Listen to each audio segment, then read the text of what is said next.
I have a dream where one day each school board, church committee, policing forum, sports club, community group, NGO, association and political party branch will have as its treasurer a CIBA designated accountant. In my dream, this army of CIBA appointed treasurers will cover Southern Africa as a blanket of green, assisting with rebuilding communities affected by months of lockdowns, state capture and service delivery issues. As treasurers, our army of volunteers will have a big task, motivating and encouraging communities to rebuild, as well as keeping the books, accounting for income and expenses, calculating projections and improving systems and management.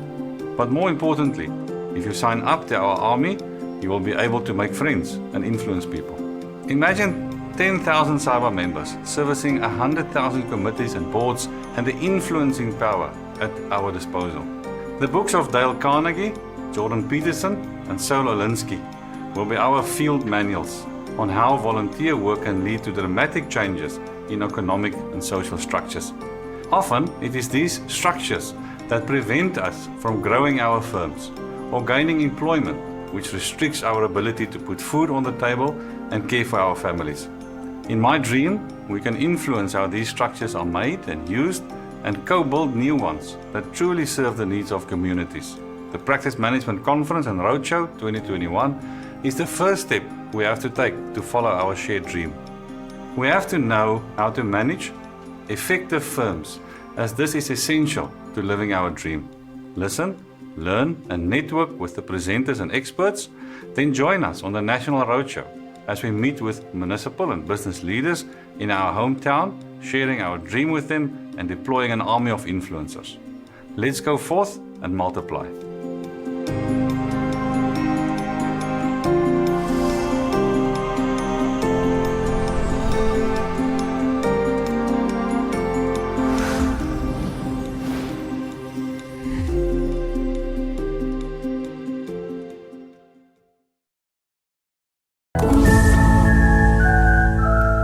When it comes to changes in fashion, we're, working on it. When it comes to changes in compliance, well now, we're really trending. Maybe stick with the suit, Earl. Introducing the latest creation from the people at DraftWorks. DraftWorks Cloud. We offer an automated, fully compliant financial statement and working paper solution that keeps you up to date with all the changes. Our simple-to-use, cloud-based platform guides you through the auditing process. Financial professionals get real-time engagement collaboration with unlimited users. We've thought about everything so that you don't have to. Accessible directly from your browser, create a new client, and just follow the process. Per engagement billing ensures you only pay for what you use. No more annual fees. Simply import your trial balance from any leading accounting package or Excel and get started today. DraftWorks Cloud, the leader in financial statement and audit compliance technology. Looking good, Earl. DraftWorks Cloud, a product of DraftWorks.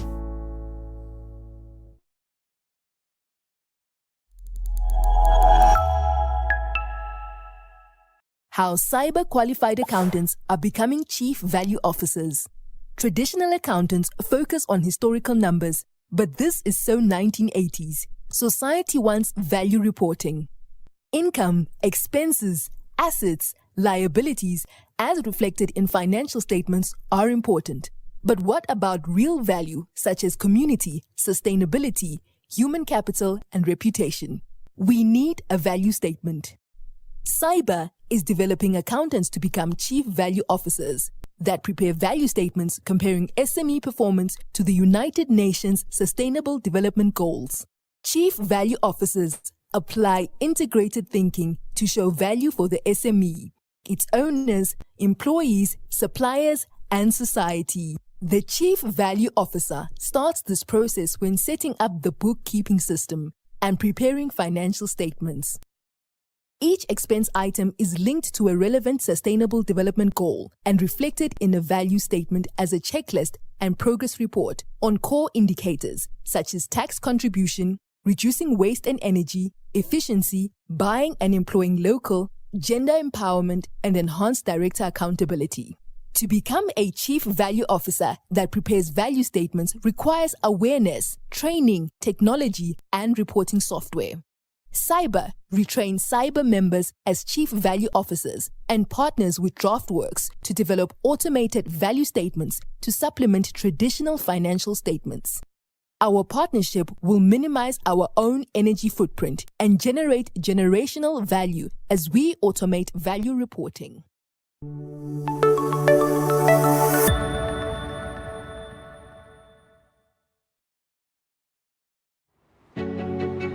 What do our defining moments look like? Just like this moment right now. They look like pride after achieving that long sought-after goal. All the small victories along the way that didn't feel momentous until we saw them in the rearview mirror.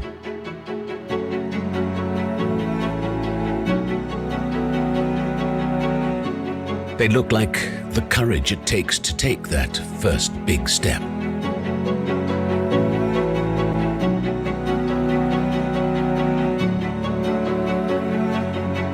All the times we fail and rise again. And without even knowing it, cultivating an inner strength that is contagious along the way. They look like the inspiration that comes from knowing that we are not alone. They look like the human relationships that give us wisdom beyond what data ever could. They look like the curiosity that comes from exploring, that allow us to create and contribute. They look like education that unlocks our full potential, using our knowledge for impact. They look like choosing our own definition of success, over hiding, over hustling, over pretending. They look like others showing up and recognizing our efforts after all the times we already showed up for ourselves. They look like being bold enough to be extraordinary. They look like you. Right now, right here. First, we help you see your defining moments. Then we help you seize them. We are the accounting body for everyone. We are the accounting body for you.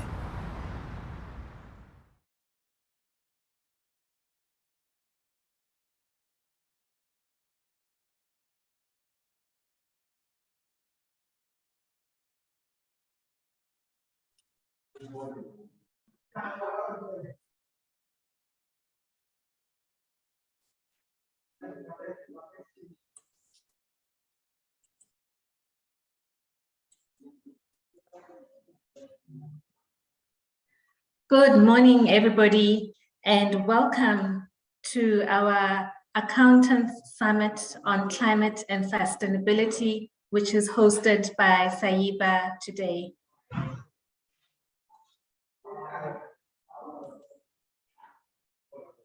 We would like to acknowledge our sponsors today, which is DraftWorks and Sage Accounting. Please bear with me. I would like to share presentation.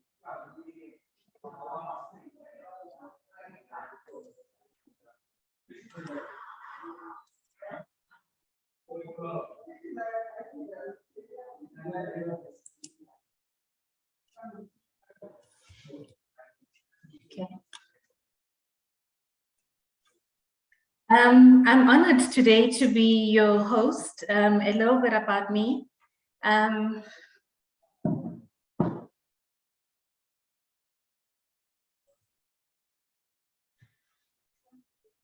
My name is Nikki Wekalane. I have 18 years of experience in accounting, and I am currently working as a finance controller at one of the leading manufacturers in South Africa. I hold an honors degree, and I am very honored at the moment to be one of the CIBA volunteers working in the ESG Reporting CFO Alliance work group.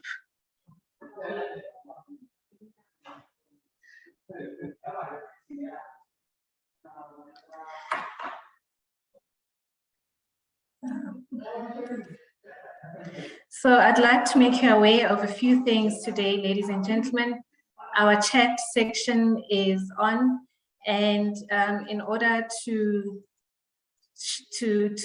post your chats there, you need to select on the everyone button from the drop down before you post. We welcome all our panelists and all of our participants today to submit questions for the presenters here. We will have Q&A sessions later on.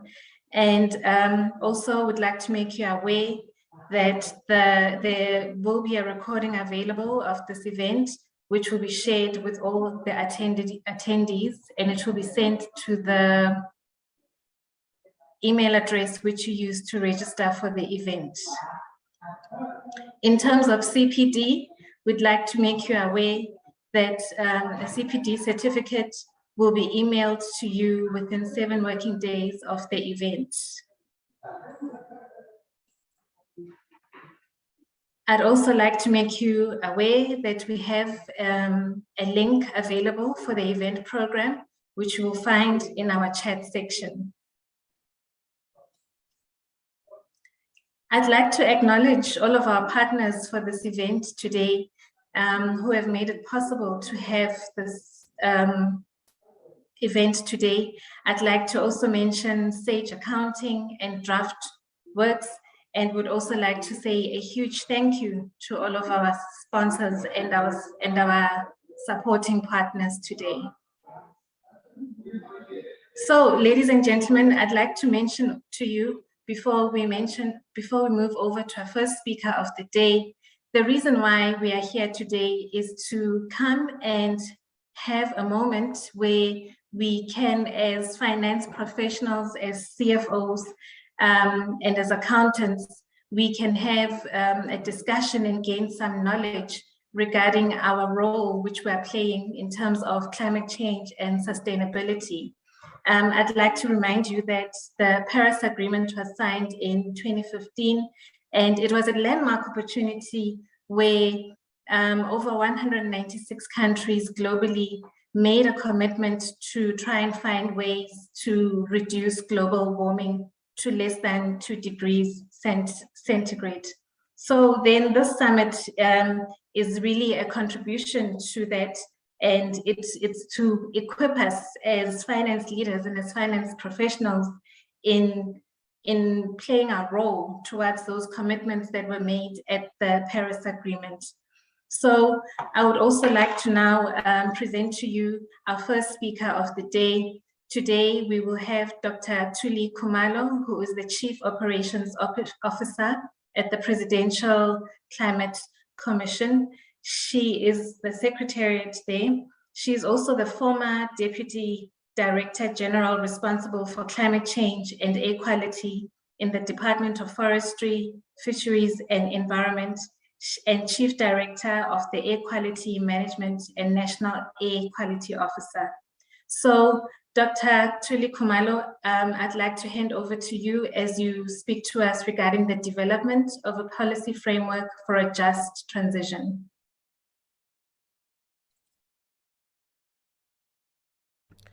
Thank you, Nigiwe. I'm just uploading my presentation. Can you see it? Yes, ma'am, we can see it. Thank you very much for this introduction, and thank you for inviting the PCC to this meeting. I think it's very important that we engage with sectors like yourselves because, of course, the just transition will require finance, and you need the finance people to understand exactly what it is about and to just place themselves and their role in the whole just transition. Just to give a bit of a background about the commission itself, it was appointed by the president. The president is the chair of the commission, and he has appointed the deputy chair to run the affairs of the commission, Mr. Vadi Musa.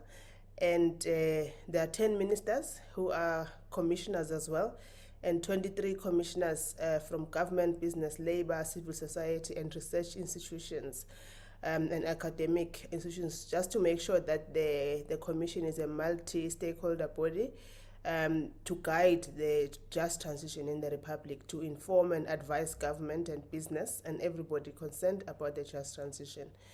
The commission is then served by the Secretariat, which is led by Dr. Crispian Olver, who's the Executive Director. I'm the Chief Operations Officer, and we have senior managers, but we are still quite a small team at this stage.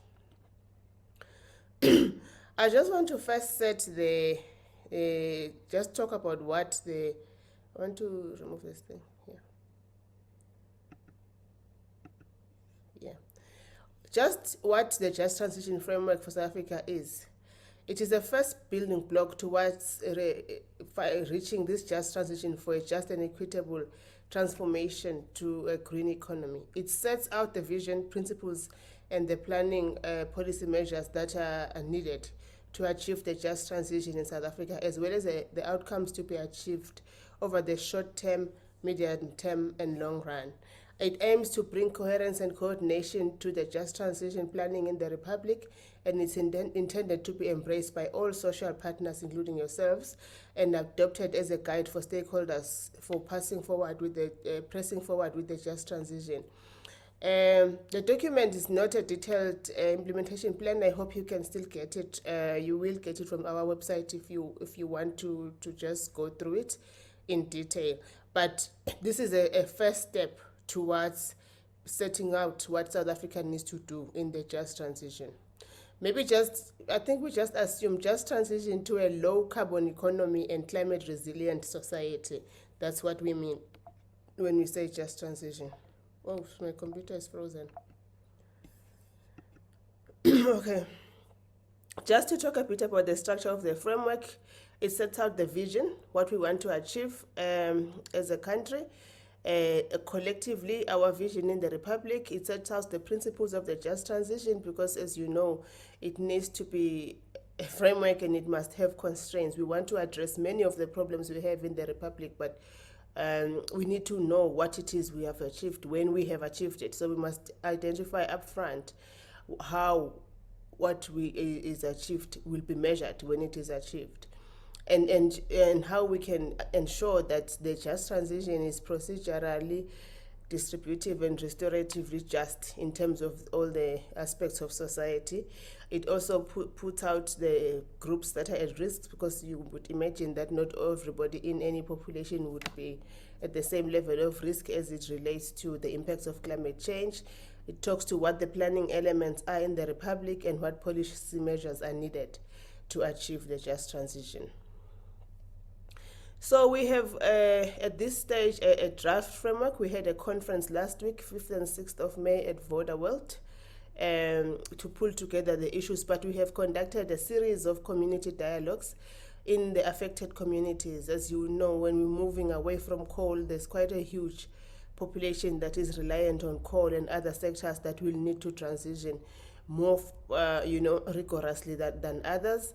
And we have also used research. There's a lot of research. South Africa is a leader in many aspects of the just transition, and we've used that research from all those institutions as well. Just here I have some videos which you will find in the website, just showing you what the community consultations looked like, and our people really expressed themselves freely on what it is that they would like to see in the just transition. You can get more of this information on the website. Just to show you where we are with the process, right now we are in May. We've just concluded our stakeholder conference last week. We are consolidating the document that pulls together all the inputs that stakeholders have given. I certainly hope that members of this collective have commented, because of course just transition requires finance, and you need the the finance gurus, if I may call you that, to come to the party. After this, we will now conclude the document and take it through to cabinet, because it needs obviously to advise the different sectors and to be agreed largely in the Republic what it is we want to achieve, and then we will move on to the next stage of defining what are these pathways that we need to follow in the just transition. When we're saying we're moving to low carbon intensive economy, what does that look like? Moving away from coal, at what point, and what do you use in the interim, and all of those pathways to be clearly set out there, and also with consultation and with members of the public. Just that's where we are now, and at the end of the day, we're looking at having the actual just transition strategies. So I think that is still an opportune time to inform the process with what you know works in your sector.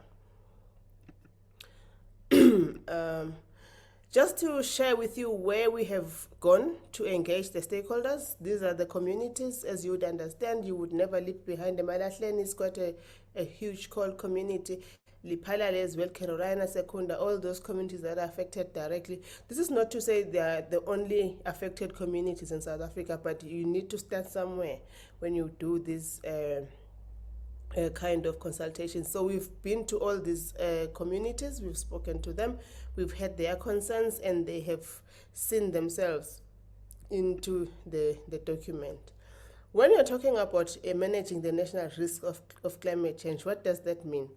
When you have 77% of the greenhouse gas emissions from the electricity sector in the Republic, and when you need to decarbonize, you need to start there. That is a national risk. You need stability, you need power in the Republic. We had load shedding yesterday. I don't think any one of us likes load shedding. We know the impact it has on the economy, but the reality is that the transitioning is here, basically. In South Africa, we are wanting it to be just, in the sense that we don't want to leave anyone behind. Also, our exports are carbon intensive, twice that of China, and 75% more than India. This place is at a risk at a national scale for business going forward, and trade partners will be making increasing effort to stop carbon leakage. So, I mean, every responsible country needs to start working on this. There are also local risks. I have spoken about this in the coal communities, and I'm not going to spend more time on this. I think everybody in the Republic knows the areas that are going to be affected quite largely. But there's also the other thing around the impacts of climate change and the unequal risks associated with that. If I can use a hit-home example, we just had these massive floods in KwaZulu-Natal. We didn't have those kinds of floods in other areas in the country. This is just to show this point around the unequalness of the risk associated with this. That in fact, those countries who are responsible largely for all for where we are in terms of global warming, because Africa is not as that developed. They're not experiencing and are not, seen to be experiencing those kinds of risks going forward as much as us here, who have not made a historical contribution to that extent. And so there's also the time risk in the Republic, where we are now, where we need to go, what the whole policy environment needs to be like. I mean, we are looking now, there's a huge disinvestment in coal. You can't even get funding now if you want to open a new coal-fired power station. The world has shifted in that way. Around 2030, there will be tariffs embedded, and coal demand will drop. For now, we're still exporting quite a bit of coal as a Republic. And it is envisaged that around 2040, this will be the end of the internal combustion engine. Of course, there are other factors, let me just mention it here, that can happen in an economy like we have seen with the war in Ukraine and Russia. Some of the countries that had stopped using coal for electricity generation completely and relying on gas from Russia have had to reconsider those decisions because of the energy instability that such a war has brought forward. But I'm just placing it here to say this is the timing risk, this is what we want, and of course what we know, we know. And it is envisaged that there will be transitional fuels during this time because you need to have a base of electricity that can run an economy and have certainty around the sources of energy that are available. The just transition, as you would imagine, I've spoken a little bit about the coal community, has a lot of threats and there's some discomfort around it, but there are also a lot of opportunities. In fact, more opportunities than the threats when you look at what this just transition brings forward. For example, the introduction of renewable energy sources to the grid could make electricity much cheaper than what we know now. I mean, there's uncertainties around renewable energy. The price of renewable energy has dropped dramatically from what it was before. Hopefully, those drops have been sustained, but the reality is that renewable energy in the grid would help to reduce the price of electricity. There also will be positive knock-on effects on the energy demand sectors and like mining, cement, and so on. There will be investments in electric vehicles. I think we've had the Minister of Transport even at the conference speak about electric vehicles and introduction of charging stations for vehicles. This will open up also new markets for the supply of clean energy minerals like platinum, vanadium, cobalt, copper, and all those minerals that are needed in the green future. And so what we see here is that the mining jobs are going to shift to other areas most likely. And we know there's migrant labor in South Africa, so those are all of the aspects that need to be managed. This is also an opportunity for the introduction of climate smart agriculture. What do we do during drought seasons? What do we do during the times when there's more rain like we've had this year? Instead of being frustrated, we can have technologies to make sure that we can thrive during those times. And so above all, the just transition it will create more jobs. It is envisaged to be a more job-rich, equitable, and inclusive economy as we're going forward. It is also about empowering the at-risk sectors. I mean, I was talking about coal. I'm not going to spend a lot of time again on coal, but there is the auto industry, which has over 100,000 jobs, mechanics, and so on. When you talk about transitioning to more to electric vehicles, those that demand it in the market, in the export and so on. Agriculture jobs are there as well, and the tourism jobs. It's a big sector of the economy. We want more jobs in South Africa, not to lose the ones that we have. So this is the shared vision of the just transition to achieve a good life for all South Africans. So we're very big on the inclusivity in the context of climate resilient and net zero emissions development. Of course, to contribute to the goals of decent work for all, social inclusion, and the eradication of poverty. A just transition also puts people at the center of decision making. I've said to many of the communities that I've been to that this thing is about you, ingawe. I mean, when you hear the word just, you know it's about taking all the people in, especially the impacted, the poor, the women, the youth, and empowering and equipping them for new opportunities of the future. Also to build the resilience of the economy. I've spoken a bit about this and ensure that people there's affordable, decentralized, and diversity-owned renewable energy systems, so that people can be able to be cushioned during these times. But when we say just transition, what it is exactly, what is the justice part of the transition? We're talking about distributive justice to ensure equitable distribution of risk and responsibilities, addressing a direct improvement of imports on the transition, restorative justice to redress the social damages in order to rectify the situations in the Republic. I don't need South Africans know about this. But we're also wanting procedural justice to ensure that the workers are empowered, communities and small businesses, so that they can define their own development and shape how the decision makers respond to this. That's why we've been to the communities to understand what the people are saying about the just transition. There are many planning instruments to be used in South Africa: the labor markets, economic diversification, social support, governance, and climate finance. This is my last slide. I just wanted to sort of bring it home to say, in this collective of people in the finance and business sector, what is the relevance? Of course, as a citizen, you have to be shielded against the impacts of climate change, but in your careers, you have a significant role to play here, because the just transition will require significant capital mobilization internationally and locally. I mean, we've heard about the 8.5 billion deal that South Africa cracked in the COP26, and the president has since appointed a task team led by Mr. Minele to ensure that how this package is implemented, it doesn't put South Africa in a negative position. But there's also local mobilization that will be required for this transition, and strengthening the regulation and institutional arrangements that exist there is what we are looking for from these sectors, ensuring that there's public-private sector partnerships and attracting capital into new markets, because obviously there is a shift in what we know today as the markets. But there's also a section in the actual document that talks about financing green. You know, like what is the financing in this green transition, green finance, green and other thematic bonds to mobilize capital for climate and transition projects and enabling access to large pools of institutional capital.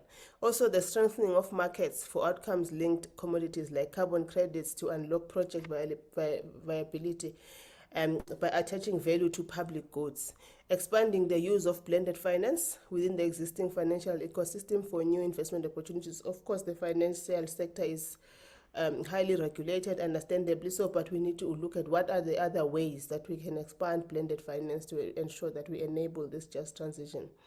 Supplementing existing financial ecosystem with institutions aligned with public policy, which can fill critical gaps in the pipeline. I think there's a challenge in South Africa, which I think no one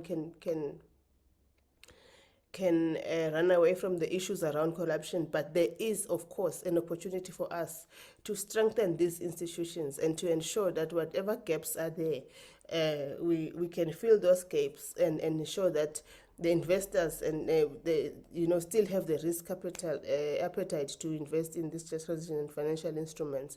Encouraging the public-private partnerships to unlock additional capital-intensive infrastructure project potential, of course, to support fiscal efficiency, green industrialization, and economic transformation policy objectives. And just the biggest thing I want to say here is that everybody has a role in the just transition. Everybody has a part to play. Everybody is going to benefit from a low-carbon economy and climate resilient society. So I was just with this slide bringing it home to say, for members like yourselves, what is your direct role in terms of your contribution here over and above what you do individually as citizens in this contribution? Thank you very much, Chair. Over to you.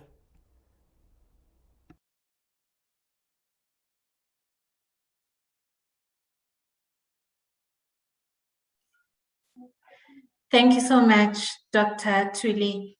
I think it's quite clear that we really need to be part of the just transition. We need to be aware of it. We need to be cognizant of it.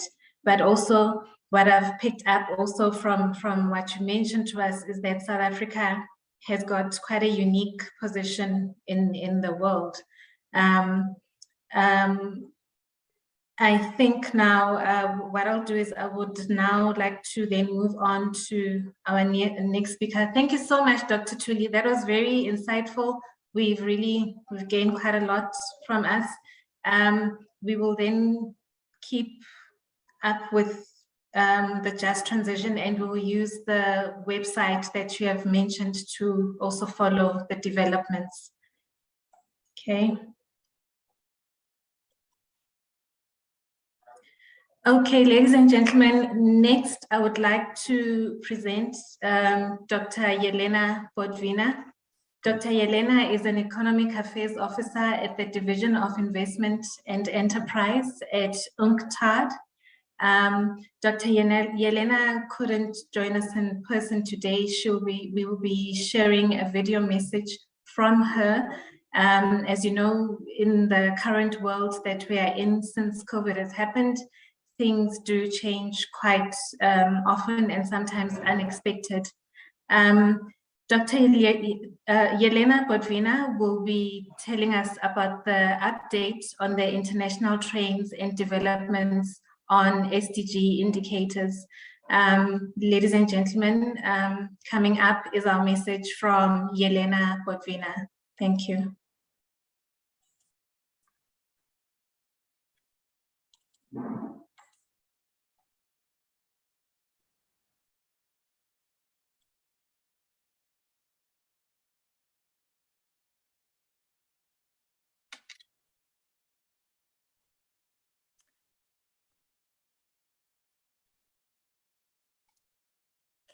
Good morning, dear fellow presenters, dear CIBA members and participants. My sincere apologies for not presenting in person today due to flight changes. I'm not able to join you live, unfortunately, but if my travel time allows, I will be joining you at the second Q&A session. And on behalf of UNCTAD, it is my honor to present you today an update on international trends and developments in SDG reporting. I will start with a background on the role of UNCTAD as a UN focal point on enterprise accounting and reporting issues. UNCTAD also serves as the secretariat of the Intergovernmental Working Group of Experts on International Standards of Accounting and Reporting, called ISAR. Within the context of 2030 agenda, ISA contributes to enhancing the role of enterprise reporting in assessing the private sector contribution to SDGs. And through ISA, UNCTAD supports UN members to implement international standards, codes, and best practices to promote harmonization and improve the quality of corporate reporting. We are operating within Sustainable Development Agenda 2030, and indeed, relevant data on companies' contribution towards SDGs is critical for assessing the progress of the SDG implementation. Let's look into global trends and key highlights of sustainability and SDG reporting as of today. We're delighted to acknowledge a significant growth in global sustainability reporting rates since 1993. And this trend proves high importance of corporate transparency for investment community, government, and society. However, despite the growing trend, SDG reporting is often unbalanced and disconnected from business goals. Only 14% of top 100 companies across the world report both positive and negative contribution to the SDGs. And 44% do not set business goals in relation to the SDGs.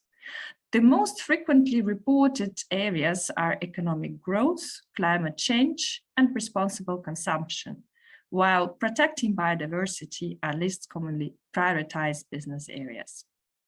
Within this context, it is highly important to mention a series of recent international developments that have highlighted the urgency and importance of transparent measurement and disclosure of enterprise sustainability information. And first of all, I would like to mention the decision to create an International Sustainability Standards Board, ISSB, under the governance of the IFRS Foundation that will deliver a comprehensive global baseline of sustainability-related disclosure standards. And the second initiative is adoption of a proposal for corporate sustainability reporting directive by the European Commission. A few words on each of them. IFRS and the newly established ISSB issued two proposals, so-called exposure drafts, that will set a global baseline for sustainability reporting and climate-related disclosures in particular. The ISSB has opened a 120 consultation period where you can send your feedback and proposals.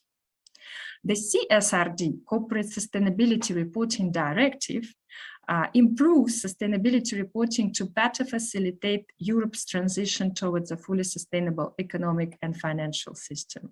The European Financial Reporting Advisory Group, called EFRAG, will be responsible for developing these draft standards. And on April 29th this year, EFRAG issued a public consultation containing exposure drafts as well. Let's look at the several UN major initiatives promoting sustainability practices for the private sector, starting with UNEP, United Nations Environment Programme, that undertakes activities to enhance the capacity of companies to achieve resource efficiency and environmental innovation. And one of the most successful programs of UNEP is UNEP FI, UNEP Finance Initiative, which is a global partnership between UNEP and the financial sector that promotes sustainable finance. The next initiative is called UNGC, United Nations Global Compact. It is a policy initiative for business which commit to align the strategies and operations with universally accepted principles called COPs, the Communication on Progress. They're focusing in the areas of human rights, labor standards, environment, and anti-corruption. Currently, the Communication on Progress is under revision, and we're looking forward to the release of the new standards in 2023.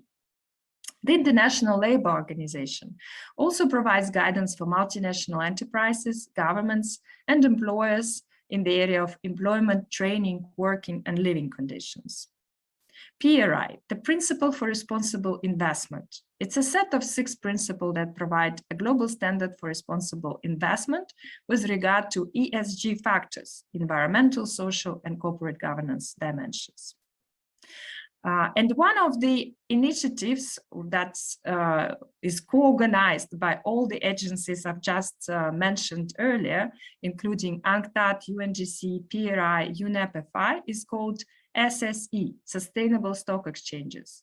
It invites stock exchanges to become partners by making a voluntary public commitment to improve sustainability in their markets. It contains over 100 stock exchanges and more than 55,000 listed companies. And the last but not least, a flagship products of UNCTAD. The first one is called ISA Owners. It's an initiative that aims to raise awareness and facilitate dissemination of national and international best practices on sustainability and SDG reporting. It supports public and private sector efforts to improve quality and comparability of companies' reporting, of course, also in alignment with the SDG agenda. The new round of applications for ISA owners was already opened. You can follow the information on the ISA website for more details. And the next product of UNCTAD is the metadata guidance on the SDG indicator 12.6.1, the only indicator that measures the impact of the private sector to sustainable development agenda. The indicator custodians are UN Environment and UNCTAD that were tasked to develop the measurement methodology as well as data collection mechanism. The methodology is currently under revision by the custodians. The final version is going to be presented in the second half of 2022, while the data collection mechanism has been developed and the pilot testing took place in 2020 and 2021. Let's now look into a more practical perspective on a capacity building tool that was developed by UNCTAD called GCI, the Guidance on Core SDG Indicators. This initiative was launched by UNCTAD in 2016 to improve comparability of sustainability and SDG reporting, facilitate companies' reporting on contribution to SDG agenda, and of course, assist governments to assess the private sector contribution to the SDG implementation.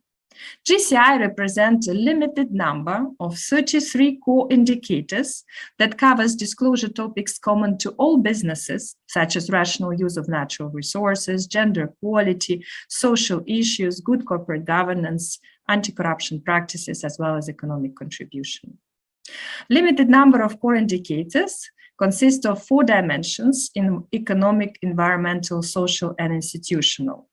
It has been identified based on key reporting principles, selection criteria, main reporting frameworks, and companies' reporting practices. You can see a visual representation of UNCTAD approach through a logical framework. We've started with selecting the relevant SDGs that would apply to business performance through the framework of SDG targets and indicators towards the micro-level enterprise indicators. And you can see example of SDG number 7, affordable and clean energy on your screens. We have examined the relevance and applicability of the GCI to validate suggested approach and accounting data availability. And for this, we have conducted more than 20 case studies in different geographical areas in a great range of industries and with companies of different sizes, including the SMEs. You can see the represented countries that took part in the case study initiative, including Latin American countries, European countries, African countries, and Asian countries. The key takeaway is that most companies were able to provide data on the core indicators, and there was no single indicator that was not reported by all companies participating in the pilot testing. And what was interesting to find out is that companies already using frameworks for sustainability reporting, they faced fewer challenges in reporting on the core indicators. And what is important for the SME-driven economies is that small, micro, and medium enterprises, they can provide high disclosures in the economic area, quite good disclosures in social area, while the most challenging areas would be the institutional and environmental ones. However, in many instances, the companies that already provide qualitative information plan to provide quantitative information once they receive the training and guidance on the GCI.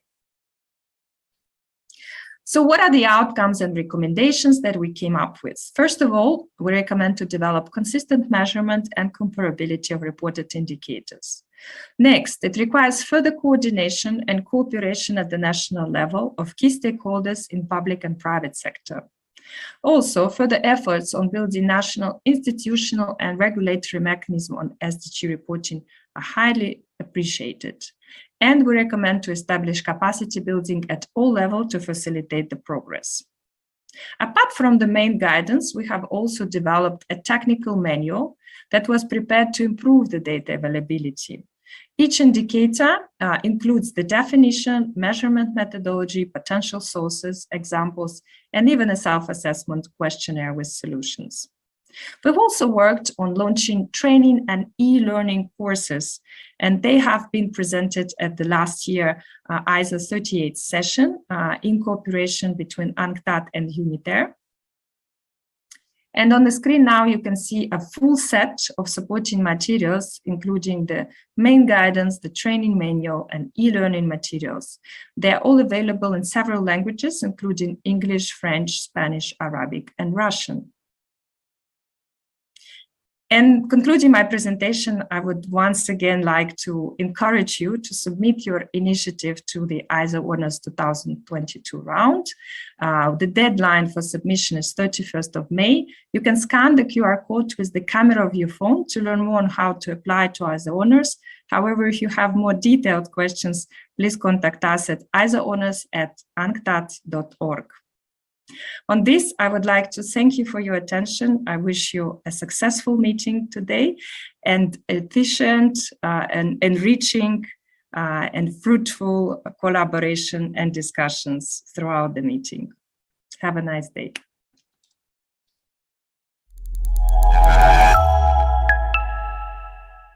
How CIBA qualified accountants are becoming chief value officers.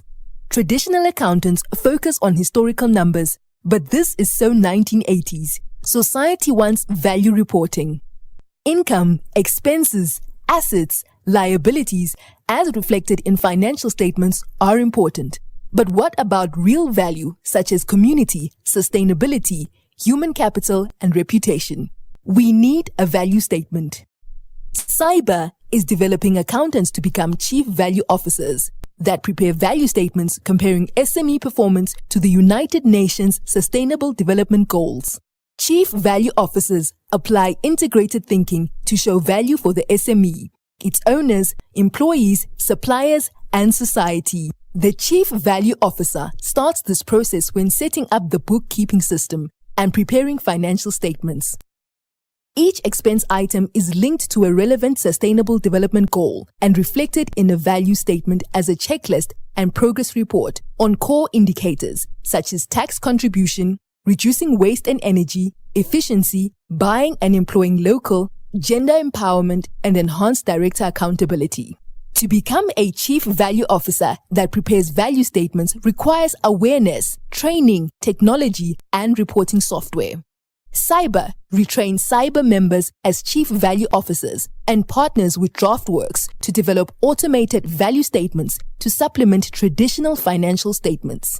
Our partnership will minimize our own energy footprint and generate generational value as we automate value reporting.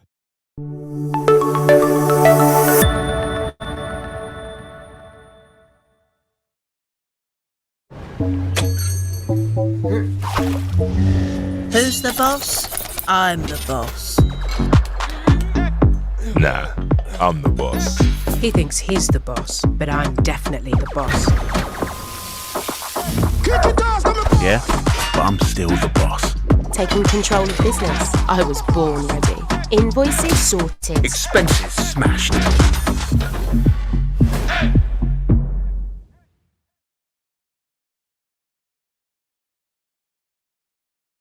I have a dream where one day each school board, church committee, policing forum, sports club, community group, NGO, association and political party branch will have as its treasurer a CIBA designated accountant.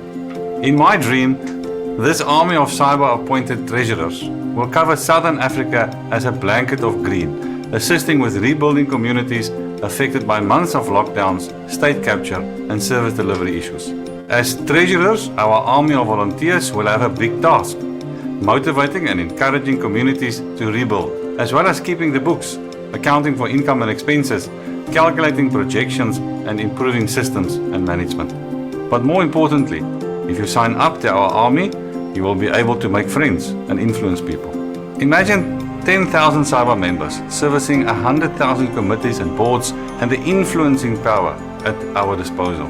The books of Dale Carnegie, Jordan Peterson and Saul Alinsky will be our field manuals on how volunteer work can lead to dramatic changes in economic and social structures.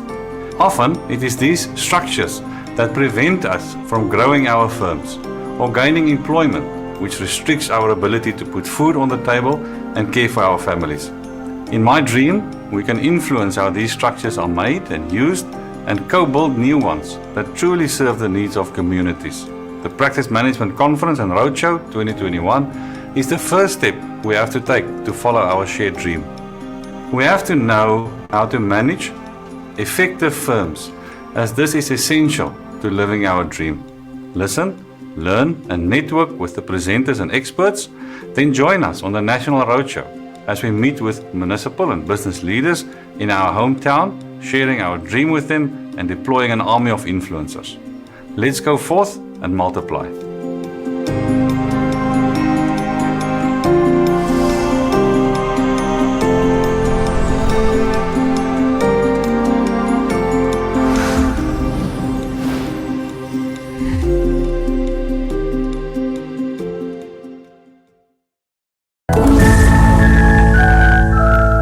When it comes to changes in fashion, we're working on it.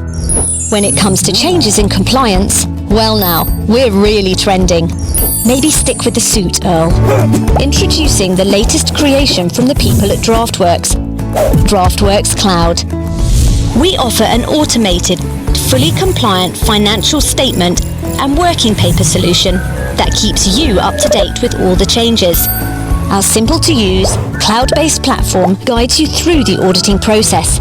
Financial professionals get real-time engagement collaboration with unlimited users. We've thought about everything so that you don't have to. Accessible directly from your browser, create a new client, and just follow the process.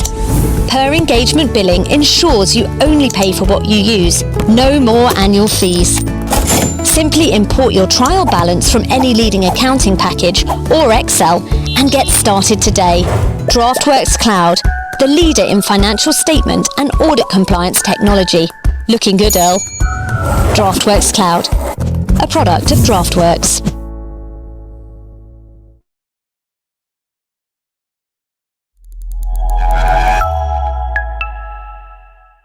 How CIBA qualified accountants are becoming chief value officers. Traditional accountants focus on historical numbers, But this is so 1980s. Society wants value reporting. Income, expenses, assets, liabilities, as reflected in financial statements, are important. But what about real value, such as community, sustainability, human capital, and reputation? We need a value statement. CIBA is developing accountants to become chief value officers that prepare value statements comparing SME performance to the United Nations Sustainable Development Goals. Chief value officers apply integrated thinking to show value for the SME, its owners, employees, suppliers, and society. The chief value officer starts this process when setting up the bookkeeping system and preparing financial statements. Each expense item is linked to a relevant sustainable development goal and reflected in a value statement as a checklist and progress report on core indicators such as tax contribution, reducing waste and energy, efficiency, buying and employing local, gender empowerment, and enhanced director accountability. To become a chief value officer that prepares value statements requires awareness, training, technology, and reporting software. CIBA retrains CIBA members as chief value officers and partners with DraftWorks to develop automated value statements to supplement traditional financial statements.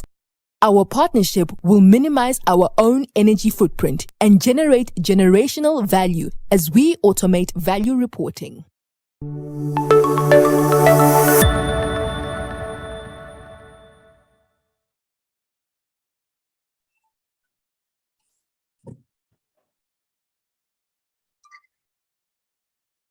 Thank you to Yelena for her presentation from UNCTAD.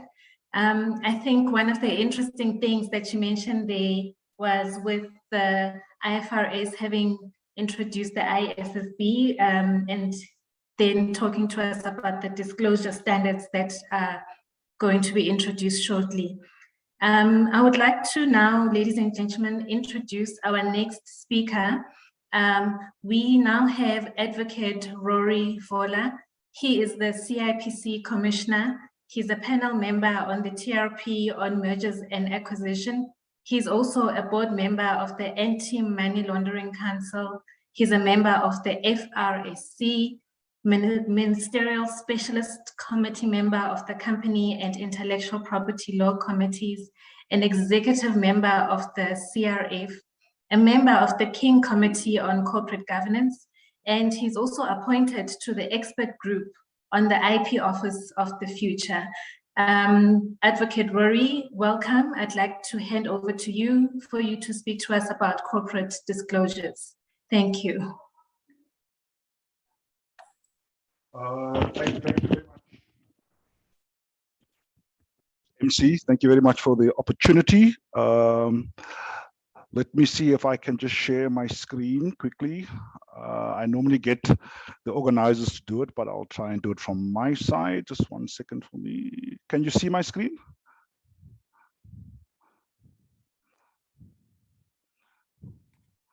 Yes, Advocate, we can see it. Okay, great stuff. I'll just speak through it. Obviously, I've got a couple of minutes.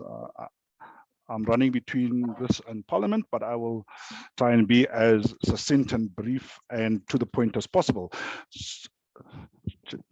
Chairperson, I can hear somebody else speaking. Can someone mute? All right, so thank you very much for the opportunity, and thank you to CIBA for allowing CIPC and myself to speak on corporate disclosures. And I will give a little bit of perspective on what we do in terms of our regulatory role as far as financial disclosure is concerned. I will mainly focus around XBRL for preparers and look at a bit about our journey, where we've come from, and exactly what are we doing as far as continuing to use standardized financial reporting tools, and therefore to make your audience understand that as a regulator, one of our core functions is for us to deal with the issue around financial transparency and disclosure. As you know, that in South Africa, we legislated the IFRS taxonomy, and based on what the discussion is today around climate regulating and climate reporting, I will also touch on the issues around the current exposure draft as per the IASB, and deal with how South Africa is wanting to input into that. As you know, we introduced XBRL in 2018. We have seen quite a great uptake. I'll also share with you a couple of numbers. But basically, what came about in terms of the World Bank reporting on South Africa and the Ross report is that we had a fragmented system when it came to the reporting of financial information. Everybody reported in different ways, and therefore they were seen that there was no regulatory compliance when it came to aspects of preparation and reporting. So you would find people reporting annual financial statements in one way, using different reporting standards, using GAAP, and then some would be in IFRS and the like. And then afterwards, we decided as a country and as regulators to come together and basically deal with this fragmented system that we have in order for us to have quality and transparency, as well as looking at how do we have standardized reporting. So we took to heart exactly what was said in 2013, all the way back then. It's hard to believe that's 9 years ago. And we got together as regulators under the auspices of South African Revenue Service back then as to how we're going to deal with this fragmented system. At that stage, XBRL reporting was in its maturity, but it's continued to mature. And we had been trying for many, many years under the auspices of XBRL South Africa to try and mandate XBRL reporting into the South African context and into our jurisdiction. So it would go up and it would go down, but eventually it never went anywhere. So when we had the regulators forum meeting between the Johannesburg Security Exchange, SARS, ourselves and the like, it was then decided that because CIPC, in terms of the New Companies Act, had a lot of more powers when it came to financial disclosure and transparency, that we should take the lead, as it were, when it came to the use of XBRL data, and for us to then implement an XBRL project within our jurisdiction. XBRL is a highly complex system to put in place, but not highly complex to use, because of the way that we are continuing together with XBRL International to refine the taxonomy and to make the taxonomy more simplistic. So at that stage, one of the driving aspects that we had was to try and remove a lot of red tape and bureaucracy in form of financial reporting, and therefore we wanted to implement the report once, use many principle throughout government and government reportees. In terms of Section 29 of the Companies Act, it basically sets out what our powers are in terms of the law, and basically sets out what the financial reporting standards are. And if you look at the particular regulation that flows from the section, you will see that we at South Africa use IFRS. It's very well known in the market now. It's been going on for more than 10 years, going on for just more than 10 years, because the South African Companies Act is more than 10 years, having been promulgated and being effective from 2011.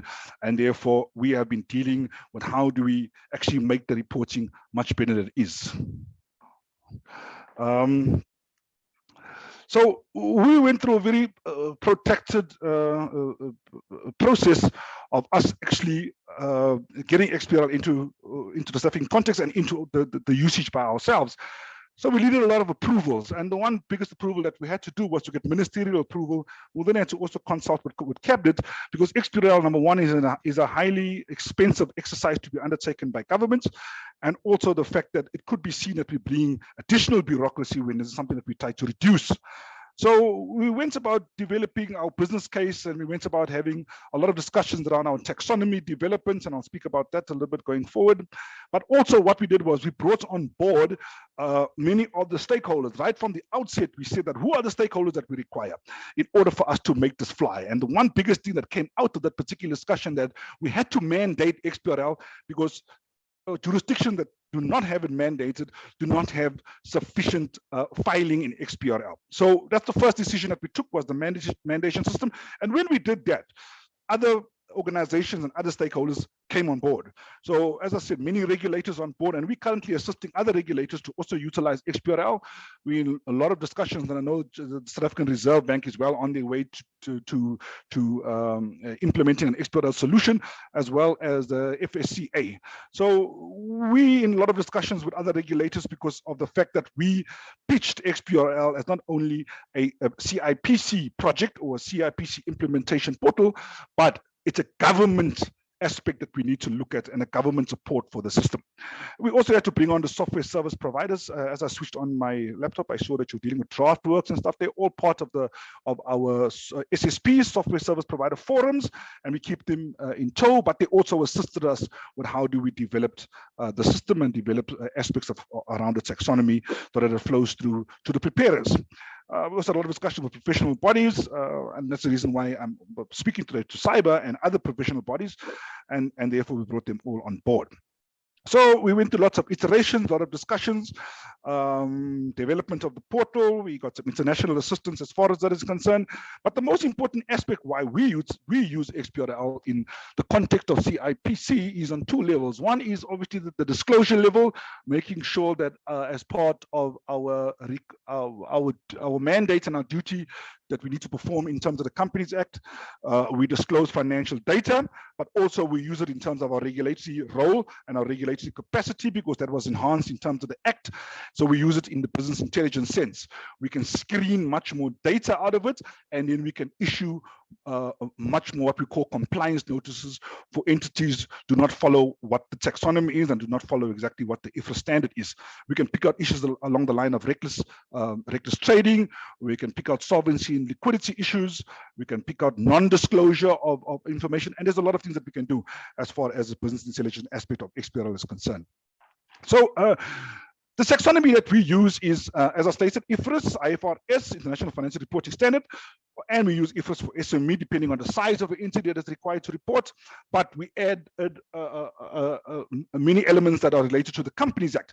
So that is the full extent of our taxonomy.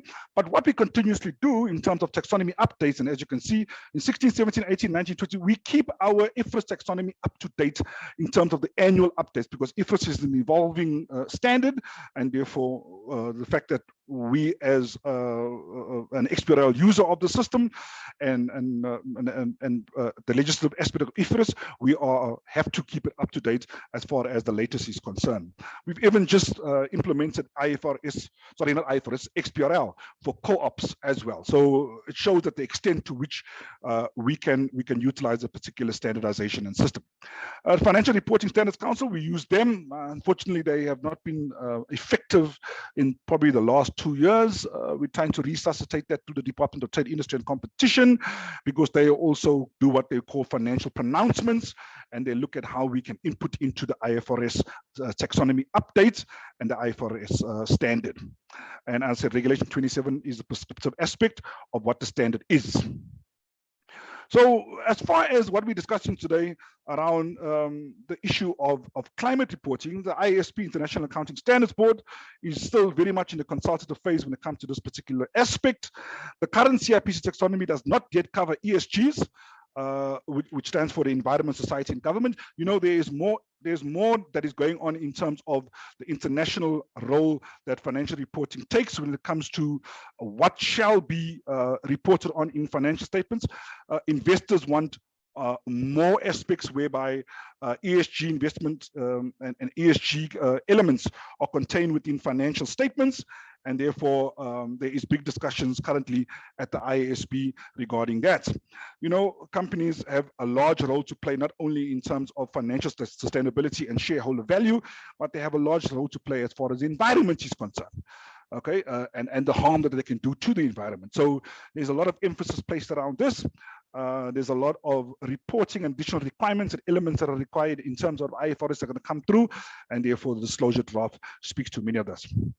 When you look at industry practice, many have taken it on board and disclosure of these matters as part of the integrated annual reports, but it's not as a primary. So it has to be contained within the financial reporting standard, and there is a lot of work which is currently being done in terms of that.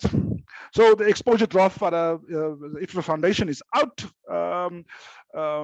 It's closing towards the end of July. The aspect of sustainability reporting of financial information is certainly in the minds of many jurisdictions now, including South Africa. I know that CIBA, for example, is also will be responding to that particular exposure draft. As I said, the financial reporting standards, who should have been doing it and collating all the information, is not functioning as it should, or not functioning at all, actually. And therefore, I think we have the accounting bodies in the private sector taking it on themselves, and the professional bodies, and also other preparers in terms of what are the requirements that are contained within that particular exposure draft. What it contains is 2 climate-related disclosures, and that is exactly what is contained within that particular area. So as far as what we have received at the CIPC in terms of XBRL from the time that we dealt with. So total filings by taxonomy per year entry is basically the updating of the taxonomy and getting through to that. But the total filings as of the end of March is quite significant in terms of that. More than 35,000 or more. I think we're actually more than that now in terms of a unique filing and unique filers. And we have a lot of uptake and also a lot of interest. You know, the data that we hold is vital to not only for the companies themselves, but also vital for investors who are looking at those particular companies, but also very much a lot of interest is shown by financial journalists. So we got a lot of requests from Bloomberg, for example, a lot of requests from Reuters and the like, and we share that particular XBRL data with them because it contains a lot of elements and it contains a lot of cross-referencing of data, as well as picking up hotspots within that particular area. So in conclusion, we adopt the financial reporting standards as published by ASB whole. We don't make any amendments to them. There is discussions that were happening in the Financial Reporting Standards Council at some points, as in should we take them holistically but try and mold and fashion them towards South Africa. For example, we have PE reporting that we need to look at, and those are some elements that we thought of bringing in, and therefore we did a bit of a well, in terms of the company's amendment bill and some of the changes that we want to implement, we call them financial reporting pronouncements, and therefore the Financial Reporting Council will be able to look at other elements that might be contained beyond the IFRA standard, and those elements might be contained within the taxonomy that goes through into the XBRL system. So once adopted in terms of the climate and sustainability reporting, we will incorporate it and we will regulate it, and all companies will have to, in terms of the mandation, respond and report according to that, because we will then look at the compliance levels of that particular reporting. I've got experts in my office who look at the IFRS standard, but when we build the business intelligence in the backend in terms of the XBRL system, it will pick up the areas of non-compliance, and therefore compliance notices will flow to that, as we have done in the past based on the current XBRL taxonomy. And therefore our updates will certainly contain that. So as we said, non-compliance always attracts investigations. CIPC has got a full investigation wing. We call it corporate compliance and disclosure.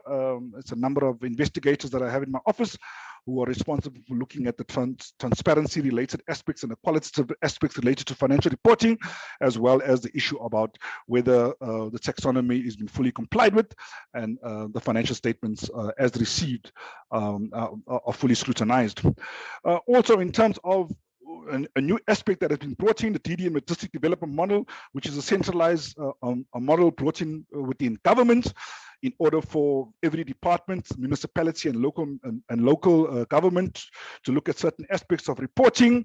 You know, the environment is one of the aspects that speaks to the entire nation, entire population, regarding where certain companies are found, and therefore we will also include that as far as our DDM model for the Department of Trade, Industry and Competition, because they require it in terms of the ESG reporting. So this allows for preparers to an activation, and once adopted, we certainly will have that as part of our reporting system. So that's in a nutshell, Chairperson.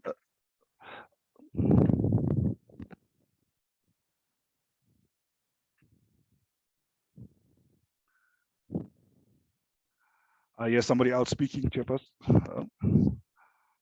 Hello, can everybody hear me now? Yes. Thank you, Advocate Rory. It's a pleasure. That's it in a nutshell from me. Hopefully that was what was interesting. Okay. Advocate, would you be open to a question?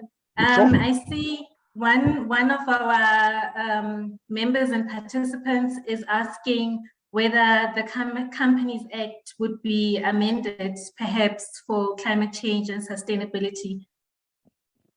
Well, the way that we dealt with it in the Companies Act is currently contained in it.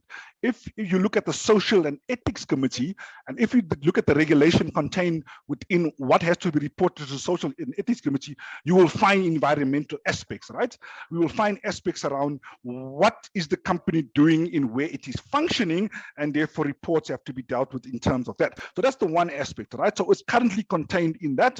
For companies that have to have social and ethics committees, they have to have a report on that. But the other aspect, as I mentioned now, is that when the exposure draft comments are concluded and the climate and sustainability reporting is concluded with, is contained within IFRS, we will, as a jurisdiction, immediately amend the taxonomy, probably by year's end. We've got taxonomy developers on board. We've got them on a rolling contract, and as it happens, we update the taxonomy, and therefore companies will have to report fully on that. So it's contained also in the fact that IFRS, as I mentioned, is legislated. So 100% Companies Act definitely takes all of this into account.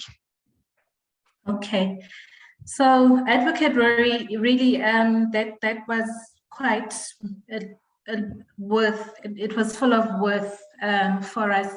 I think we're looking forward to dealing with the fragmentation in terms of reporting, and thank you for helping us, to reach transparency and for standardizing, and also to meet the investors' needs in terms of reporting. They want to know the impact of the companies on the environment. So we're really looking forward to all the developments that will be coming up as well. Thank you for your time, Advocate Rory. It's a pleasure. Thank you for having me. Thank you. Ladies and gentlemen, I'd just like to recap quickly before I introduce our next speaker. We will have a session now with Earl Steyn from DraftWorks. From there, we will also be joined by Niyoka Naidu, and she will be talking to us about the importance of the accountant's contribution in a just transition. We will also be joined by David Ray, and he will be taking us through the steps accountants can take to assist companies in becoming climate compliant. And after David Ray, we will be joined by the CEO of CIBA, Mr. Nicholas van Wyk, and he will discuss the role of a license in climate and sustainability reporting. So that was just a quick recap of our program. And after our CEO, Mr. Nicholas van Wyk, we will have a comfort break. And that will be just after we have our Q&A session. So we'll have a 30 minutes Q&A session at 12 o'clock. Okay, so I would now like to introduce our next speaker. We will now be joined by Mr. Earl Steyn, who is a DraftWorks director. Earl has accumulated over 20 years experience in financial reporting and compliance through articles, commerce in the design and development of DraftWorks. DraftWorks automates the drafting of financial statements across multiple reporting frameworks for all assurance. Mr. Earl Steyn will be talking to us now regarding supporting software that is available for ESG reporting. Mr. Earl, I'd like to now hand over to you. Thank you so much, and it's an absolute pleasure to be here today. I look forward to chatting to everybody. So time is short. We've got about 15 minutes to run through what's happening in the world of ESG and software, and also talk about the challenges that we see that we're encountering in terms of reporting for ESG. So let's shoot off with that, and let's start quickly at the beginning. Okay. So when it comes to reporting on ESG, ESG forms part of existing reports. So there once was something called GARP, and then we evolved to IFRS. But now, fast forward, we now have something where we have three parts to a set of financial statements, and we're talking large entities. So integrated reporting came in a few years ago, and that was telling a story of who we are and what we do in terms of the entity that we're reporting on. And then, of course, IFRS came and was how the entity has now performed. So all the metrics and KPIs around performance. But there's now been a shift where when we're looking at investors, they want to be aware of where the company is going and how the company gives back. So ESG falls into this part of this set of financial statements where we're going to be outlaying the corporate activities and ensuring to the investor that they are sustainable and it doesn't affect the environment or society. We are focused on the future, and that's where ESG is coming in. Now, I am an accountant by trade, and for multiple years, we've been working in terms of financial reporting and audit. So from one accountant to another accountant, how is it going to affect you? So there's not much information yet. We just don't quite know. There's an absolute abundance of uncertainties and some failures in ESG rating that needs to be attended to. And it will, in time, just like IFRS. IFRS did have teething issues, and over time, the standards were adjusted. So that need to evolve will come in, and it will. The amount of movement that we see behind ESG is massive. So it's only a matter of time. So there are multiple organizations creating ESG and sustainability standards, but that is starting to align. The question as an accountant, and how does it affect your clients, and how is it going to affect your practice of course, what is it going to apply to? So a lot of the questions that we see around the globe is it going to be mandated? And if it is going to be mandated, how is it going to be mandated? In South Africa, we have the public interest score, and that will mandate what type of accounting framework you're reporting on, and whether you're doing a compilation, a review, or an audit, the levels of assurance on the set of financial statements. So we're hoping to see some type of public interest score. It actually fits perfectly. The larger the entity, the more you want to see what they are doing for the environment and for sustainability. So we're hoping to see something included like that for across the world. But of course, we also have to be aware that SMEs have a continuing burden being placed on us by governments around the world, and the cost of business is going up. So we're hoping to see that SMEs will be exempt, or at least a type of an IFRS for SME gets applied when it comes to SMEs. So I'll chat later a little bit about what we're doing with core Sdg indicators. And we see that as a baseline for everything, and what we're going to be automating for, of course, all our clients. I think the biggest question we have to ask ourselves for all the attendees from Africa is maybe Africa should be exempt. It does only account for 3% of global CO2 emissions, and we are a third world country. So adopting ESG, will that have a positive impact on our communities around us, or negative impact? But that's politicizing, but it is some decent food for thought. So what are the risks when we get to ESG? So ESG is a value-added report. Okay? It's going to form part of your financial statements, and investors place reliance on financial statements.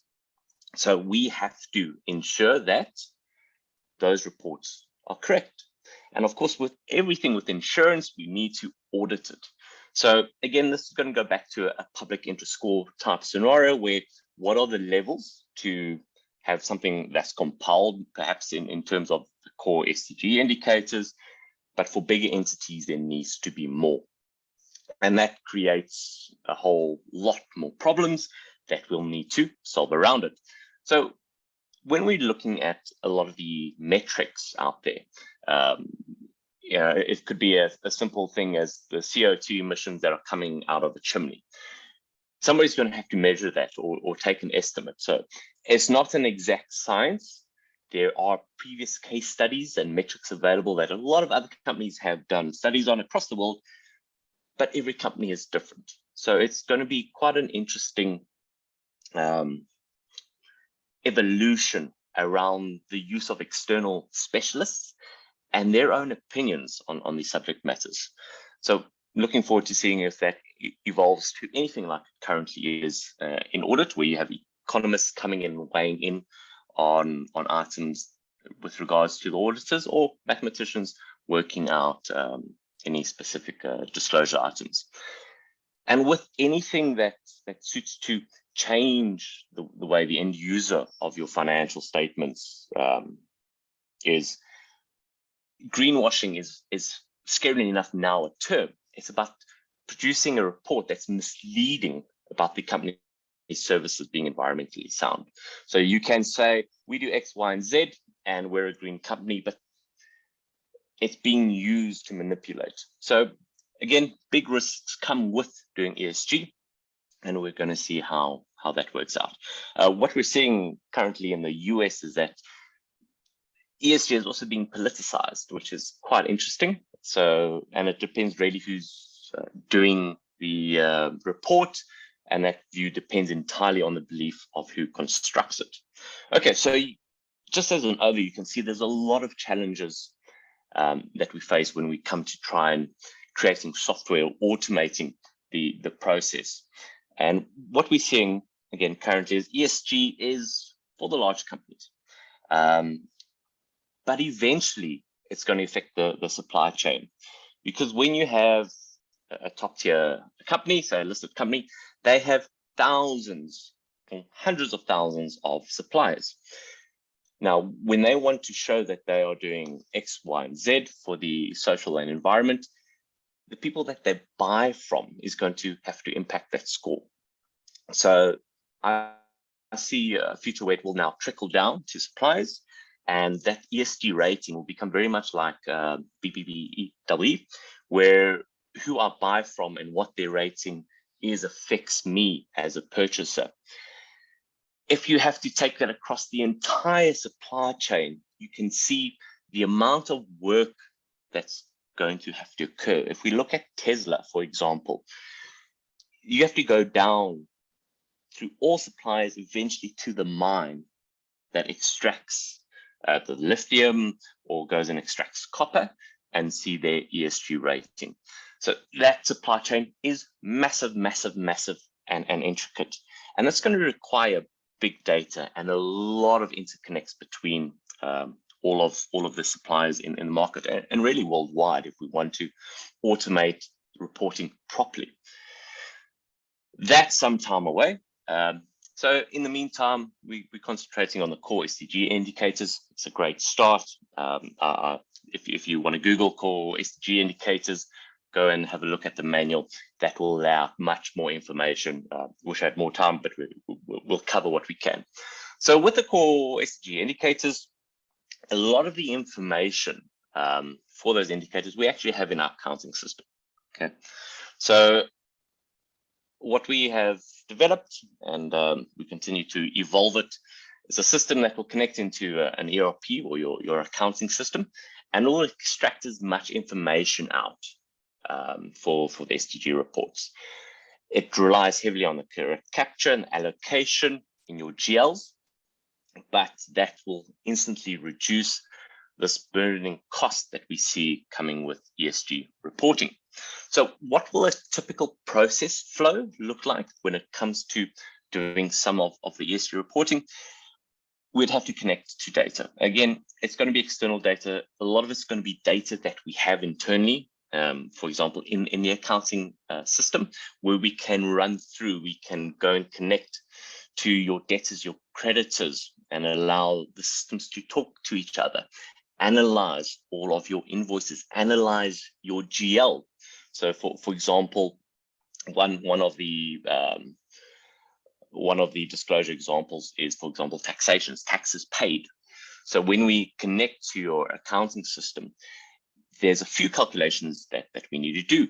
You can't just go and take the income tax line, because the indicators want you to report on total taxes paid. So you'd have to do income tax, and then you'd also have to calculate how much VAT has gone through. So you'd have to track your movements through the year. And of course, if you do land on an off the tax month, you'd have to go and check that you raised the accrual and all the amounts are correct in that. Remove things like deferred tax. That is something that would probably take you, I suppose, an hour if it's a basic GL. But if you have a more complex GL, that process can go into multiple hours. That's something that we automate with a click of a button.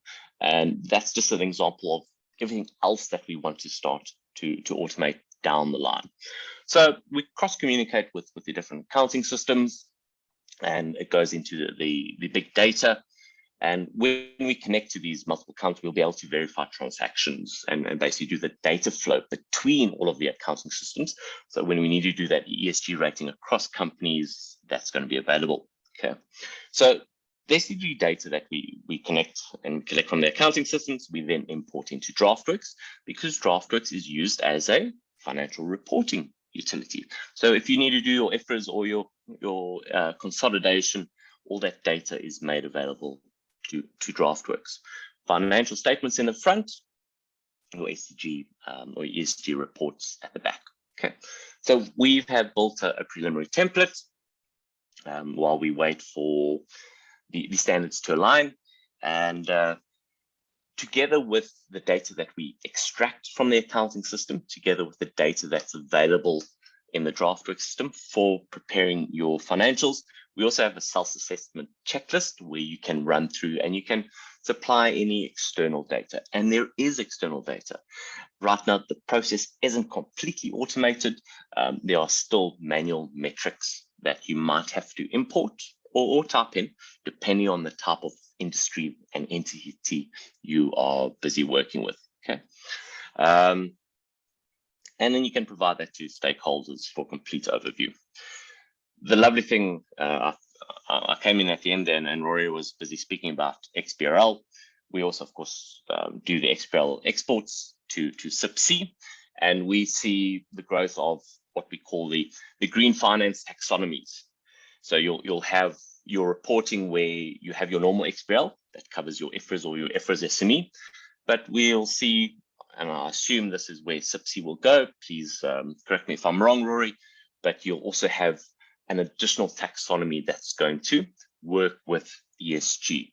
So all of this information is going to go into a standardized reporting format. So we can compare how South Africa is doing to other countries. And that's the entire idea behind IFRS, is we can now compare apples with apples across the world, for at least those that do apply IFRS, and with XBRL and a green finance taxonomy, we'll be able to track how we are doing in terms of ESG compared to, for example, Europe or anywhere else that is applying the same. So that's going to be, I think, one of the biggest hurdles, just like IFRS has been a hurdle. Not every country applies IFRS. And then when you're looking at SMEs, there's quite a bit of deviation. Not everybody applies IFRS SMEs. So we're still in a case of comparing apples versus oranges in most instances. And a perfect example is for instance, UK, where they use FRS, which is a very, very, very reduced reporting framework in comparison to something like IFRS SME. So that needs massive alignment as well. And that's, I think, going to be what we see now happening with governments moving to mobilize around ESG and get this core reporting around. So at least the world can ensure that there's a sustainable future for the next generations. So the mandation, it's going to be interesting. It's going to be scary. There's lots to work with ESG, even when we look around the data, and some food for thought, which is I always like to do the pros and then also weigh up the negatives. So we are aware of what we need to do around the software to assist us. Lockheed Martin, a defense contractor whose little business is killing, has a better ESG score than Tesla. Okay? And the share price is benefiting from the conflict in Ukraine. So we need somebody outside from just what the software says to go and now rate their ESG. So that's going to be quantitative versus qualitative and opinion that's going to have to be applied. And Shell Oil, AA ESG rating. And my little political 2 cents, other than software, is that I believe companies cannot be allowed to offset or apply greenwashing. But that's a very, very interesting topic, and very passionate and very interested to see where it's going to go. We'll be with you every step of the way when it comes to reporting on ESG, and we'll be making the module available in the near future for all of our clients on the IFRS reporting pack. So thank you, everybody. If there are any questions, please shout. It's been an absolute pleasure. Thank you for the opportunity to talk and share our views.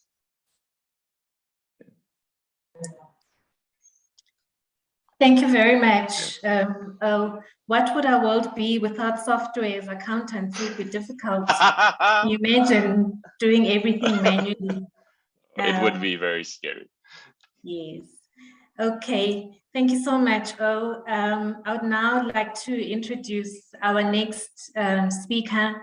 Up next, we've got Niyoka Naidu. She's the independent consultant for climate change, and she's a climate change specialist. She's an experienced technical advisor and consultant of the United Nations Framework Convention on Climate Change. Niyoka, I'd like to hand over to you as you speak to us regarding the importance of the accountant's contribution in a just transition. Thank you so much. I'm just going to share my screen.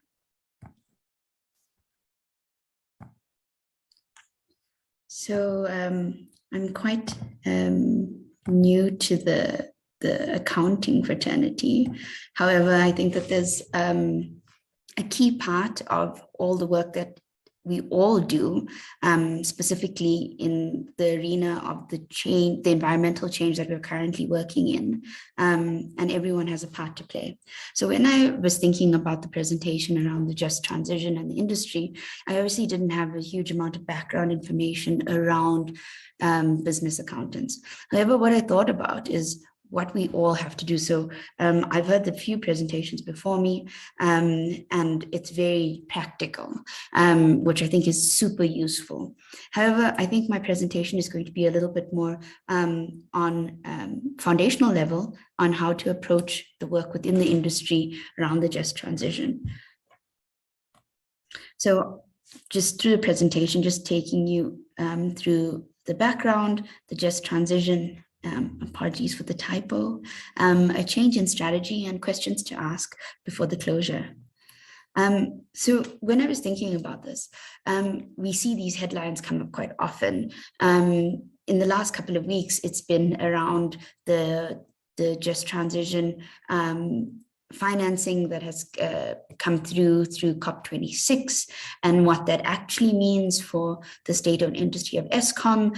What does that deeply mean in terms of access to energy within the context of the country? Looking a bit further, there's a lot of discussion points around the future we want and the just transition and then the possibility that it holds. And then the questioning aspect that comes out of the work around the just transition. Is it, and Minister Creasy highlights the fact that it's not only about clean energy, but it's deeply rooted in different forms of what the economy could take on, and subsequently how can we support those emerging elements of the economy?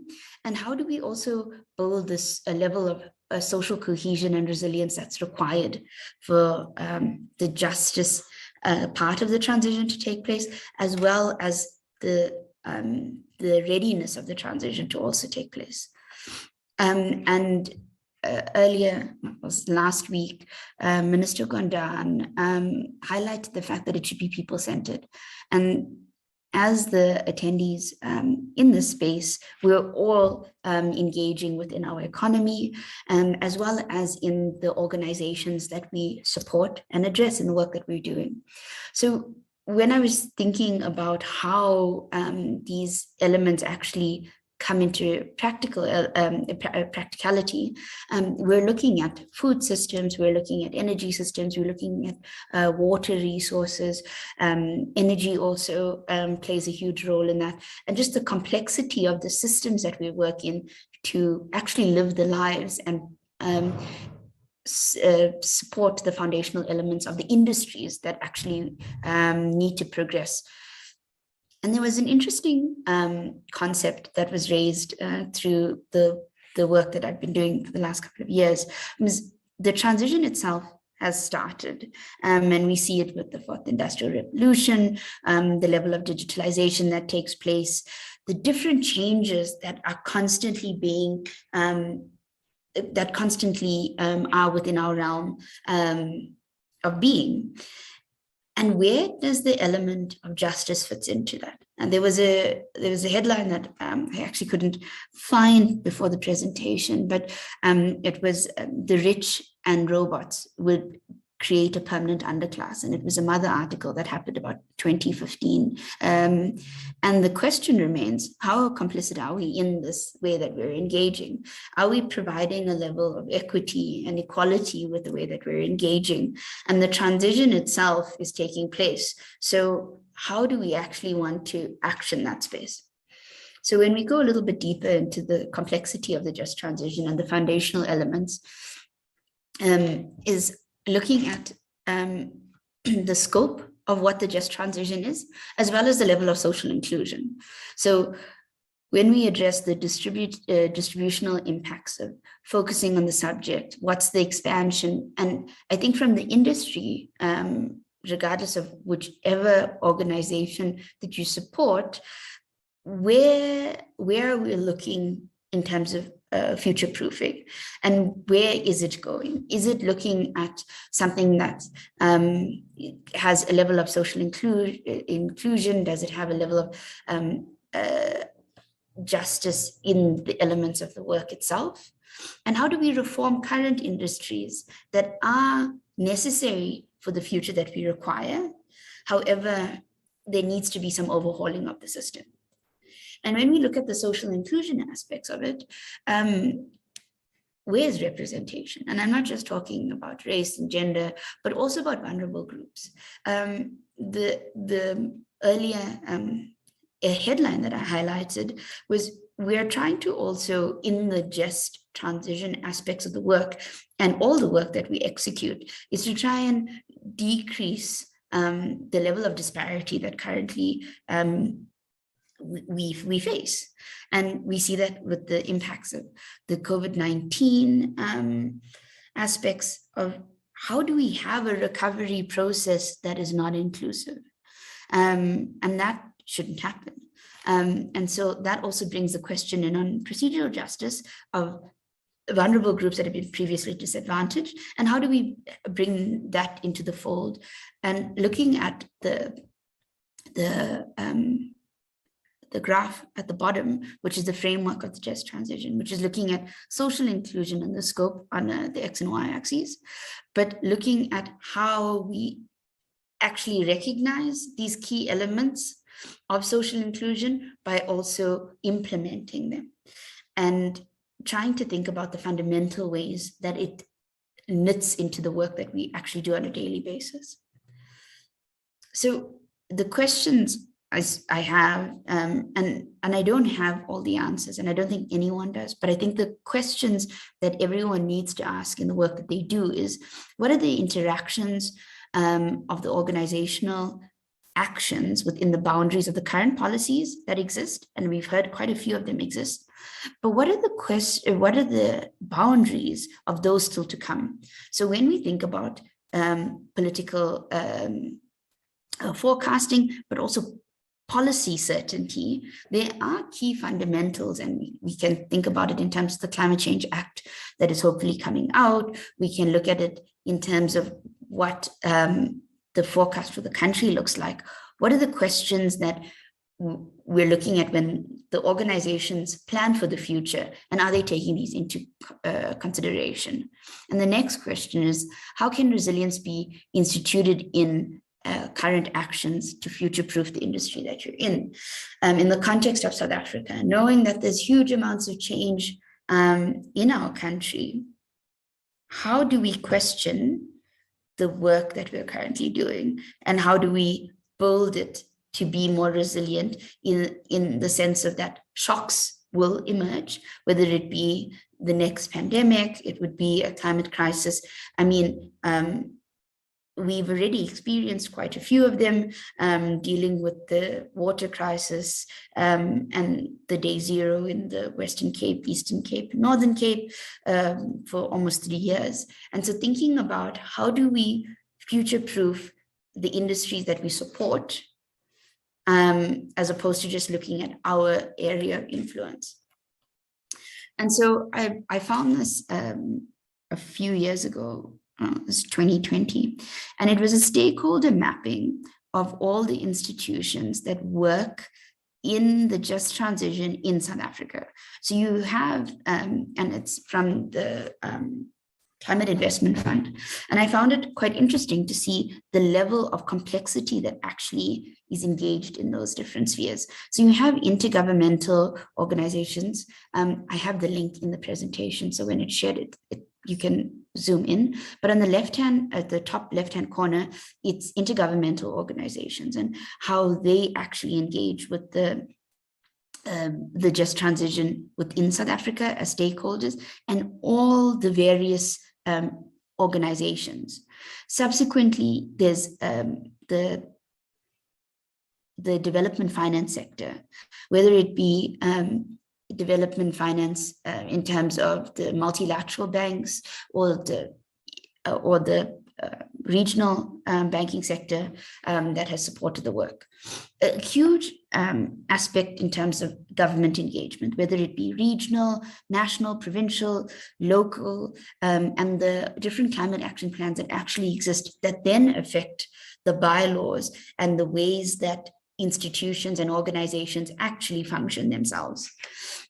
And if we go to the bottom on the left-hand side, it's just the informal sector that also has a role to play within the just transition in South Africa. When we look at the right-hand side, I think keeping up to date with what transitional elements actually emerge, because the just transition concept has been around for quite a long time. It was originally developed by the trade union movement, talking about the fact that there was job losses within the fossil fuel industries. And subsequently, it's now moved not just within that value chain, but further across different sectors that feed into unsustainable work practices, unsustainable industries for the environment, and that are currently sunset industries within the economic bounds. And then you look at the NGO sector that also plays a role in terms of the interaction within the industries themselves, which change the actual landscape itself, whether there are organizations, as previously mentioned by one of the speakers, that have incredible ESG ratings, but actually do not speak to the fundamentals of the transition that needs to take place for the future we want. And organized labor, which similarly operates in the same sort of characteristic. The second to last point is organized business. And I think that's where the plug-in for accessing information around the just transition, the climate sphere, the environmental forecasting is so incredibly useful. And the last one is development finance institutions and local banks. And how do those those banking institutions within the country support certain industries and provide that internal certainty for emerging markets to actually be supported. So I'm sure that you've heard these terms before, but in thinking about the change in strategy, engaging on what is necessary, there are three elements of justice: procedural justice, distributive justice, and restorative justice. And when we look at procedural justice, which is also in the previous graph that I mentioned, it's looking at the dimension of participation. What is the facilitation of inclusive decision-making and enabling an environment to empower vulnerable and often neglected stakeholders? And I think that, there's a lot of work that's been done on corporate social responsibility, but what's the deep-seated element that needs to be addressed on that, and not just a once-off engagement? When you look at the elements of distributive justice, it hinges on the negative impacts of the transition, which is like loss of economic activity, employment and livelihoods. What does the sunset industries have to do to actually be, to address the issues that need to be faced head on? And the last one is restorative justice, which is a fundamental pillar, dealing with the shortcomings that have happened historically. And I think that there are industries that need to actually look at all three of them, and I think all industries do, to deeply understand the change that needs to be instituted. So in the current social climate, when we think about justice in the terms of the just transition, where does equality fit in, whether it's racial, gender, or economic equality? And I think those talk deeply into not just representation, but meaningful engagement. Are there people that are at the table that have different viewpoints that are readily available to put that forward? And subsequently, are we willing to listen?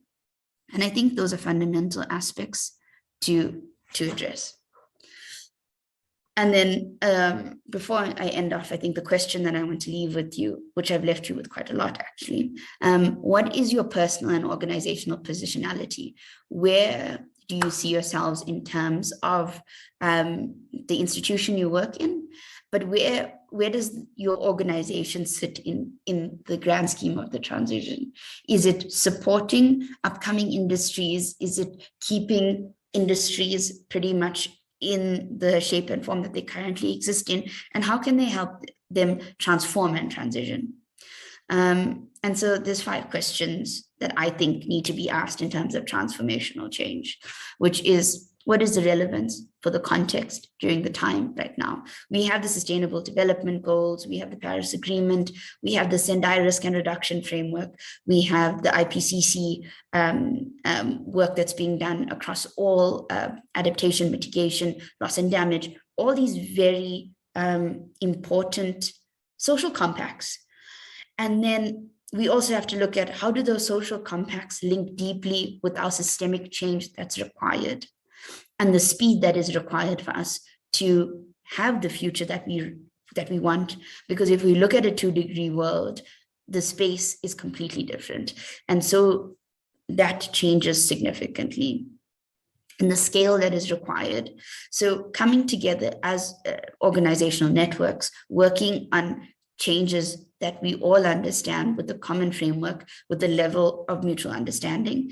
And what is that level of resilience that allows for adaptive capacity?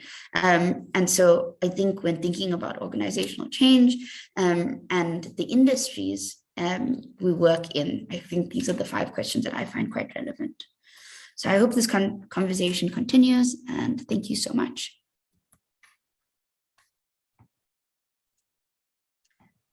Thank you so much, Nyoka.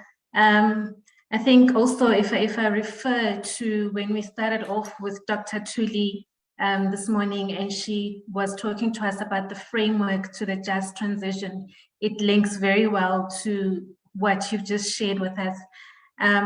Justice really is, we cannot remove justice from our being, and certainly it forms an integral part of our accounting profession, because we're trying to do what is right in society as well.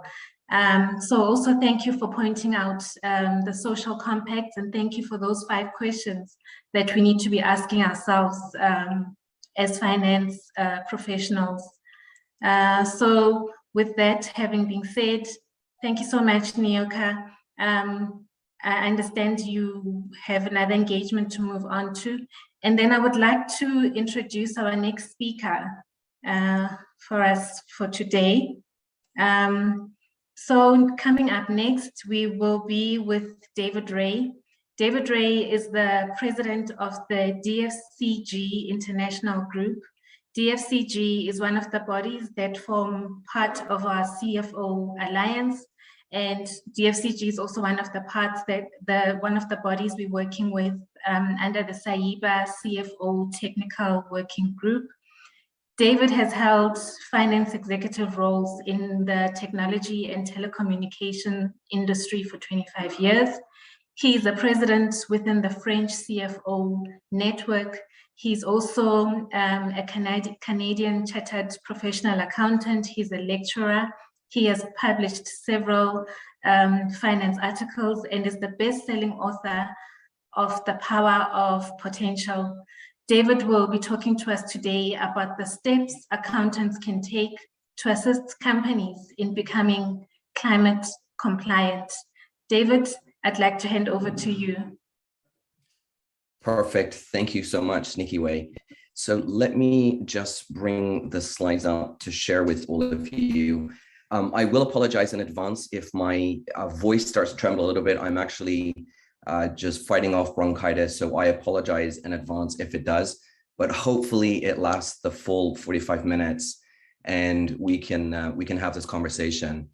So with that, I really want to thank as well Nicholas and Ilana as well for inviting me here. It's absolutely great to be here and to be able to share with you something that's probably a combination of both practical, but also something that's quite strategic, right? Because it fits into the heart of what we do as finance professionals in terms of how we help the organizations as well as the bodies that we support. So let's talk a little bit first about a really important step, and one that's often overlooked, interestingly enough, that I think accountants need to take a more proactive role in.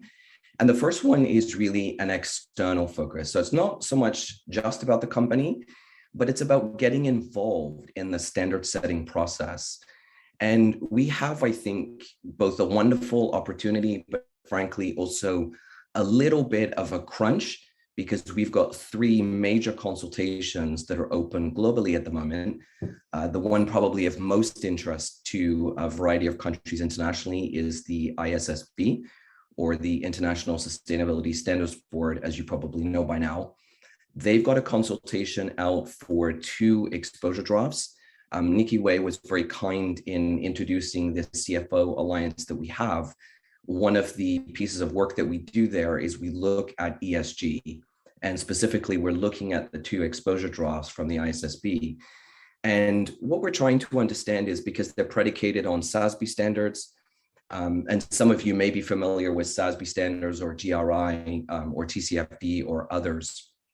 Basically, what the ISSB have done is they've taken the TCFD framework and they've effectively built on it.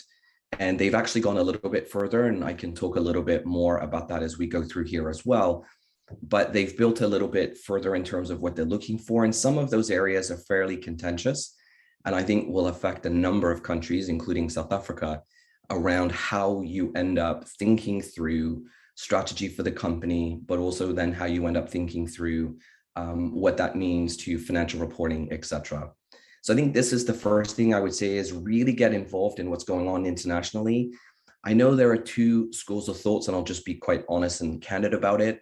One of them is a school of thought that says, look, you know, countries want to set their own standards and they want to go their own way. That's certainly one school of thought. The second school of thought is, well, no, actually, it might be helpful to participate in an international environment and context.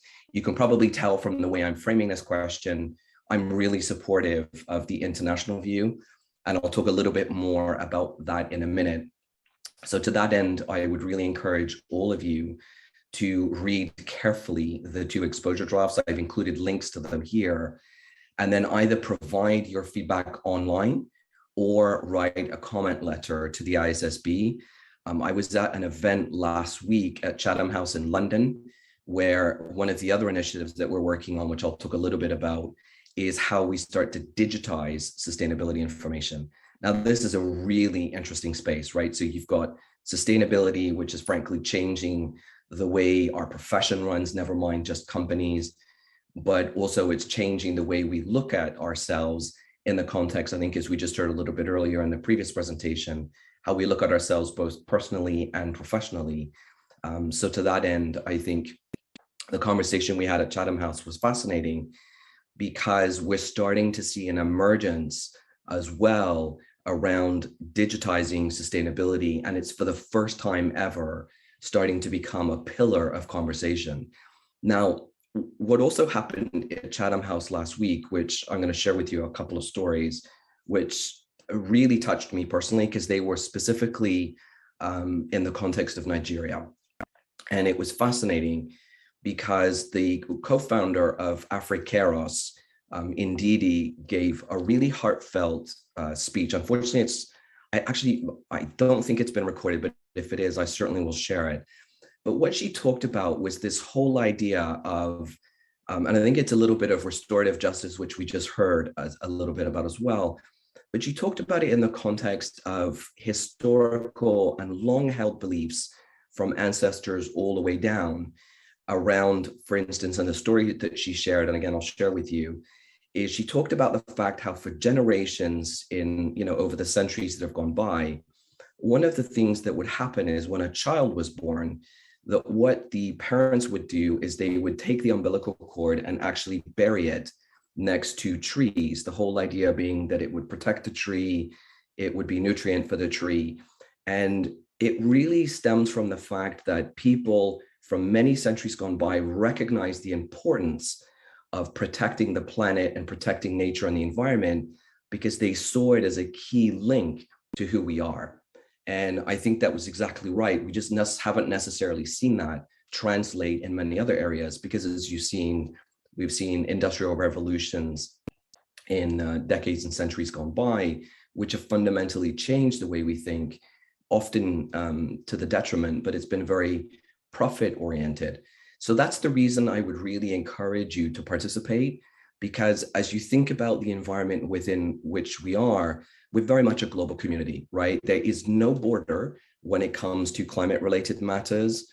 Whatever happens in one country will literally just keep moving around the planet and affect other countries. So I think regardless of all other things, whether they're political differences or ideological differences, the reality is we're very much one global community. And it's one where capitals flow globally, right? So we can't ignore global regulation, no matter how much we might like to at times. So the best defense that we can take is really to get involved, provide feedback, and then comment on those standards, as I mentioned here. The other thing I'll share with you a little bit about what came out of Chatham House last week for Nigeria, which was fascinating, is the FRC in Nigeria are really looking to bring digital to their regulatory reporting on both financial and sustainability matters. Now, many of you probably know this already. They're an IFRS follower. So it's quite logical when you think about it from that standpoint that they'll become an adopter of the IFRS standard, IFRS S standard as well. And to their full and absolute credit, they're proactively trying to address the challenges right now, because they can anticipate and see the change curve that they're going to need to go through. So I think it's important that when we look at all of this, we recognize that these little pockets of progress are being made, which is fantastic. And the more that we get involved in these global standards, the better, because these global standards will also very likely converge towards a harmonized set of sustainability standards in the months and the years ahead. And we'll also probably see a rationalization of existing bodies. So it's really helpful as well when you think about kind of the external view, look at what your peers are doing so that you have a much better sense of the industry practice and what some of the trends are, right? So it's always helpful to look outward as well as look inward. This particular trend is really just beginning, which is why it's incredible that CIBA today is having this event, because more awareness and discussion can only absolutely lead to a good place. So that's the external piece that I would really encourage you to think about first and start there. What's the first step then that you can take when you think about this from an internal point of view? Well, you can start to educate the decision makers in the organization about sustainability matters, and that absolutely includes climate. And it's important to remember that ESG really is not about a checking the box exercise. If you think what's happened to financial reporting in years gone by, it's often being seen as a check the box exercise. You often see financial reporting, or financial statements, I should say, coming out, and they follow a predefined format, and they're very structured, and they have a very similar look and feel between all companies. Now, some people advocate and say, well, that's good because it provides comparability and you can see what's happening between one company and another. And others advocate and say, well, yes, you may get comparability, but actually, is it still decision useful because a company isn't able to tell their story in the same way? So the challenge I think we need to be aware of here, and we need to keep in mind, is how we end up allowing organizations to be able to tell their story, but at the same time follow a structured approach or a standardized approach so that there's a consistent level of reporting out. And what I mean by that is it's not just about the metric, it's really about the context. And the context for this is also really important, because one of the other stories that Ndidi shared last week, and really, again, impassioned story, and she's absolutely right. I won't name the company just for the sake of protecting the company. They're not here to speak for themselves, but there's a particular company that she made reference of, and she spoke about the fact that this particular company had done a fair amount of mining in Nigeria, but in other African countries as well. And one of the things that was happening is a lot of their shareholders were putting pressure on them because they were seen as having areas of business that were not seen to be environmentally friendly or environmentally responsible. In fact, they were seen as quote unquote dirty industries, and a lot of pressure was put on the organization to somehow divest themselves or somehow manage these particular areas of the business. Now, here's where it gets interesting, and you can, again, debate this from different points of view, and I'm sharing this story with you to help you understand the real challenge we have, which is back to my first point, why I think it's so important that companies in all of the continent of Africa respond. And Nicholas, to you in particular, I would encourage you on behalf of CIBA to actively get involved, as I know you are already with our CFO Alliance. But really, the context of the story was then this mining company had basically mined several areas in Africa. And you can imagine that after years and decades of mining, that the environment was left in some cases in a pretty poor state. There are issues that were required with respect to cleanup, restoration, and just bringing the environment back to a level of usability. So what this organization did is they effectively abandoned the assets in a number of areas in Africa. Now, from their point of view, they abandoned them, they wrote them off from the financial statements, and ultimately, they're no longer being reflected. So the investors in that organization, very superficially, are quite happy because now they have a much more clean or greener set of reports. The challenge that now exists is that the country itself is left cleaning up some of these areas. So new companies have formed, companies that are formed specifically to clean up what's been left by the former mining company. Now, the challenge they're running into is how they end up getting equity or financing to be able to do this. And this is why it's important to educate decision makers, because it's all about getting access as well to capital markets. Now, the struggle they're having is because this environmental issue is not a popular one, And it's one that, again, on the surface, looks to be a dirty industry. And I use these terms very, very loosely, but just to give you some sense of the perception that this is creating. Without context and sustainability reporting, the organization can't actually tell the story about why it's so important that they get this sustainable funding, because they're trying to restore the environment to a condition where it becomes usable. So again, this is about really being able to then tell the story in context for users and making sure that we can connect the business to the societal impact. Now, in this case, clearly having an organization being created simply for the purpose of restoring the economy must be a good thing. And therefore, it's not just about the planet, it's about the economy, it's about the people, it's about society and future generations. So that's, I think, something that's going to be important for decision makers to really think about. And for us as professionals is to help them see we need to be able to convey that story in a manner that creates context. And therefore, we're connecting it with impact.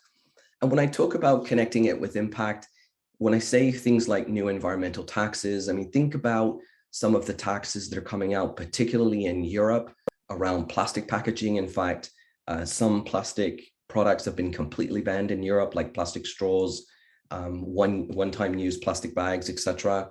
Or think about carbon taxes, because these have a very real financial impact on the organization today, tomorrow, and the day after that.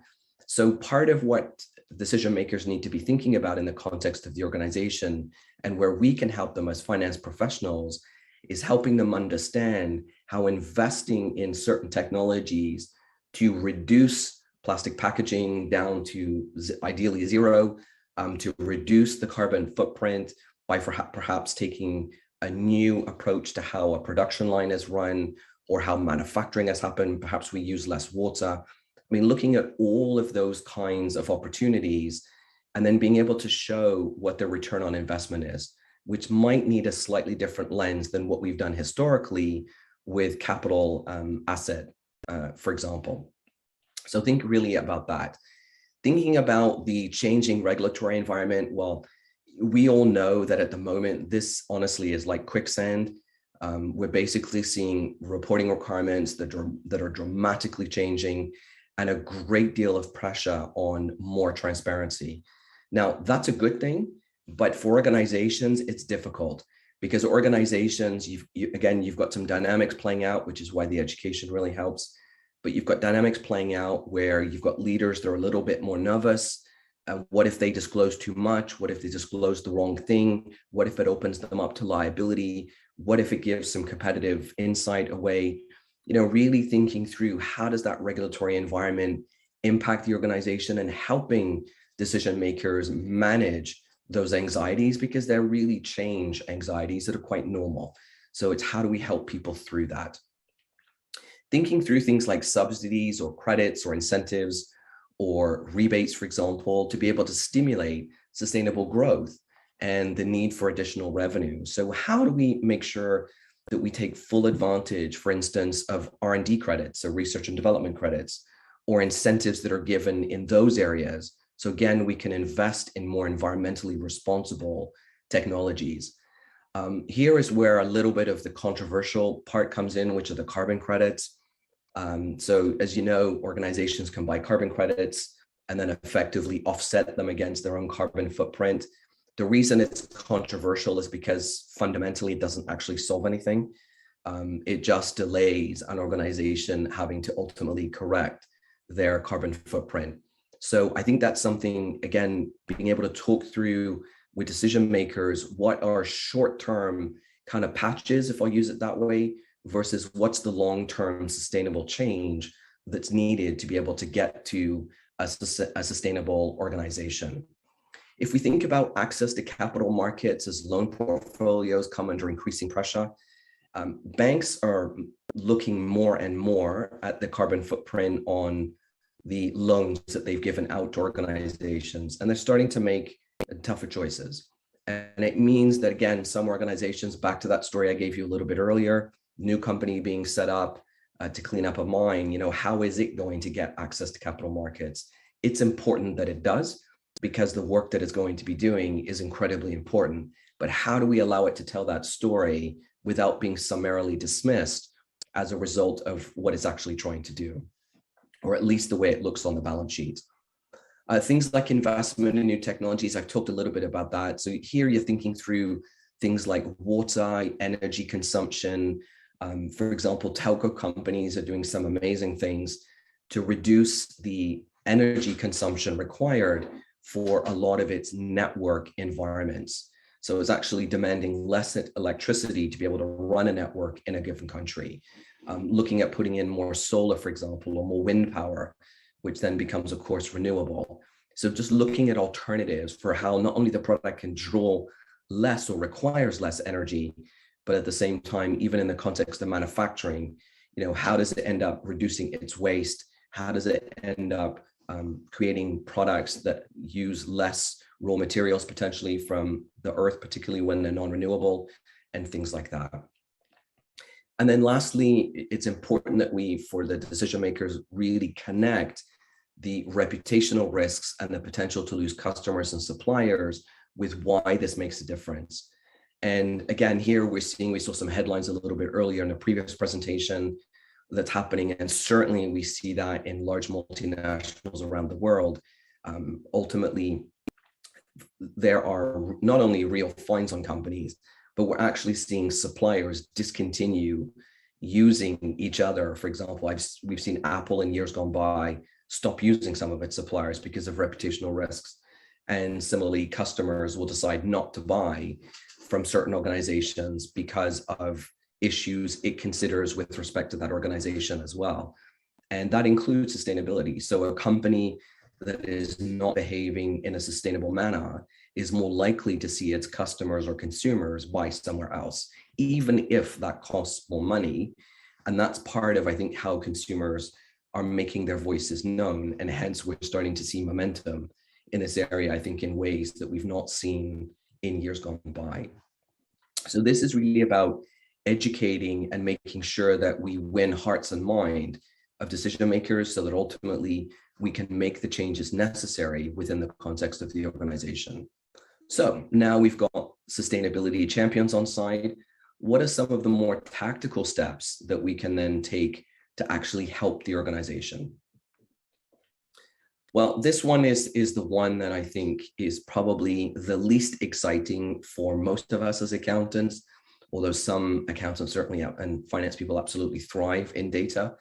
But it really is about data. It's about understanding what information we need to disclose, to whom it needs to be disclosed, and for what purpose. It's also about thinking through, for example, if the company has access to information today, where is it? And if we don't have access to it today, then how do we obtain it? And this is something I see quite a lot when I talk to CFOs. They're trying to figure out, where to even get the information. And then if they get the information, is it even reliable? So this really gets into the issue of data quality. And is it in a consumable format? Is it assurance ready?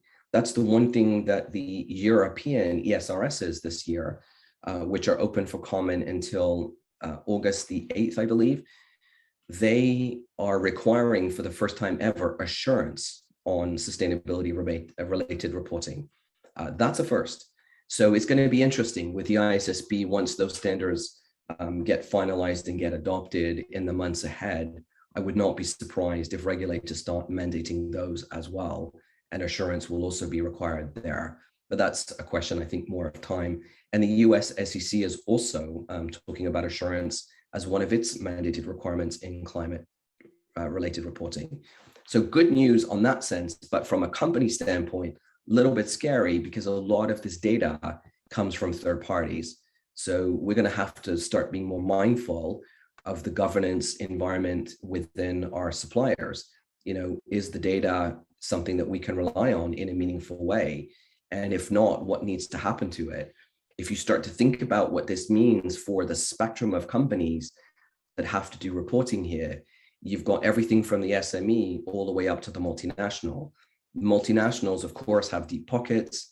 They can end up doing quite a lot to address data quality issues, data governance. but what about down at the SME side as well? And then thinking through making sure that we're dealing with this, because at the end of the day, whatever goes into the machine is what comes out of the machine. So if we let garbage go in, then garbage will come out. So again, just be really mindful of what data do you have, what do you need, where is it, can you trust it, and then how you get comfortable that it reports what you think it reports. So that's another element that we can take as accountants and finance professionals as well. So that's the foundational stuff. Now the fun really begins. Here we need to consider two aspects when we think about this from a finance team perspective. One of them is, of course, there's the transition plan. And we've all heard these transition plans. So, you know, to transition to net zero, 2030, 2050. I mean, you hear all sorts of references, but it's basically what's the plan to transition from where we are now to where we need to go. And then secondly, it's considering what is the resiliency for ourselves as an organization with respect to risks and opportunities. And this basically requires consideration of four elements, which is really the governance. So governance of not just the data, but governance of the processes, you know, governance of suppliers, governance of customers, governance around R&D, operations, delivery, you name it. So it's really looking at all of the governance around how we manage the areas, the processes, and the data within those. And then strategy. Here, it's really about linking the context between if I set my strategy at X, what impact is that going to have on the environment and vice versa? What impact is the environment going to have on my strategy? So it's starting to create very clear linkage between a strategy driver and an input from an environmental perspective, and making sure we're very clear about what drives change in our business as a result of those levers. I think historically, there hasn't been enough emphasis on understanding the connection between those two elements, but certainly I would expect that to change as companies start to realize more and more what the impact of all of this is for themselves. Similarly, it's about risk management. So risk management is pretty straightforward. It's about how I manage my risks, but it's also thinking through things like opportunities, right? So when we talk about risk, there's downside risk. Again, we're very, very good at that as accountants, but then there's upside risk. How do we take advantage of the upside opportunities around that as well? And then it's the metrics and the targets, not just those that are set within the standards, but also thinking through what are my peers doing? You know, what is my industry doing? What do I need to be mindful of? And then understanding that. So it means that we really need to understand the internal processes, controls, and systems. So what I wanted to say here is it's important to remember that sustainability risks are quite different from financial risks. And here's why. It's because stakeholders know what they want today as it relates to financial information that would be material to their decision-making process. But the same is not true on the sustainability side. Stakeholders are trying to wrestle with what they need or want to make decisions. So the information requirements here when it comes to sustainability are incredibly fluid. And we need internal resiliency to manage this, because what to a stakeholder might be immaterial this quarter could become incredibly material next quarter. So we've got to place emphasis really on understanding the controls that are used to manage the risks and opportunities around sustainability matters, as well as the overall governance and strategy. And remember that the direction of travel by standard setters is well beyond what may be in place for companies today on the financial side. But clearly we can leverage what we've learned from financial reporting on sustainability reporting. So on strategy, if we consider how sustainability impacts it and vice versa, we need to think about it in the context of short, medium, and long-term decision horizons, and then identify the processes that identify risks and opportunities around the sustainability matters. What are they and how are they managed? What mechanisms do we have internally to manage to both identify, track, and report on these today? And what else needs to be adapted or adopted for us to be able to do this? So let me help bring it to life with a couple of simple examples, because there's nothing like an example to help us understand what it means.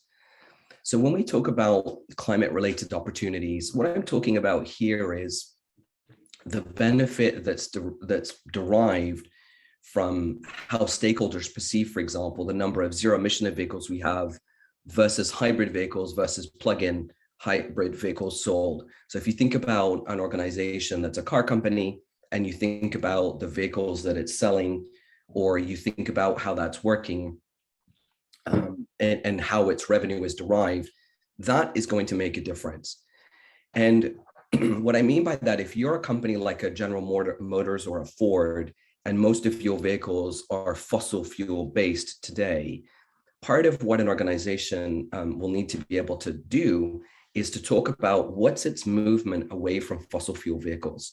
And what does that footprint look like in terms of what's its revenue swing going to be? So if 90% of revenue is derived today from fossil fuel vehicles that it sells, when will it reach, for example, that number being 10%? And that's part of what the transition plan needs to speak about, but that's what stakeholders also respond to quite positively, is seeing that transition away.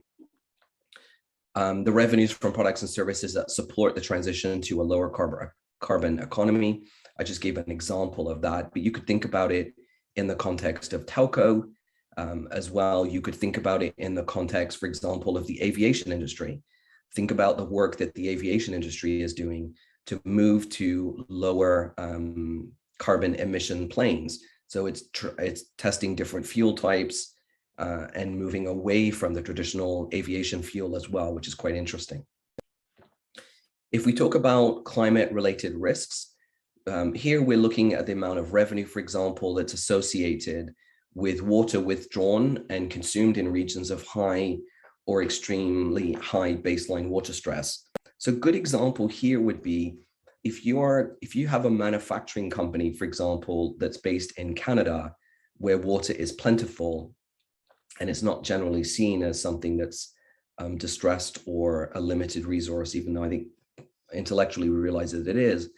And you compare that, for example, to the same company who's reporting in sub-Saharan desert climate, and there you've got a water consumption that's equal within those two companies. You know, clearly the reaction from stakeholders in an area of distressed water is going to be very different. But part of what needs to happen, because again, we're talking about a transition, is how does a company tell its story in a manner that ultimately shows that it's a gradual shift and change from where it is today to where it needs to be. And how do we end up then showing what that risk is if we don't get that water consumption down, if we're in a sub-Saharan area, then our business is at long-term risk. We actually might not have a business. So I think it's reacting not only to kind of on the surface, what's the reaction from stakeholders, but it's also looking at what's the viability of the company, the long-term viability over that period of time as well. Or if we talk about, for example, the proportion of property, infrastructure, or other asset portfolios in an area that's subject to, for example, flooding as well. So I'll give you an example here. One of the areas that's quite interesting is in the Houston area. It is quite prone to extreme weather conditions, let's put it that way.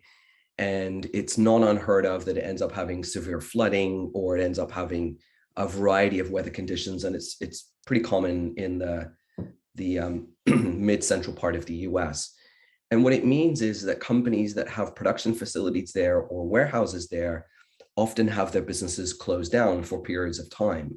Well, now again, if you're a user and you're looking at the financial statement, that's the risk that you're assessing, right? It's a climate risk to the organization. So you're going to be wanting to know, how is that company mitigating that risk? If it's keeping its facility in Houston, and how is it mitigating it?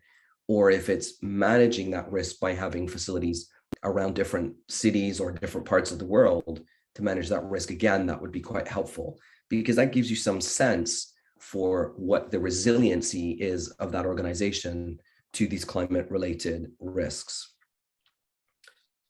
So let's look at a more complex business example. So we looked at some simple ones. Now, what if we were to say, how do we measure and value business impacts on biodiversity? Well, to be able to do that, you need to understand the relationship or the connection, causal relationship, connection pattern between your business activities and the changes in biodiversity and the associated costs or benefits of these impacts, right? This is exactly what we just talked about a little bit earlier.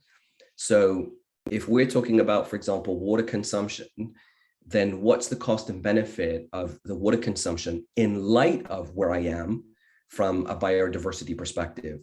Now, the thing that's really cool here is there's some good work that's going on by by Capitals Coalition, and they've called it the Natural Capital Protocol, where they're actually looking at measuring the impact in the context of biodiversity. So it means that if a company uses, let's say, 10,000 liters of water in Canada, it will have one measure. If it uses 10,000 liters of water in Nigeria, it might have a different measure. And that's because of the impact on biodiversity of the country. Again, it's very helpful because it starts to bring into stark contrast what some of the inequalities are around the world, and frankly, how we need to start addressing those inequalities, which brings us full circle back to point number one, which is get involved in the standard setting process internationally, because that's the only way that we're going to fix the inequality that's come up around the world. So it means that understanding our company's really potential exploitation of the resources, or for example, any kind of habitat loss, whether that's to animals, to birds, etc., pollution, if we've all of a sudden created a change in the biodiversity by introducing a new species or removing a species altogether, or contributing to climate change, I think it's really going to force companies to understand what it means.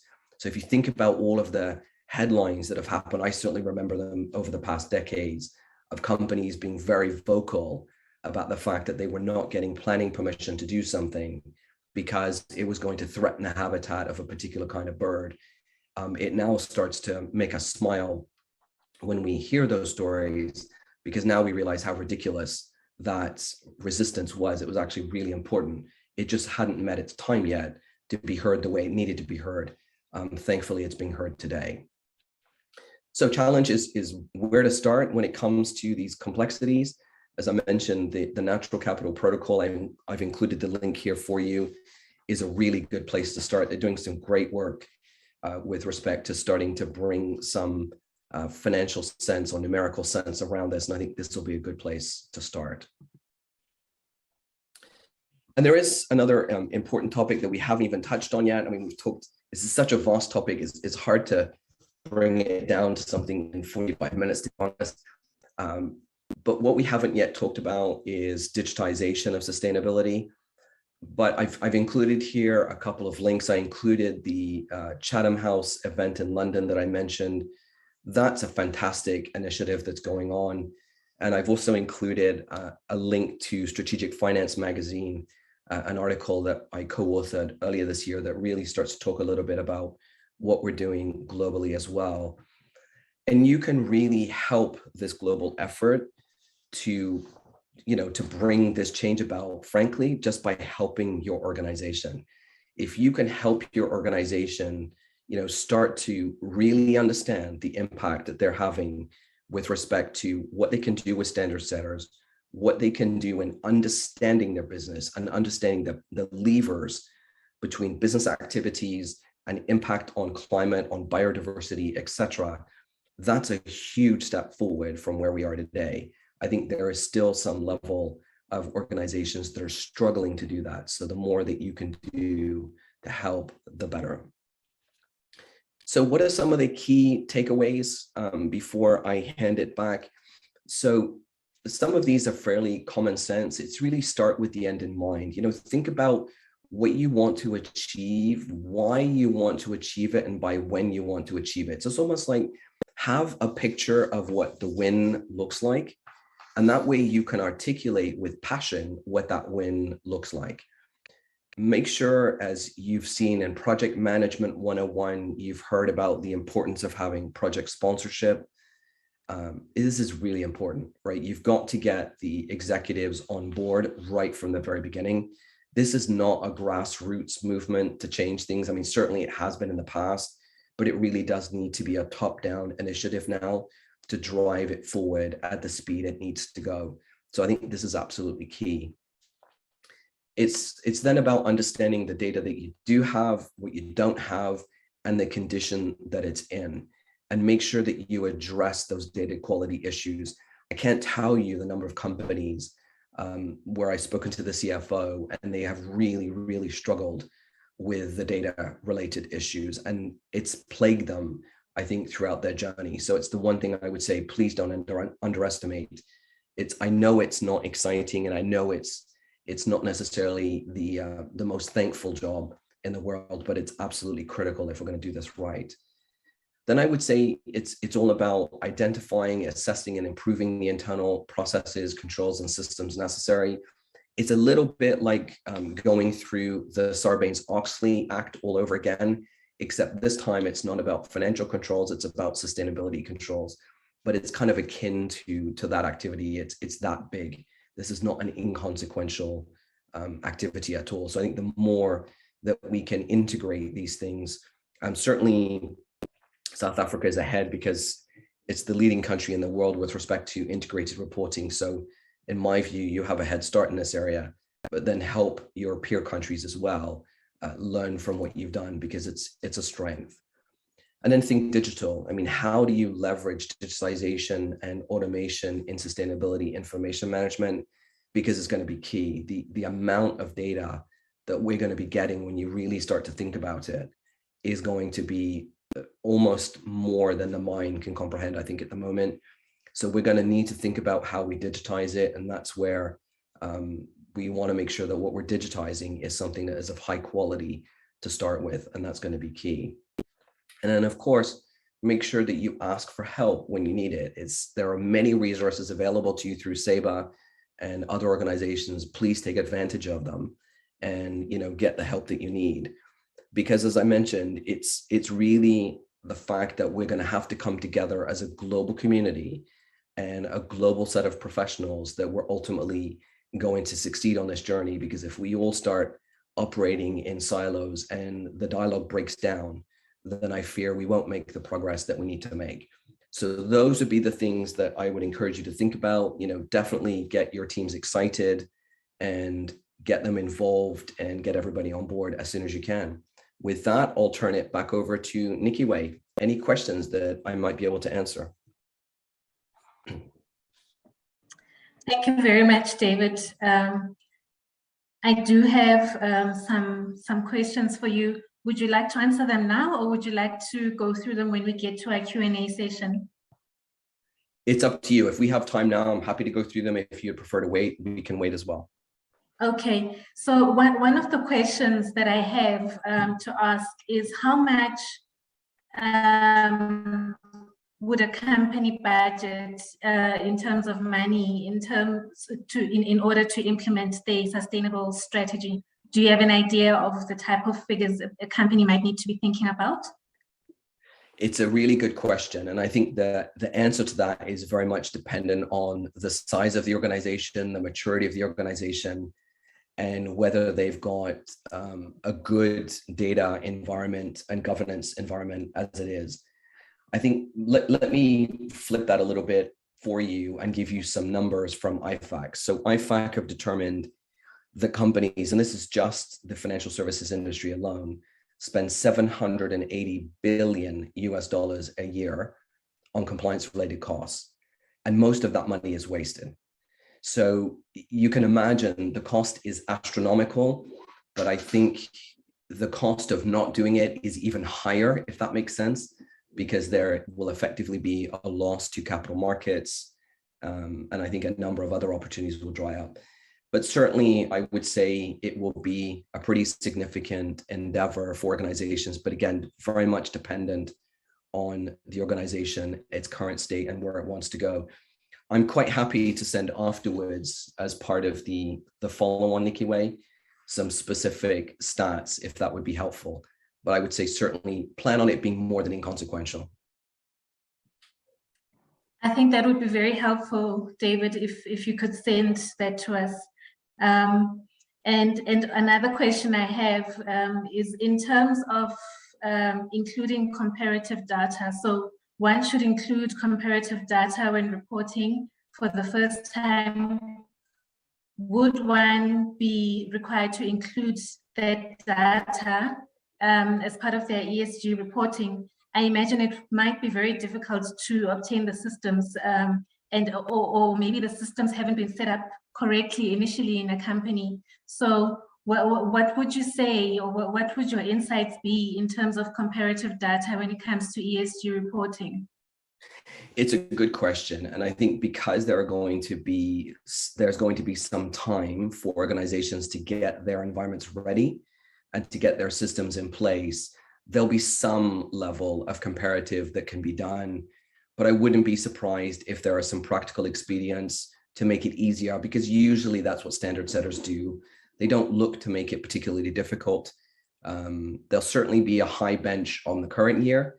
And I think there'll be a practical expedient giving some relief on the prior year. But then, of course, the year after that will just be a normal year. So that's what I'm expecting them to do. Okay. And in your view, David, the expectations from SMEs, if we were to compare the expectations from SMEs and major corporates, do you think they would be the same, or do you think they'd be comparable? As has been mentioned before, the larger corporates may have more resources than perhaps their SMEs. Well, what would you say on that? It's a great question, and it's one that we debate at length in the CFO Alliance. You know, I mean, I'll tell you my personal view, and if I separate this, just kind of my sympathy for SMEs, because it is hard. And I just look at this from a planet perspective. Frankly, the planet needs us to all be completely transparent and disclose and held to a high standard. So I think from a planet perspective, we can't afford to have a lesser requirement on SMEs. When you think about the fact that the economies in most continents is powered by the SME group and not by multinationals, I think that helps us understand why, right? They're a huge constituency group.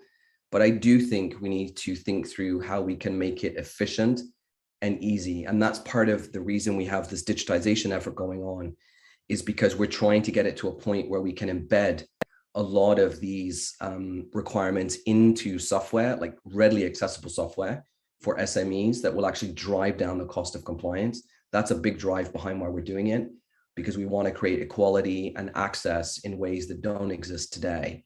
So that's part of it. If I put my finance hat back on, you know, do I have sympathy for SMEs? Absolutely, I do. I also think that SMEs actually have it a little bit easier in some ways because they're smaller and more nimble. They can actually adapt much more quickly. So I think the costs from that standpoint will be a lot less for SMEs, whereas typically multinationals are burdened with legacy environments and data trapped in a variety of systems, which SMEs don't typically have. So I think there are some advantages for SMEs, although I do recognize the burden. But I think that if that's done well, and we're able to get this breakthrough in digitization, frankly, I think SMEs could end up pivoting very quickly. Thank you, David. And in terms of the reliability of external data, do you think we have a view to practically measure whether the data of a third party can be relied on and it can be used reliably in sustainable reporting?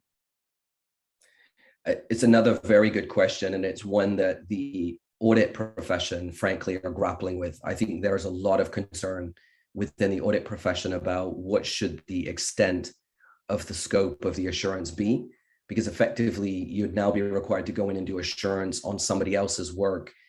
And then, you know, is there a way that you can rely on assurance done by another audit firm in a way perhaps that you wouldn't do today? for financial related matters. So this is a very good question, and it's one being actively and hotly debated by the international auditing standards bodies and by the audit profession themselves. So certainly stay tuned, more to come, but I can see that as being one, if we don't manage it well, could become quite unwieldy.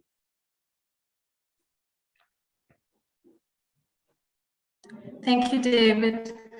And if we look at the initial setup and getting a company or an organization get up for the correct type of disclosure as far as ESG is concerned, in your view, should a company appoint a specialist to assist them with setting up and also with the implementation of a strategy?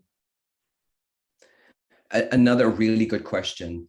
I'm of two minds when it comes to that. I absolutely think that external consultants and experts absolutely have a place, and I think they have a very good place. I do, however, think it's really important for the leadership of an organization to take a very hands-on role themselves and make sure that they are actively involved in this area. So to me, a consultant should be much more of a support, almost a little bit like a crutch, as opposed to a doer. So I think we need to not have them in a driving position. I think they need to be a more supporting position to help advise on options and considerations. But certainly the management should absolutely be the one that makes those decisions and takes responsibility for those decisions. Because ultimately what we care about, we measure, we do.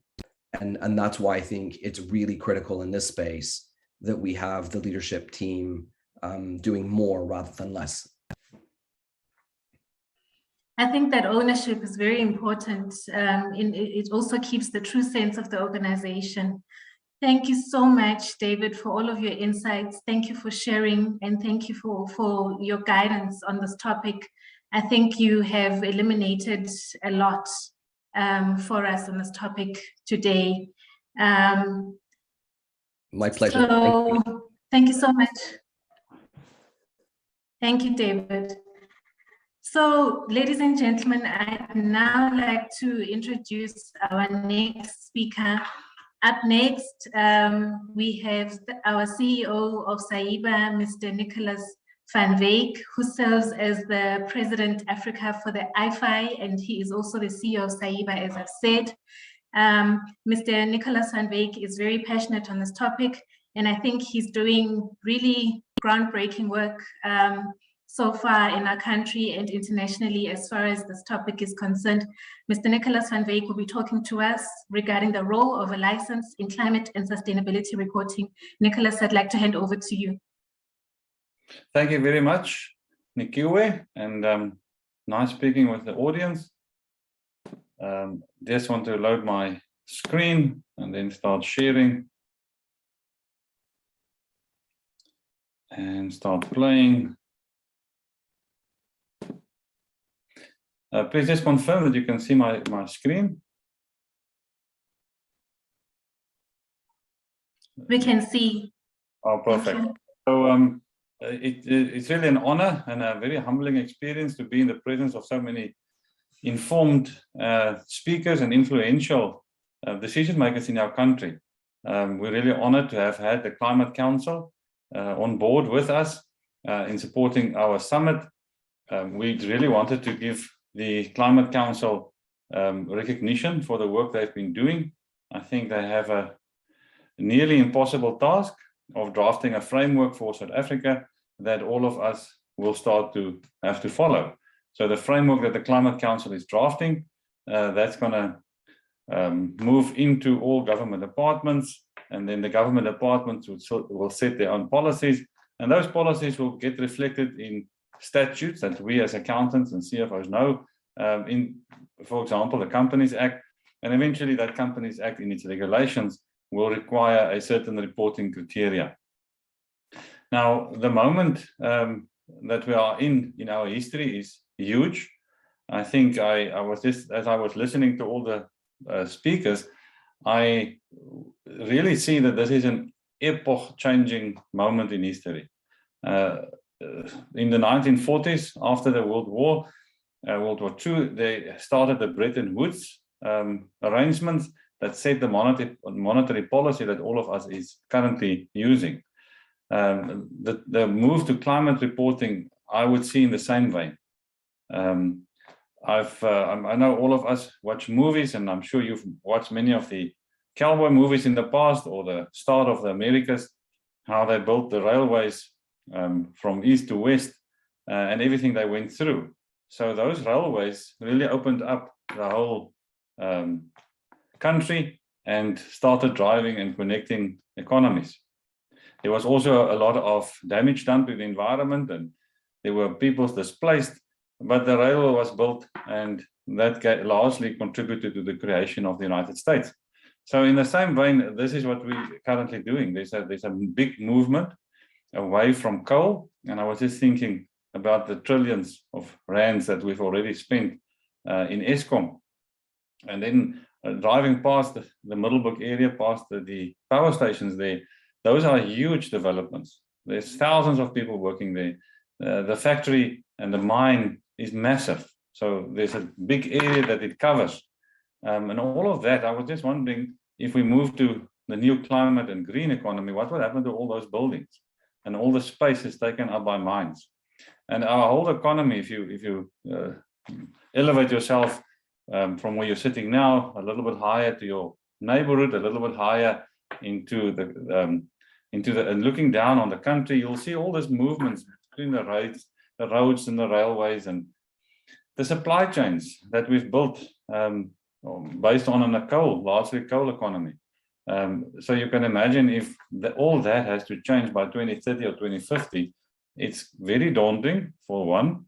Secondly, it's kind of crazy to think that we're going to do this. And then thirdly, what I then would see with the Climate Council is a cooperation, more the hardcore data from engineers and mathematicians on what this will mean. I think all of us are very supportive of a green economy. It sounds like it's the right plan to do, moving from dirty to green, but there are practicalities. So our whole livelihoods have been built around our current infrastructure, and how do you extract that and insert it into a new system?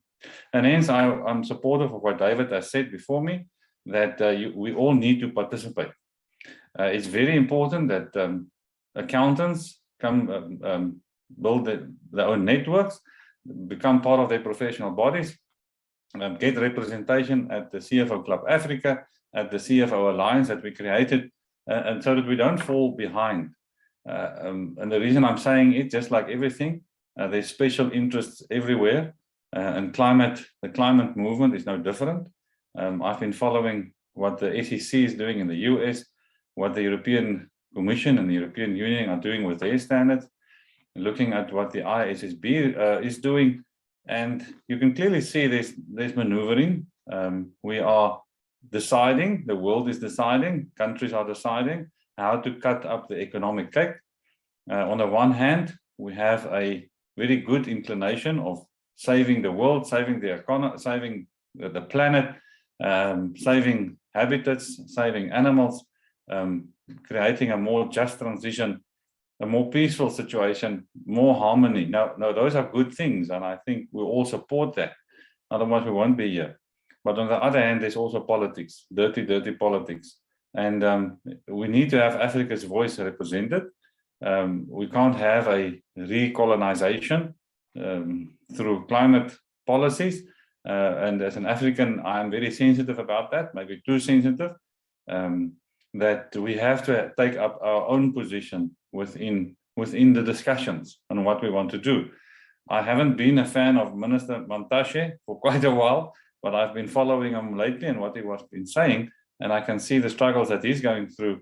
I think he also now had a wake-up call, because it's not the same minister that we've seen in the past when they were talking just local politics. The minister is now facing big corporates, big special interests, which I don't think the ANC fully integrated into their thinking up until this point.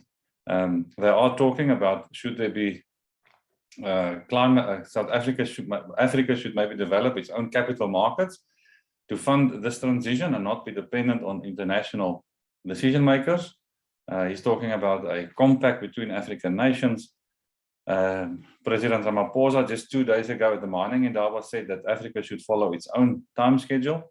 I totally agree with David and some of the other presenters. It is so important that we save the climate and we have future generations to think about. But there also has to be context there, because we only, Africa, to our own shame, only contributes like a small percentage of world GDP. We're actually very underdeveloped. I recently read a statistic that we contribute only 3% of CO2 levels globally, only 3%.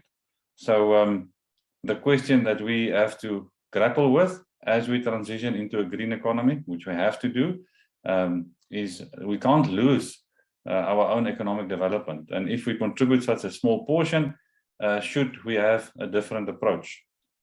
There's pros and cons both ways, but that's why we're having the summit, so that we can discuss these things and make this joint decision.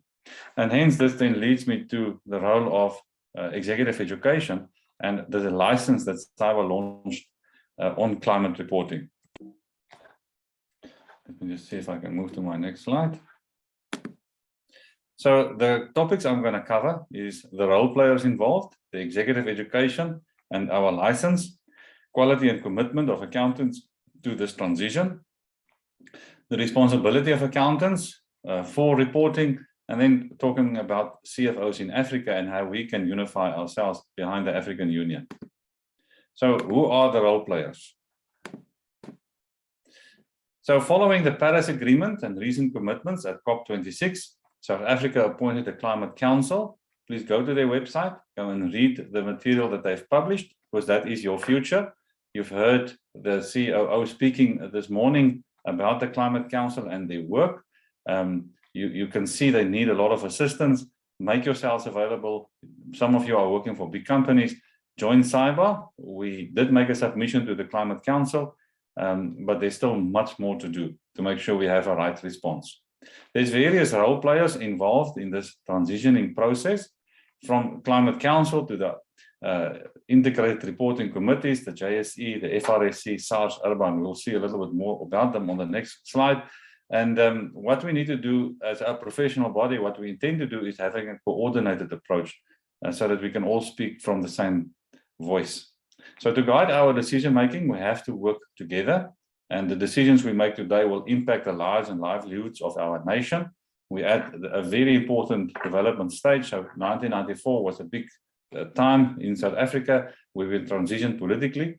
We have been talking for the last 25 years to also have an economic transformation, and we're still in that process. And now suddenly there's something hitting us that's much bigger than what we faced in the past. So it's really taking our attention, stop looking inward, start looking outward, and really position South Africa. How do we want to compete in this new world? So it's one thing to all agree on change, but nation states are still competing for positions and looking after their own populations. And these dynamics does not change when it comes to setting a green policy. So as Africans, we need to be wide awake. We need to be more activist. We need to drive this agenda for ourselves. We're so largely still undeveloped.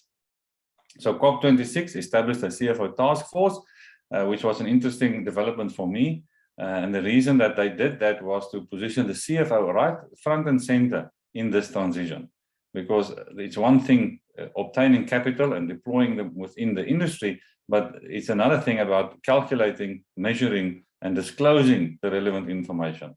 So it's although it's a scary time for all of us, it's a booming time for the CFOs. And that's why we then organize a summit, the executive education and the license, because we see this huge opportunity. CFOs have been repositioning themselves over the last couple of years as the modern CFO. I'm sure all of you attended events and training events on what it means to be a modern CFO. You can just Google that word and you'll find thousands and thousands of pages. But if you really want to recreate your career, get better remunerated, become irreplaceable within your firm, then this is it. Going to the board, presenting your case, taking ownership and charge of the climate transition, you'll secure your job for the next hundreds of years. And if you train your kids properly, they'll even take over from you in that position. So if you're an accountant, doesn't matter at which level, we'll talk about that now. And this is a 1994 moment. I remember back 1994, there was a lot of, the country was split in two. A lot of the people didn't want to participate into the new economy. Many were at premonitions that it's not going to work. Other companies decided, no, they're going to expand, implement, establish new facilities. And then suddenly South Africa just exploded because sanctions was lifted and there was a massive amounts of funds flowing in. And the companies that committed to the new South Africa and expanding, irrespective of the political chaos that we experienced during that time, they thrived, and they're still thriving today. I recently made a post on my LinkedIn profile, and SARS calculated that they collected 17 trillion rand over the last 25 years of their existence. And then I was interested in how much was collected in the 25 years prior to 1994. And that was the number I came up with was 2 trillion rand. So in the 25 years prior to 1994, about 2 trillion in taxes was collected.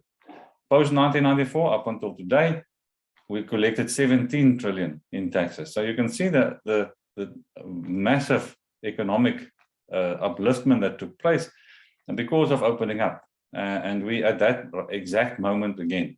So you have to position your company in the right way. As an accountant, start the conversation, lead the conversation. Your clients will be relying on you.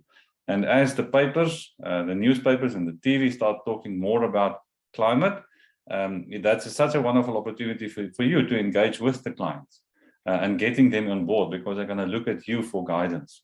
And I know we're all still finding out how things will work, but that's why we arrange the executive education.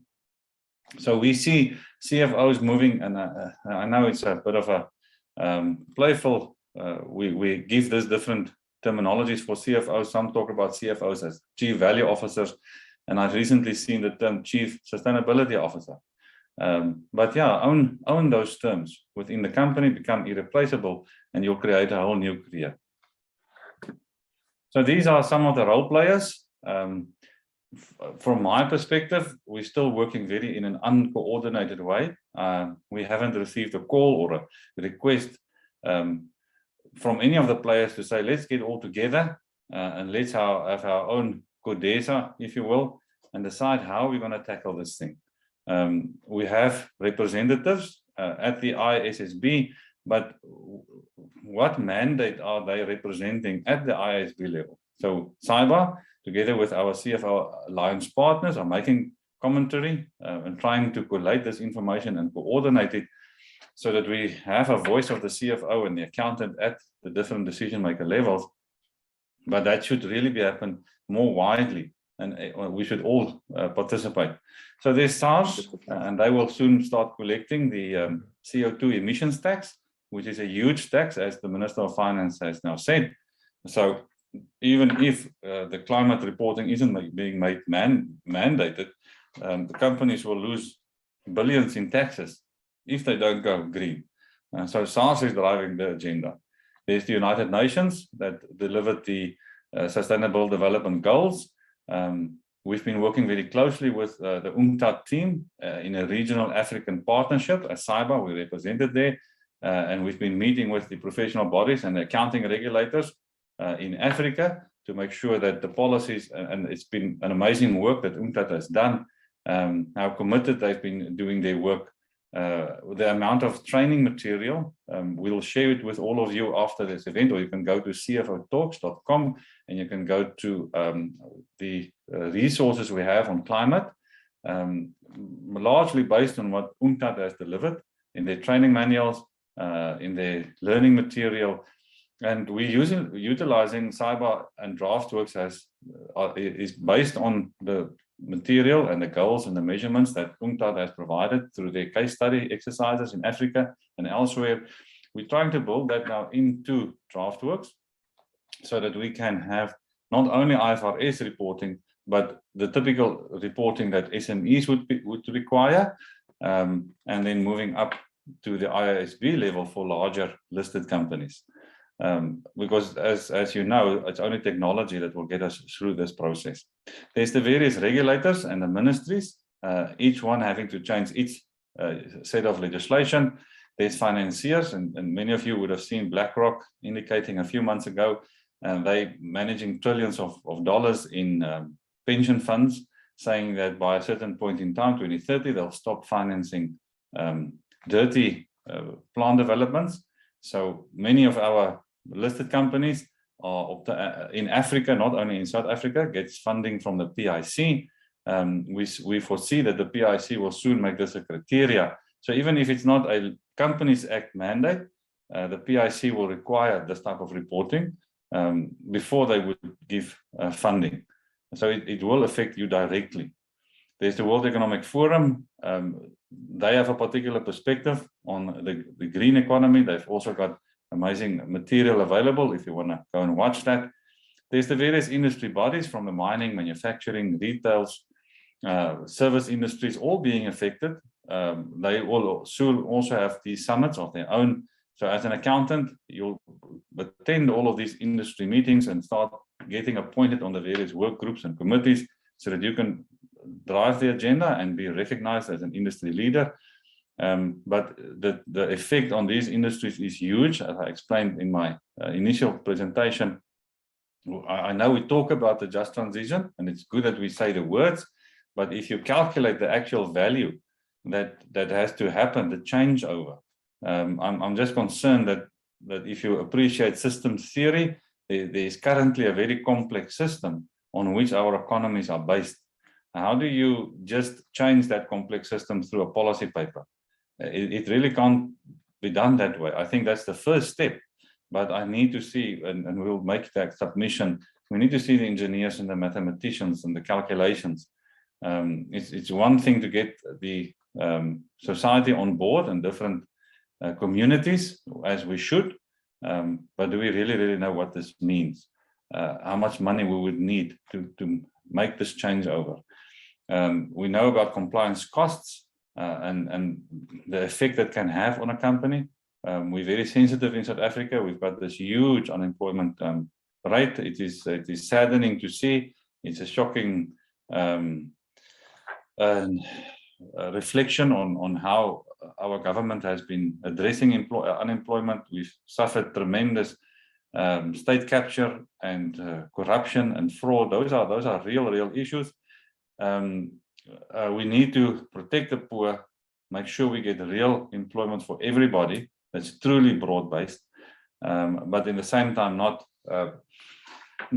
wasting resources through corruption. And so again, that's where the professional bodies comes in. You'll see in the presentation why we started the license, and it's to address all of these ills that we've experienced over the last 25 years to not have this go forward into the new system. There's universities, we need to see much more from them. They need to, in their curriculum, start implementing the climate reporting requirements so that the students coming out from a BCom can start deploying them. And then there's the JSE and the Cape Town Stock Exchange, all setting their own standards and their own requirements. So what CIBA's function will be for the next year or two is to make sure that there's a coordinated approach through all these entities. Now, how do we foresee this coordination to work? Our focus at CIBA is on the finance department. So in each and every of those stakeholders that I just mentioned, the role players, each one of them, the 3 million companies that's operating in South Africa and the 20,000 state-owned entities, all have a finance department. And if you look at the finance department, it's split in functional, administrative, operational, management, and strategic levels. So it's each one of the accountant that is fitting in that particular level that needs to be upskilled in green financing, from the capturing of the data to the strategic interpretation of that data. So it's a whole new function for the finance department to deliver. So what then we are trying to do is to get a voice for the CFO in the climate debate. What we've seen is that there are various standards being set. As I mentioned, the SEC, the EU, the ISSB, the UN have their sustainable development goals. And there are differences within these standard setters. It is a concern for us why the US and the Europeans would develop their own standards. And that then raises the question, is it to benefit their own economies? And should Africa then develop its own standard? So it's more in response to the global community driven by the West, not wanting to play with the rest of the world. And that obviously then drives Africa to think about its own standards. But as CFOs, we cannot stand away from this problem. So we established with our partners a thing called the CFO Alliance. That is countries represented in, there they are, from Germany, France, Spain, Portugal, Morocco, Tunisia, Italy, Greece, Namibia, South Africa, and Mexico. These are CFOs that came, CFO communities, CFO associations that all came together, formed the CFO Alliance to say, all right, we have the politicians moving in a certain way. Then we have CFOs working in companies and business, but is our voice being heard? And we are so close. We see the development effects. We obtain the funding from the PICs of the world. We deploy them in our factories, in a mine, in Africa. We see the effect on the community, and we work as project managers within that industry. So we need to, you guys need to share that information with us as CFOs, as accountants, so that we can obtain the data at the CFO global level and then represent the data. A standard might not make sense. A standard might be too costly. We can represent that at the decision makers at various levels of global authorities and really get your voices heard. So the Alliance doesn't work only on a ESG level, but also on international tax as well as digitization. Through the help with David and the international CFO groups, these three items has been identified as the crucial new fields for the CFO. So our global chairperson for the Alliance is Emmanuel Millard from the DFCG. And there's our chairmen of each of the work groups, Armand Angeli, David Ray, and Pier Giorgio Valente on the tax. So we're very grateful for the leadership, between them there's years of experience and commitment. So we're sharing the platforms with them to make the voice of the CFO heard. So this then moves me, I've sketched now the environmental analysis. Now we're moving into the executive education level and why then we started this. So we know about the CFO and the integrated thinking that he or she must apply. And these are the levels that's now being affected with sustainability. There's the UN Sustainable Development Goals.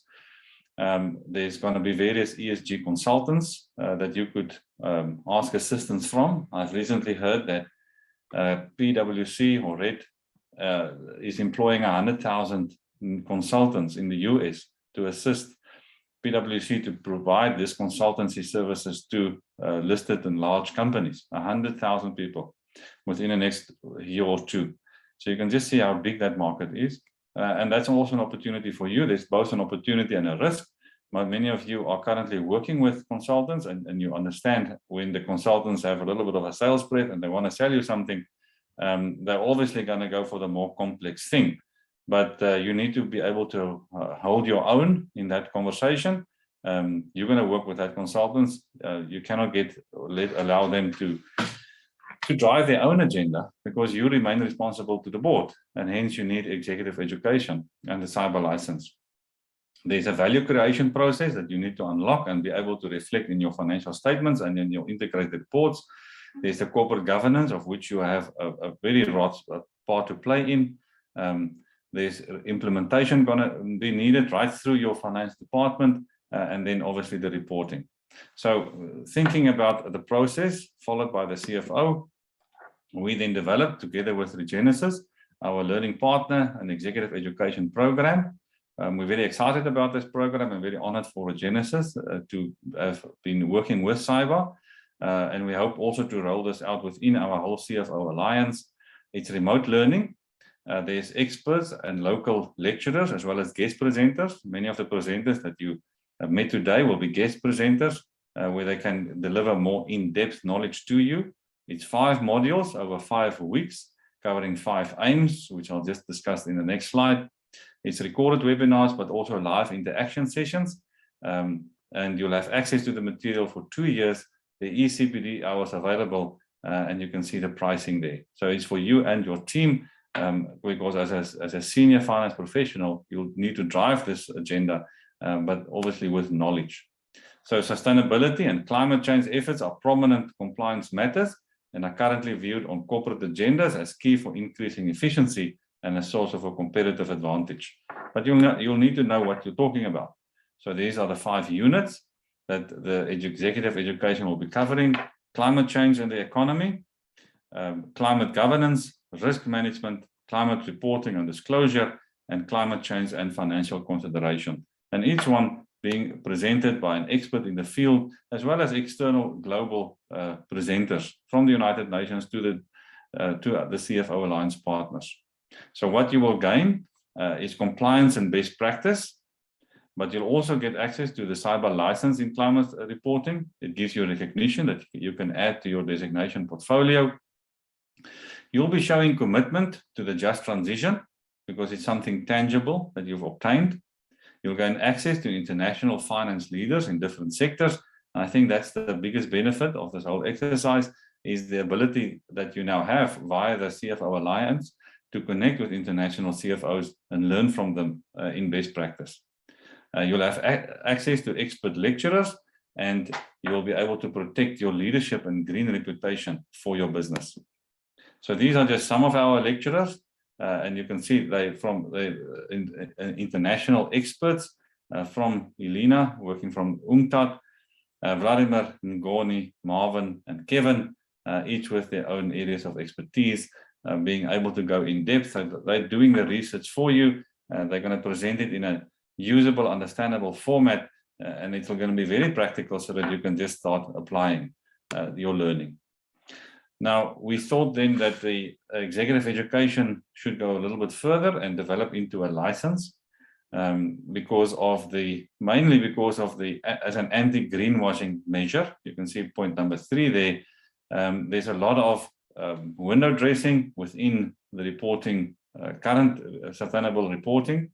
There's wonderful standards being developed. We're all committed to delivering those standards, but there will be greenwashing, and we need to avoid that. And this is then where ethics comes in, where membership of a professional body such as CIBA is so important. It shows your commitment to ethical conduct, professional conduct.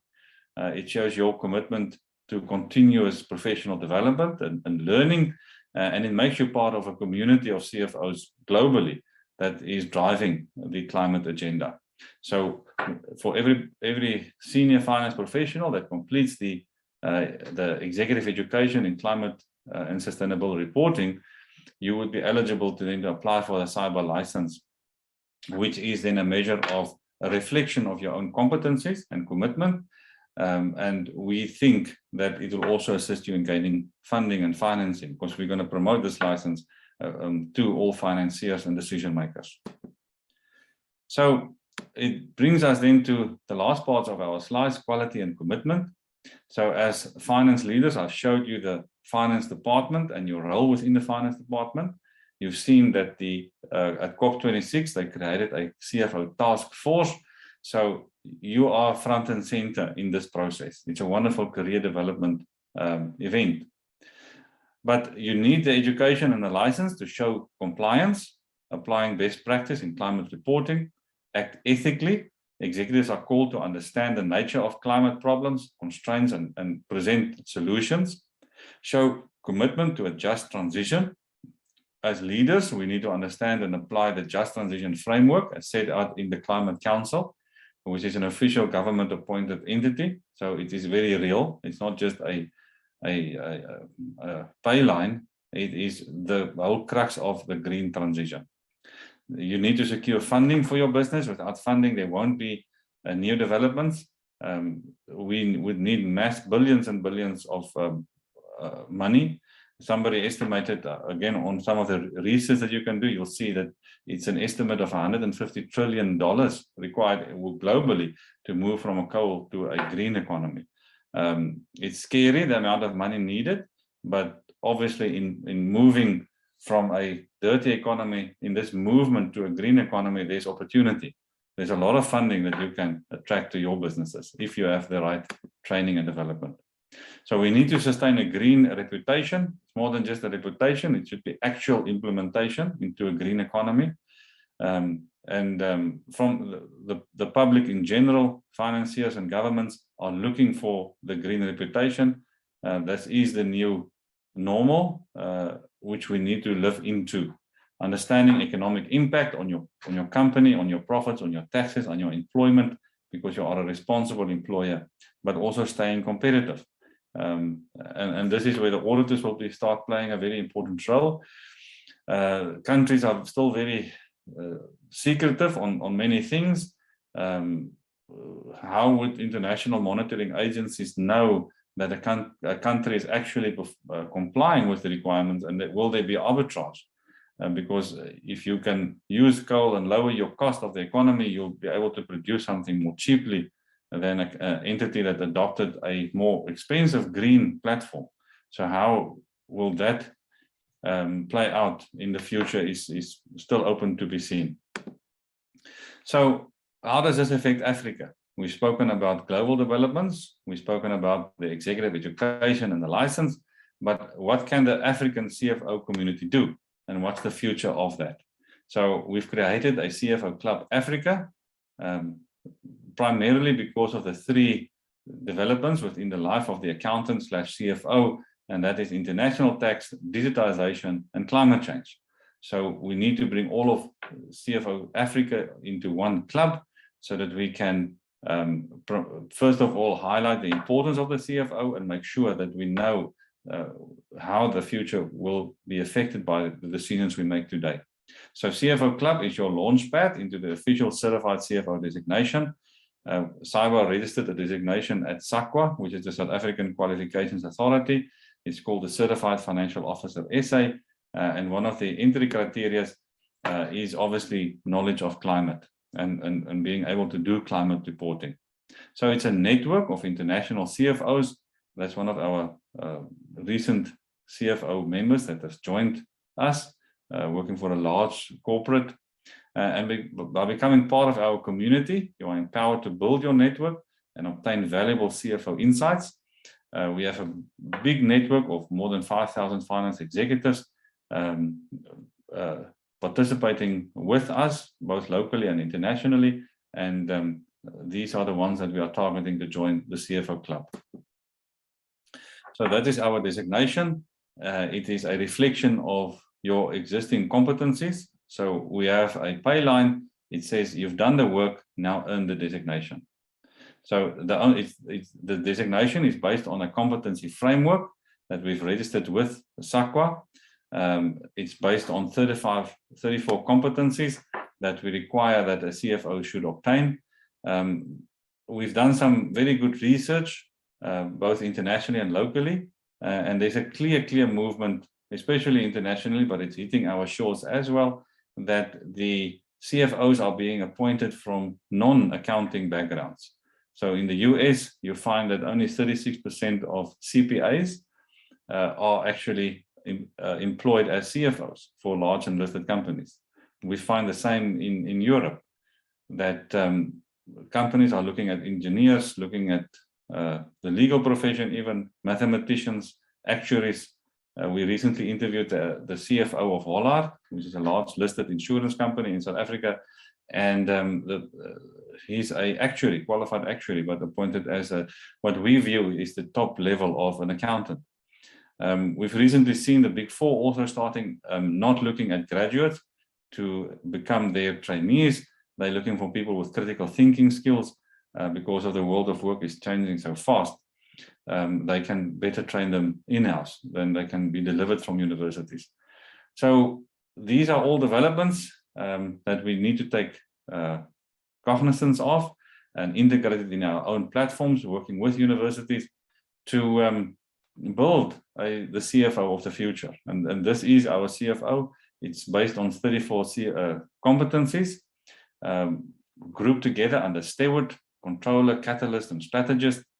We require an undergraduate degree plus it's typically a BCom plus honors plus MBA and 8 to 10 years of work experience in a senior finance role, underpinned by our ethical program and assessed through a CFO, senior CFO, and a portfolio that is submitted, and that then leads to a designation. So this is one of our members, Sajana Ramesh, from Kaspersky Lab Africa, and this is what she's been saying about our designation. I've been awarded with a CFO SA designation, which recognizes my competencies as a finance leader. There again is our 4 pillars of the designation, being a steward, an operator, a catalyst, and a strategist. And what we've now recently done is to include climate and sustainability reporting under the steward and the catalyst role. It's going to be an integral part of your job function. You have to shine, it's your time to shine. So with the executive education, we've now inserted those skill sets within the competency of the CFO. So as a member of the CFO Club, and when you get awarded the designation, you gain podcasts that we do weekly with leading CFOs, webinars such as this one that we're currently presenting, a tax knowledge base with Concise to help assist you with your international tax liabilities, networking opportunities, a CFO World Congress, and executive education. We're very proud of our CFO World Congress. We hosted one in 2016 locally, and since then have attended various congresses in Italy, in Mexico, and hopefully this year again, internationally, we'll be going to Italy once more. I'll be talking to that a little bit later, but generally we take about 30 CFOs with. We expose them to their colleagues overseas in big corporates and big industries. It's wonderful business generating opportunities. We make a point of connecting your business with a similar business or a business that's in your supply chain when we meet at our World Congresses, and that's just besides the wonderful seminar presentations made by experts in the fields. And then there's nothing obviously that can compare to being in another country and seeing how their infrastructure works and listening to the problems they have. It changes your perspective about South Africa and the things we're struggling with. So, and all of that you then gain if you're part of the CFO Club and the CFO community. One of our flagship products is CFO Talks. This is where we invite and interview the CFOs from listed and large companies. And they share with us the secrets of the trade, how they developed into CFOs. And it's very interesting listening to them. Each CFO has his or her own story to tell. Each one has a different development perspective. And whilst working, each one developed in a different specialist area. But what stands out about CFOs when we talk with them is their love for teaching. CFOs in their hearts are actually teachers. They love developing their finance departments. They love elevating them, developing them. And I think now with the climate reporting and sustainability, you will be able to do more of that with your staff members. So this was one of our attendance of the CFO World Congress. So CFO Talks is devoted to sharing of ideas and providing a platform through which CFOs can learn from one another. And I make a point of it to attend these meetings and then listen. There's so much that I gain in my own work life by just listening to the stories shared by CFOs and my peers. And then I can bring that home and improve my my own company. So a lot of the successes we've achieved at CIBA is due to us attending these types of events. We're also launching this year a mentorship program. There has been a big need. A lot of CFOs have asked for this. So as part of our CFO Talk, CFO Club community, finance executives can measure their progress and gain valuable insights and mentorship from their peers. So we'll be launching that quite soon with the relaunch of our CFO Club website. So this is about CIBA. I'm just going to close with the last few slides. So we are the #1 professional body for accountants and finance executives in Africa. We're really expanding heavily and quickly within Africa. We've expanded with our colleagues into Europe and Mexico, made friends everywhere, trying to establish a single entry criteria for CFOs getting a global competency framework set up for CFOs that include climate reporting, and making sure we represent the voice of accountants and CFOs. So these are our designations at various levels. We're really covering the whole spectrum, right from the entry operational level, administrative level, right through to the strategic level.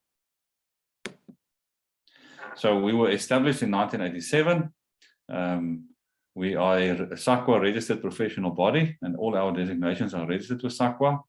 We're a SARS accredited RCB. That's more relevant for our members in practice. We're now more than 10,000 members, which makes us close to the second largest in South Africa, possibly the biggest in Namibia. A full member of IFI, which again is similar to the CFO Alliance, a global association of finance executive associations, which now includes China and Japan and some of the Asian countries. Associate member of PAFA, and a founding member of the Global CFO Alliance, and the founder of CFO Club Africa, to make sure, and that has been our experience. It's amazing to work with our European and Asian partners, but what you do need is an African voice, else you really get left by the wayside, because you don't have enough numbers, you don't have enough discussions, and you can't keep up with the conversation. So you need to organize yourself as a continent. We have the African Union, we have various structures, but what we don't have is a CFO club for Africa that can really develop and can assist with the development of Africa's GDP. The contribution to world GDP is so low, it's not what it should be. It's really embarrassing when I go to these international meetings. I don't want to be the smallest continent. We've got the biggest continent with 70% of the world's population, and it's about time that we take up our rightful place by building our own economies. So our CFO World Congress is in Naples, in Capri, this year, October. Just to tease you a bit, that is a picture from Capri. We can't wait to go there. If you're interested in attending with us, you can contact Irina at cfotalks.com, and we can then take the conversation further. It's really a life-changing event. Besides the scenery, you'll meet amazing colleagues like David Ray, that was just here, and some other amazing people. Armand Angeli will be there, possibly Emmanuel Millard. These people have really developed my career just by me being able to listen to them and them explaining what they do. I quickly realized, but I'm not doing enough. I'm not doing it quickly enough. So you need these type of people that you look up to. So please join us as we go for the CFO World Congress this year. And thank you. That's my presentation. I'm now handing back to the chairperson. You're welcome to contact me at any time or ask questions if you like. It's nvanwyk@ciba.org.za. I'm looking forward to hearing from you. And there's a poll that we want you to complete for us before we close.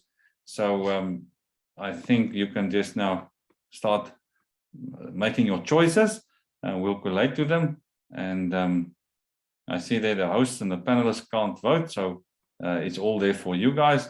I'd love to see what you're thinking about those 4 crucial topics. So just take 1 or 2 minutes, complete that for us. We really need your assistance. Looking forward to your choices. Thanks, everybody. It was amazing.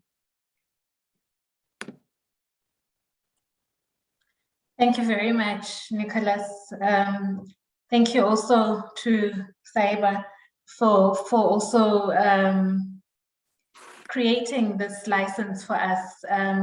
It really is an honor and a privilege to have access to an organization that helps us to be a modern CFO, and it also gives us something to aspire to.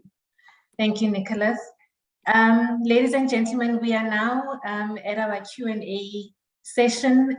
So we would like to invite you to please submit your questions in the chat. If you would like to verbalize your question, or if you'd like to speak, please raise your hand and we will give you the opportunity to speak. But perhaps as a kickoff, I've got a question that I saw earlier on for Earl. Is Earl still with us?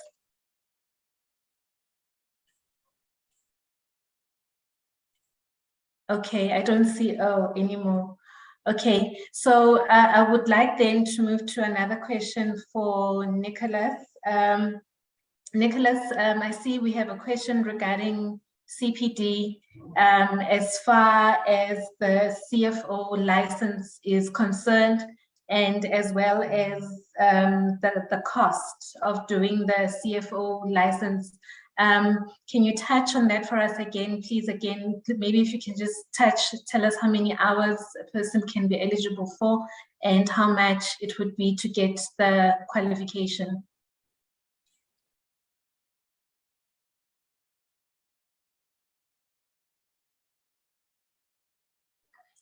Sorry, Nicholas, it looks like you're still on mute. There we go. Sorry about that. Thank you.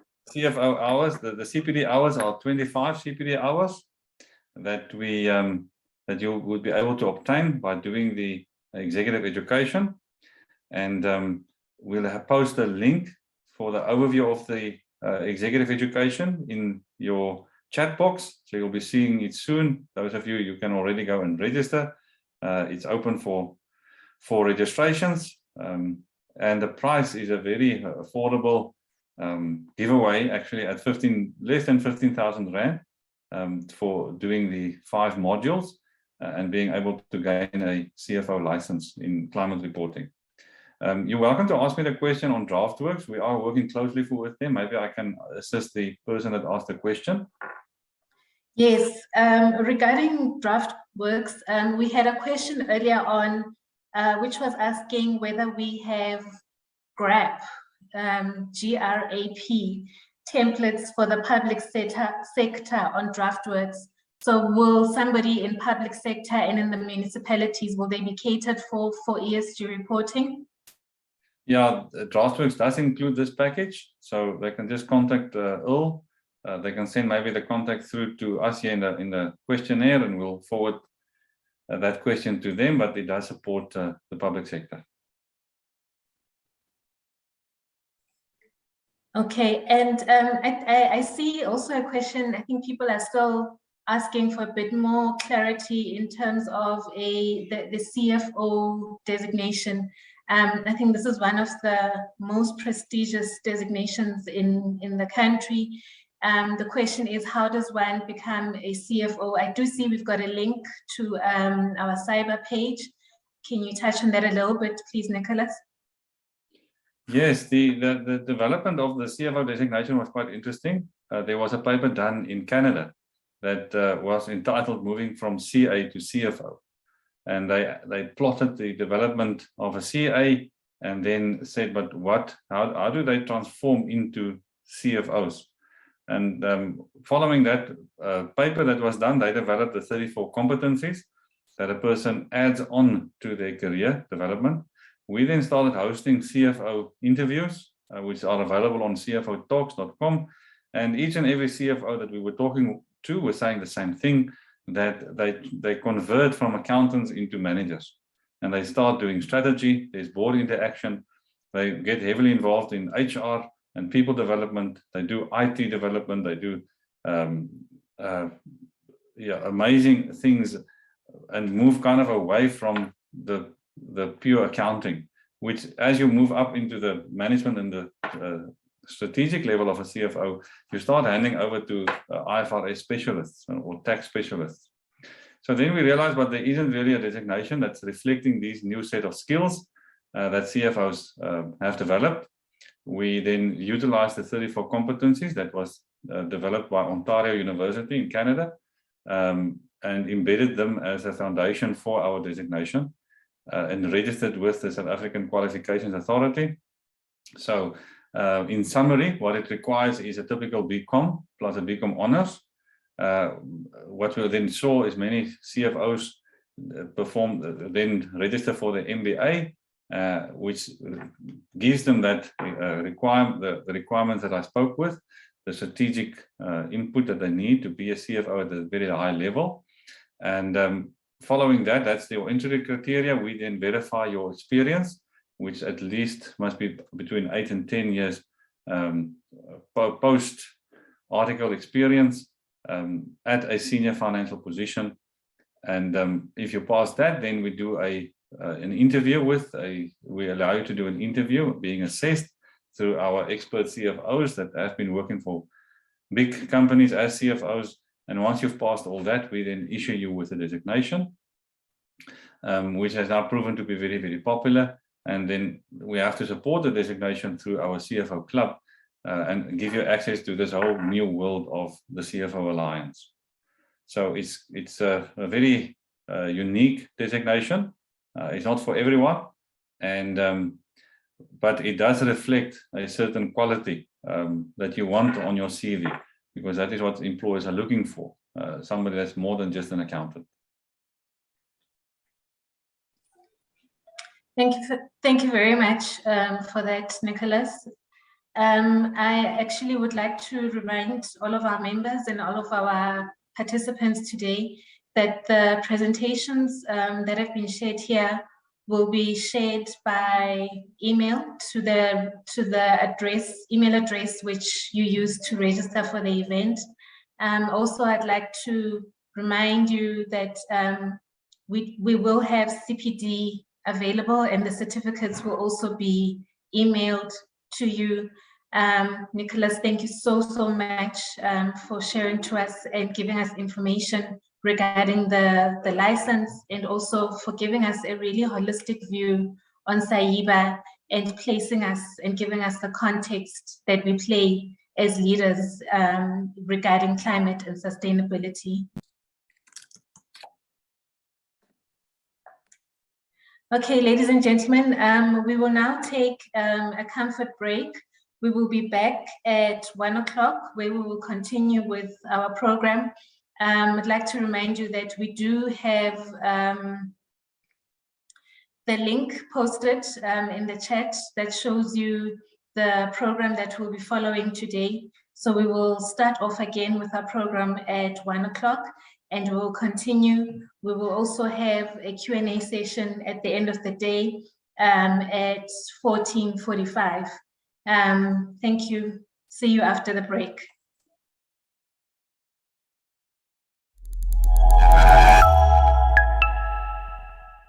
How CIBA qualified accountants are becoming chief value officers.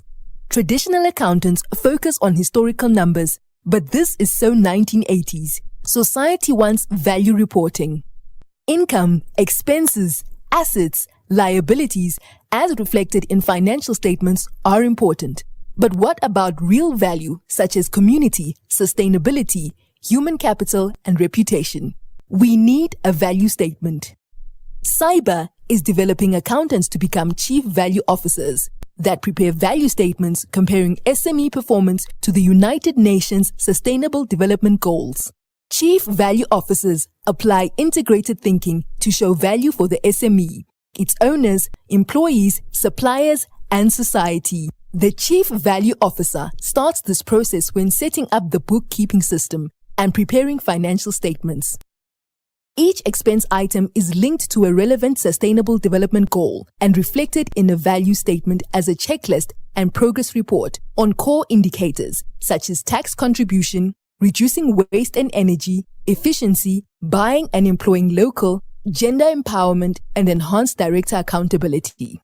To become a chief value officer that prepares value statements requires awareness, training, technology, and reporting software. CIBA retrains CIBA members as chief value officers and partners with DraftWorks to develop automated value statements to supplement traditional financial statements.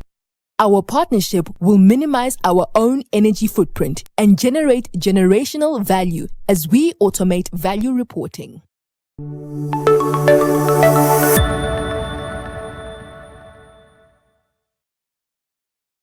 I have a dream where one day each school board, church committee, policing forum, sports club, community group, NGO, association, and political party branch will have as its treasurer a CIBA designated accountant.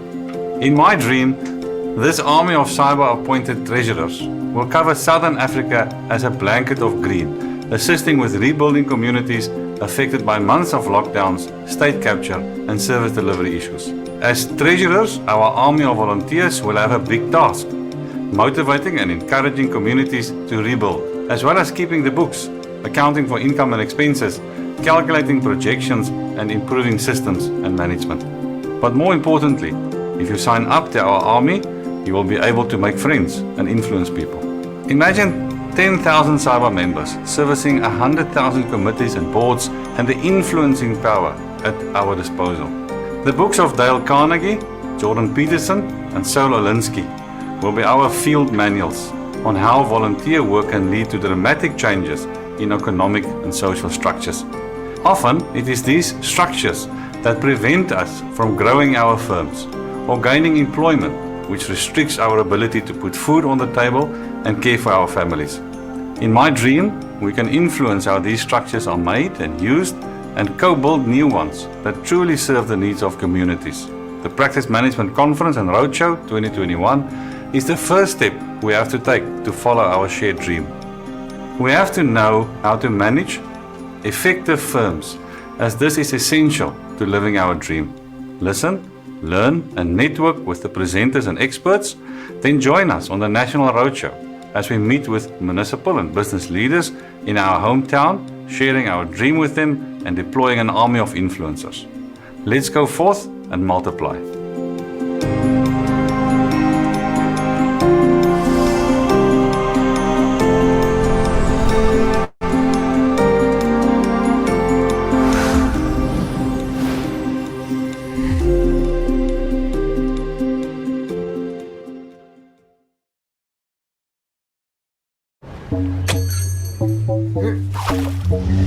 Who's the boss? I'm the boss. Nah, I'm the boss. He thinks he's the boss, but I'm definitely the boss. Yeah, but I'm still the boss. Taking control of business. I was born ready. Invoices sorted. Expenses smashed.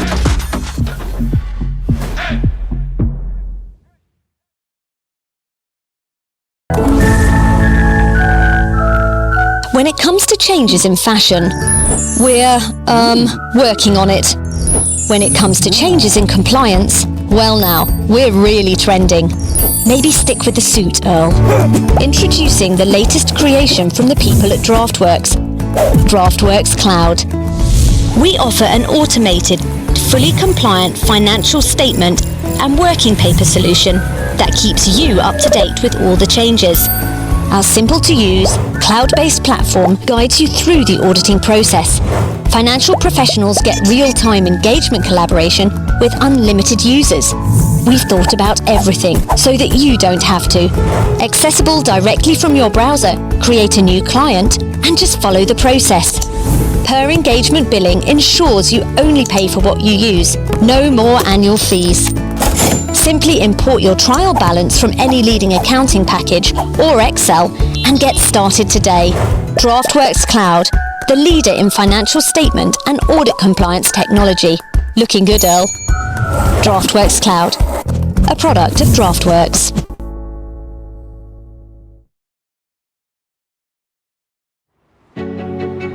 What do our defining moments look like? Just like this.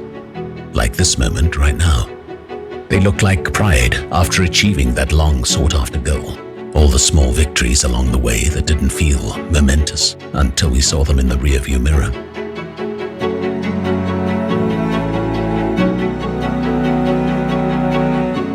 They look like the courage it takes to take that first big step.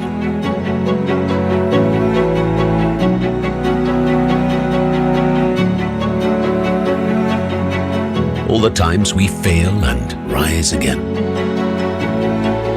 And without even knowing it, cultivating an inner strength that is contagious along the way. They look like the inspiration that comes from knowing that we are not alone. They look like the human relationships that give us wisdom beyond what data ever could. They look like the curiosity that comes from exploring, that allow us to create and contribute. They look like education that unlocks our full potential, using our knowledge for impact. They look like choosing our own definition of success, over hiding, over hustling, over pretending. They look like others showing up and recognizing our efforts after all the times we already showed up for ourselves. They look like being bold enough to be extraordinary. They look like you. Right now, right here. First, we help you see your defining moments. Then we help you seize them. We are the accounting body for everyone. We are the accounting body for you.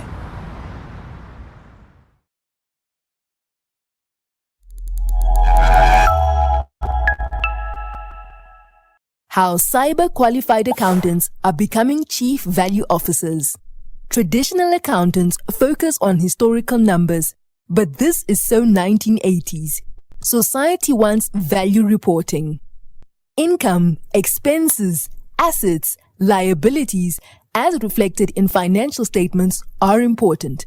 But what about real value, such as community, sustainability, human capital, and reputation? We need a value statement. CIBA is developing accountants to become chief value officers that prepare value statements comparing SME performance to the United Nations Sustainable Development Goals. Chief value officers apply integrated thinking to show value for the SME, its owners, employees, suppliers, and society. The chief value officer starts this process when setting up the bookkeeping system and preparing financial statements. Each expense item is linked to a relevant sustainable development goal and reflected in a value statement as a checklist and progress report on core indicators such as tax contribution, reducing waste and energy, efficiency, buying and employing local, gender empowerment, and enhanced director accountability. To become a chief value officer that prepares value statements requires awareness, training, technology, and reporting software. CIBA retrains CIBA members as chief value officers and partners with DraftWorks to develop automated value statements to supplement traditional financial statements. Our partnership will minimize our own energy footprint and generate generational value as we automate value reporting.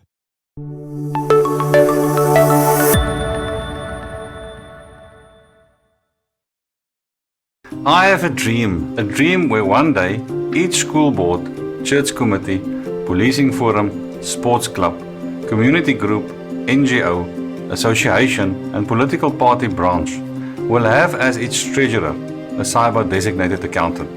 In my dream, this army of CIBA appointed treasurers will cover Southern Africa as a blanket of green, assisting with rebuilding communities affected by months of lockdowns, state capture, and service delivery issues. As treasurers, our army of volunteers will have a big task, motivating and encouraging communities to rebuild, as well as keeping the books, accounting for income and expenses, calculating projections, and improving systems and management. But more importantly, if you sign up to our army, you will be able to make friends and influence people. Imagine 10,000 CIBA members servicing 100,000 committees and boards and the influencing power at our disposal. The books of Dale Carnegie, Jordan Peterson, and Saul Alinsky will be our field manuals on how volunteer work can lead to dramatic changes in economic and social structures. Often, it is these structures that prevent us from growing our firms or gaining employment, which restricts our ability to put food on the table and care for our families. In my dream, we can influence how these structures are made and used and co-build new ones that truly serve the needs of communities. The Practice Management Conference and Roadshow 2021 is the first step we have to take to follow our shared dream.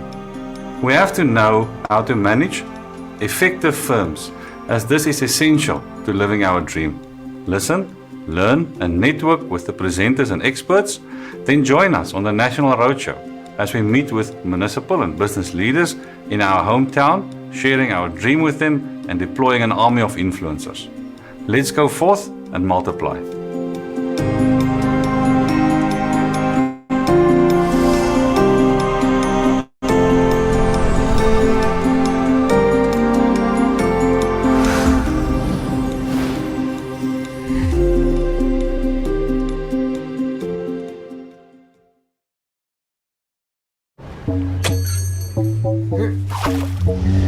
Who's the boss? I'm the boss. Nah, I'm the boss.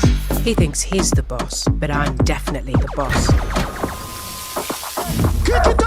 Yeah, but I'm still the boss. Taking control of business. I was born ready.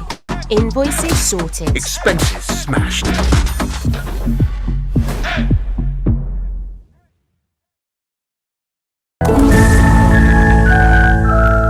When it comes to changes in fashion, we're, working on it. When it comes to changes in compliance, well now, we're really trending. Maybe stick with the suit, Earl. Introducing the latest creation from the people at DraftWorks. DraftWorks Cloud. We offer an automated, fully compliant financial statement and working paper solution that keeps you up to date with all the changes. Our simple-to-use, cloud-based platform guides you through the auditing process. Financial professionals get real-time engagement collaboration with unlimited users. We've thought about everything so that you don't have to. Accessible directly from your browser, create a new client, and just follow the process. Per engagement billing ensures you only pay for what you use. No more annual fees. Simply import your trial balance from any leading accounting package or Excel and get started today. DraftWorks Cloud, the leader in financial statement and audit compliance technology. Looking good, Earl. DraftWorks Cloud, a product of DraftWorks.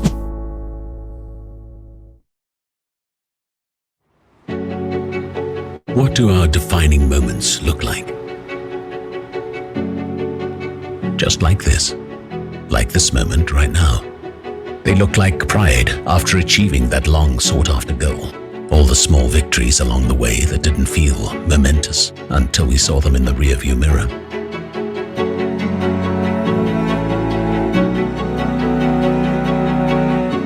They look like the courage it takes to take that first big step.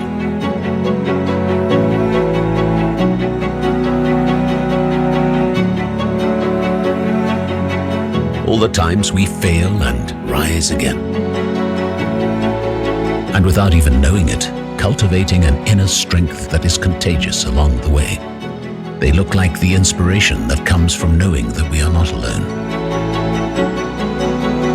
They look like the human relationships that give us wisdom beyond what data ever could. They look like the curiosity that comes from exploring, that allow us to create and contribute. They look like education that unlocks our full potential, using our knowledge for impact. They look like choosing our own definition of success, over hiding, over hustling, over pretending. They look like others showing up and recognizing our efforts after all the times we already showed up for ourselves. They look like being bold enough to be extraordinary. They look like you. Right now, right here. First, we help you see your defining moments. Then we help you seize them. We are the accounting body for everyone. We are the accounting body for you.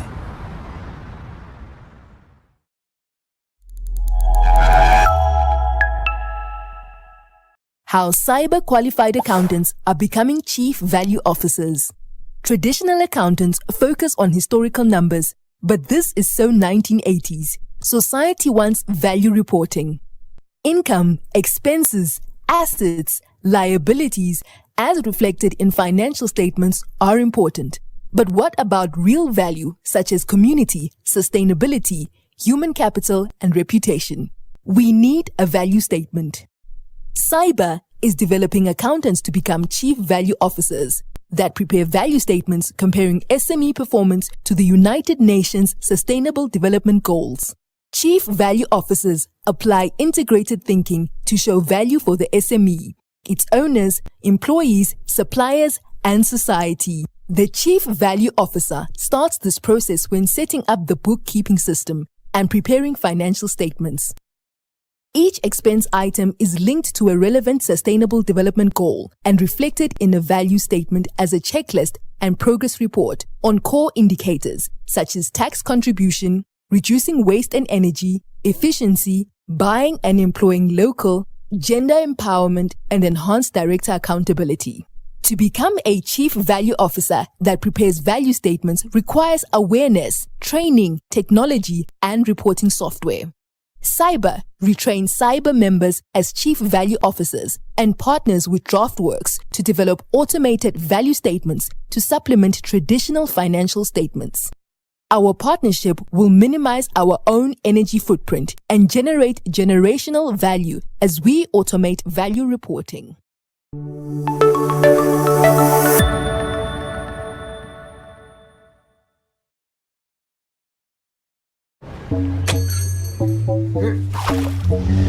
Who's the boss? I'm the boss. Nah, I'm the boss. He thinks he's the boss, but I'm definitely the boss. Yeah, but I'm still the boss. Taking control of business. I was born ready. Invoices sorted. Expenses smashed.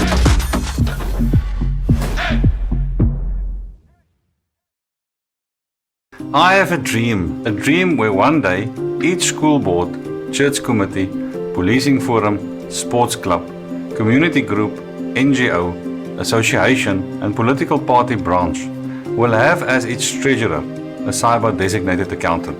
In my dream, this army of CIBA appointed treasurers will cover Southern Africa as a blanket of green, assisting with rebuilding communities affected by months of lockdowns, state capture and service delivery issues.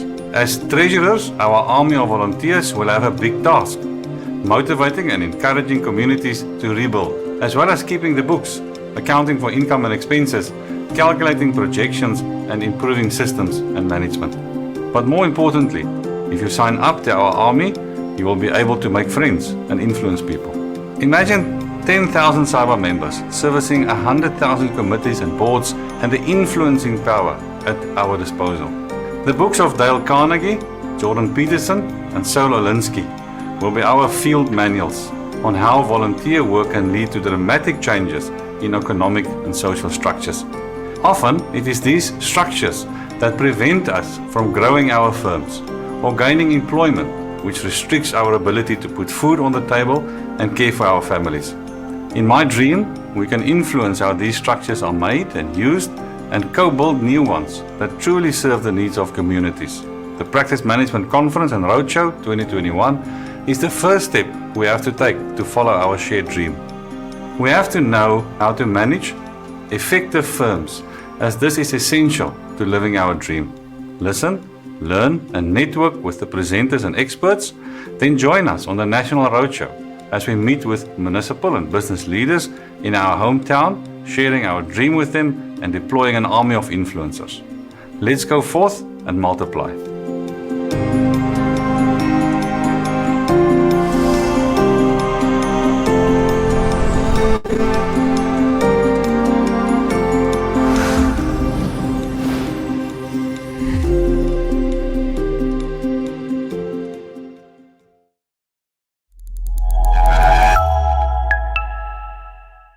How CIBA qualified accountants are becoming chief value officers.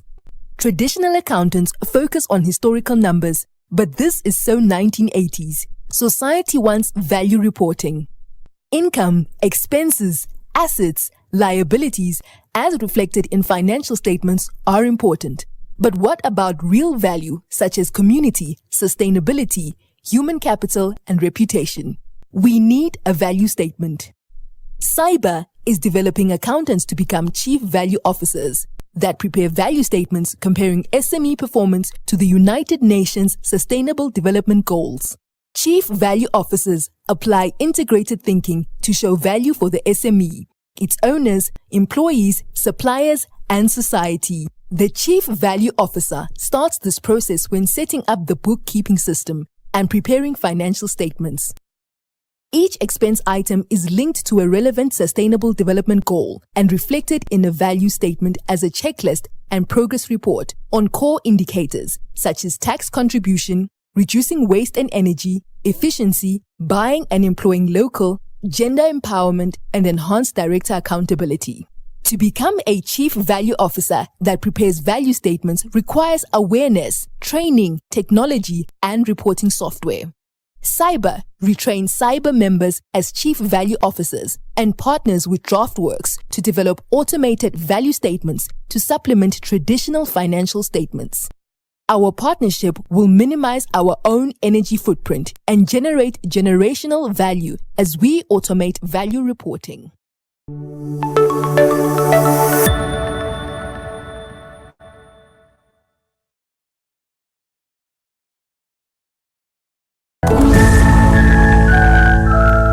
When it comes to changes in fashion, we're, working on it.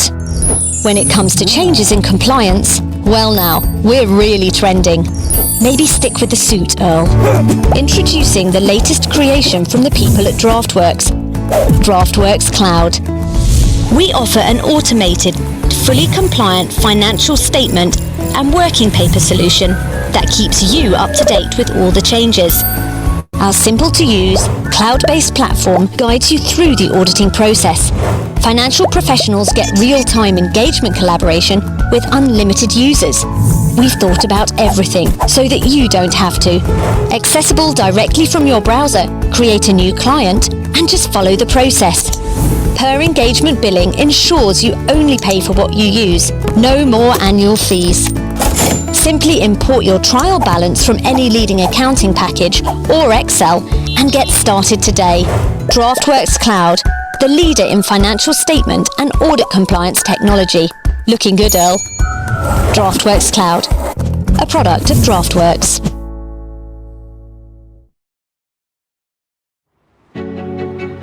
What do our defining moments look like? Just like this. Like this moment right now. They look like pride after achieving that long sought-after goal.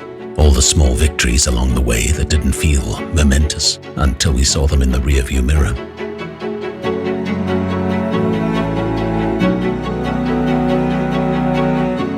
They look like the courage it takes to take that first big step.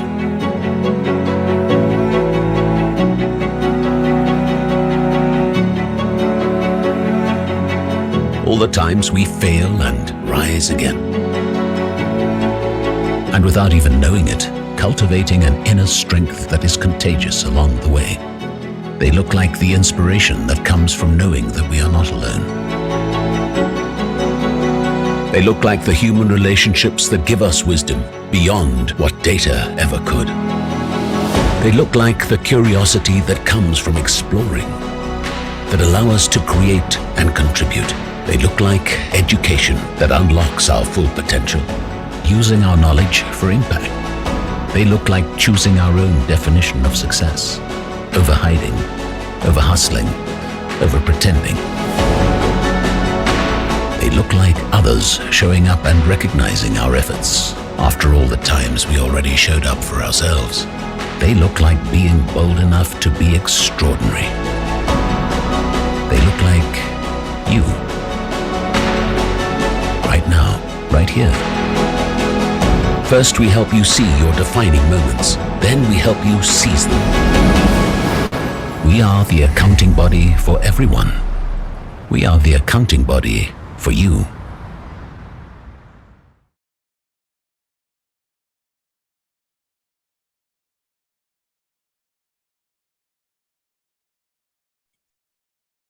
Welcome back, ladies and gentlemen. Sorry, I just want to get my video started. Thank you. Welcome back, ladies and gentlemen. Well, we've had an impactful start to the day. We started off today, just a recap, we started off today with Thuli Khumalo speaking to us regarding the development of a policy framework. We've seen a presentation from Yelena Bodvina regarding the UNCTAD and the update on international trends and developments on Sdg indicators. We've also heard from Neo Kanaidu. We've heard from Advocate Rory Voller regarding the CIPC corporate disclosure regulations. We've also heard from David Ray regarding the steps an accountant should take to assist companies in Mr. Nicholas van Wyk, the CEO of CIBA, and he has told us about the role of a license in climate and sustainability reporting. So we've already had a jam-packed agenda. So ladies and gentlemen, I'd like to introduce to you now Dr. Suresh Khanna. He's our next speaker for the day.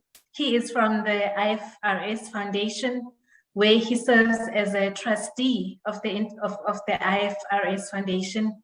He is the deputy chair of the Integrated Reporting Committee of South Africa. He is an ex-chairman of the King Committee on Corporate Governance. I'd like to hand over to you, Mr. Suresh, as you speak to us regarding understanding sustainability-related disclosure standards. Over to you, Dr. Suresh. Good, thank you very much. Can you hear me? Yes, sir, we can hear you. I'm just trying to get my screen up.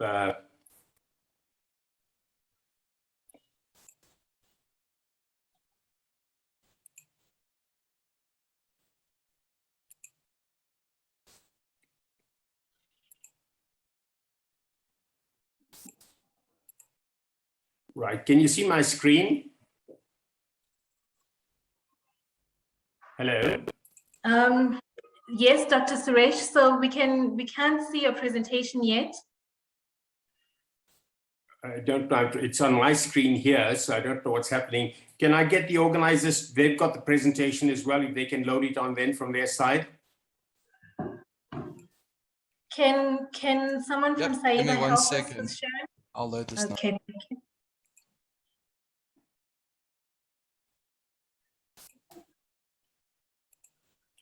It somehow says from my side that you've stopped, the host has stopped the video. Yeah, if you hit the Yes, screen Dr. share Suresh. button again, you should be able to share your screen, Dr. Khanna.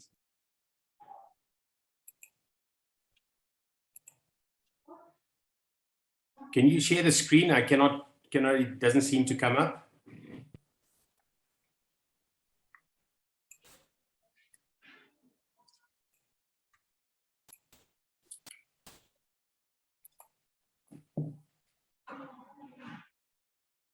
Okay, can you all see the screen? Yes, Dr. Khanna, we can see now. Good, good, good. Thank you very much, Nikiwa, and thank you very much for the very kind introduction. And it's good afternoon, everybody. It's great to see you all virtually, and I trust you are keeping safe wherever you are. I do thank CIBA for having me as a speaker at this event, and I must commend just Nikiwa, you've just given the roundup of what happened in the morning. So it really is an impressive kind of lineup that you've put together. So I must commend CIBA for the leadership in empowering the accounting profession and defining, to deal with the defining issue of our times, which is climate change and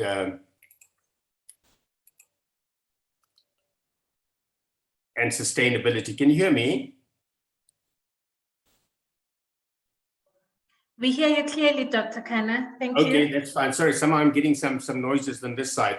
Okay, well, firstly, thank you very much. And I'm very passionate about the subject, and I believe that all businesses, large and small, and society at large, have a collective responsibility to contribute towards sustainable development. And it's one of these things that you say, we in this all together. So it's here great to be sharing with you the background and content of the 2 exposure drafts that the IFRS Foundation has issued recently.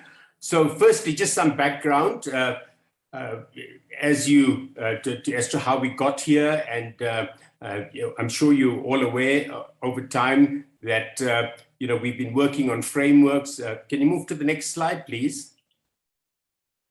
That we've been moving to develop a framework to measure sustainability, and we're all quite aware, and I'm sure I've heard it a number of times this morning as well, the United Nations Development Goals that were set up in 2016 as part of the 2030 Agenda for Sustainable Development has been very, very impactful in that regard.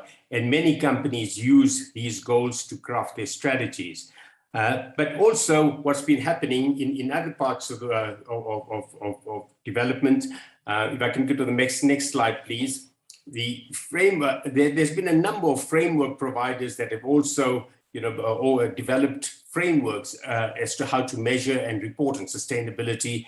Examples are, as you see, GRI, the World Economic Forum, the Climate Disclosure Standards Board, the CDSB, and then the Task Force on Climate-Related Financial Disclosures, TCFD, and the Value Reporting Foundation, which now includes the Integrated Reporting Committee. Now, whilst these developments and these frameworks have been very, very well-meaning, and I must say it's great work that has been done, companies have been overwhelmed with the multiplicity of requirements of the different frameworks. Often I'm sure you've heard this term called alphabet soup, where there's just so many frameworks that people have to deal with. And these different frameworks, companies have followed them and often used a combination of these frameworks. So there isn't a single framework that addresses all the issues. And therefore, consistency and comparability, which is what is needed for the functioning of capital markets and capital allocation, has not been achieved. So I think it's in this context that the IFRS Foundation got involved. I think we can move to the next slide. That I'm a trustee of the foundation, and we had discussions with a number of global stakeholders, in this space, and their desire of all of these stakeholders was to have a single framework that will provide consistency and comparability. Now, one can just compare to where we are on the financial side, and I know I'm talking to a lot of accountants, so you all know what IFRS is. The accounting standards that have been produced by the foundation, IFRS as we refer to them, is now currently adopted by more than 140 countries across the world, and it is the major financial reporting framework. The only other major reporting framework, which is legislatively based, is the US GAAP. And these IFRS standards have been adopted in so many jurisdictions now, as I mentioned, and they are providing transparency, they are providing comparability, accountability, and efficiency of capital markets around the world.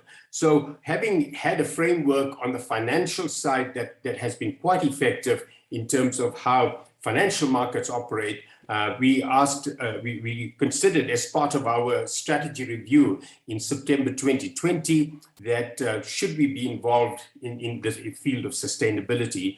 So as a consequence, we published a consultation paper asking the world that did they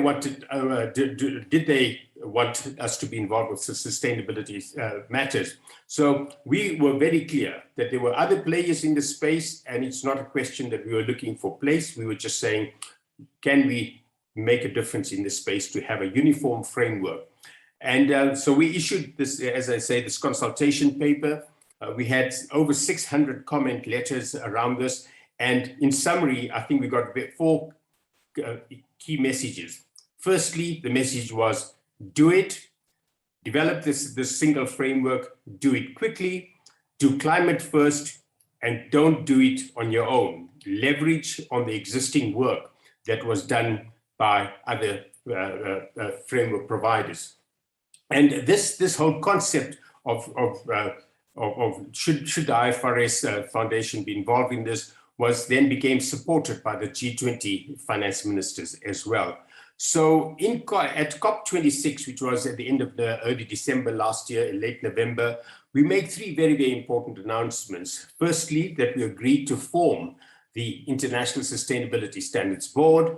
Secondly, that we would develop a global baseline, but still continue to work with jurisdictions to understand what they need so that we can build a global framework.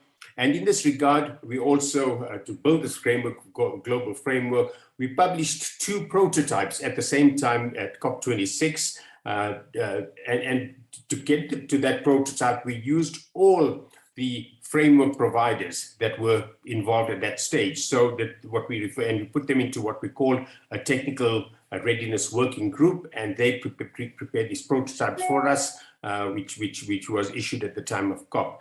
And thirdly, what we did is we announced the consolidation of the IFRS Foundation with the VRF and the CDSB. Now, just in that context, I think I can report that things are going very well on all fronts. Lots of work is being done in this regard. But let's move on to sort of specifically talk about the standards that this conference today is interested in, and that is on sustainability. So let's move to the next slide. Let's talk about firstly, what is the objective of the ISSB? The ISSB is now a sister body of the International Accounting Standards Board. So there are two bodies standing side by side, and above them is the IFRS Foundation. So the objective of the ISSB is to set requirements that result in the provision of high quality, transparent information about the effects of sustainability-related risks and opportunities that are useful for investors. Now, like the Foundation's accounting standard setting body, the objective of the ISSB is that the requirements applied in as many jurisdictions as possible around the world so that we have globally comparable information provided to investors. Now, in addition to that, I think as accountants, you know, digitalization is a big agenda item. We've also agreed, and we have plans, the ISSB will establish a digital taxonomy that will result in the digital capture of sustainability information. Now, as I mentioned, we also will work with jurisdictions around the world. We know that jurisdictions have particular information needs, including in some cases to meet information needs of stakeholders that may be broader than beyond investors, such as public policy needs. As a particular one in South Africa that we have to do, for example, BE reporting, you know, that is a local requirement, and we would work that could be incorporated in this. So the ISSB will continue working with all the jurisdictions to facilitate, firstly, the adoption of these standards, and also to add to the ISSB requirements. And we refer to this as the building blocks approach. So if I can move to the next slide, which gives an illustration or a graphical depiction of what the building blocks approach is. And I think this is quite a neat slide in that context to explain how all this fits together. So if you look at the bottom end of the slide, you've got financial reporting, which generally is investor focused. And that's the financial statements, which are prepared in terms of IFRS, which is currently, we all know that block. Now, on that, we are building to the sustainability related financial disclosures, which also has an investor focus. And these will report on sustainability related matters that may reasonably create or erode enterprise value over the short, medium, or long term. And that's the core function of the ISSB. But these two work together. So if you look at the connection between them, one of the key things we're looking at is connectivity, because we didn't want to go financial reporting in one direction, sustainability reporting in another direction. So we say there will be some form of connectivity, and that currently I think we have it described as integrated reporting, but that doesn't have to be the way we use it on the long term. But also the first step in kind of getting these two aligned is to ensure that we've made it a requirement that these two reports have to be published simultaneously and with the same financial year end, so that these two reports talk to each other. And then layered on that is that third gray box that you see, which is the sustainability related reporting, which could be broader multi-stakeholder focused things that you may need that an enterprise may have to deal with, at a broader level, or comply with legal requirements, or etc. So that's where, and you'll hear more and more this concept of building blocks. So let's go to the standards now, and we can move to the next slide. So I mentioned that we did publish the prototypes in November. We've now converted those prototypes into exposure drafts. So that's what you may have seen. And if we can move to the next slide. So there's two exposure drafts that we've issued. And just maybe from a branding perspective, just something first to mention, where you see IFRS, you see a little strapline under that. It's called sustainability. So there's going to be two sets of standards for IFRS sustainability standards and IFRS accounting standards. So you'll see in future all the IFRS accounting standards will be branded as IFRS accountability and the sustainability standards would be viewed the way we branded it.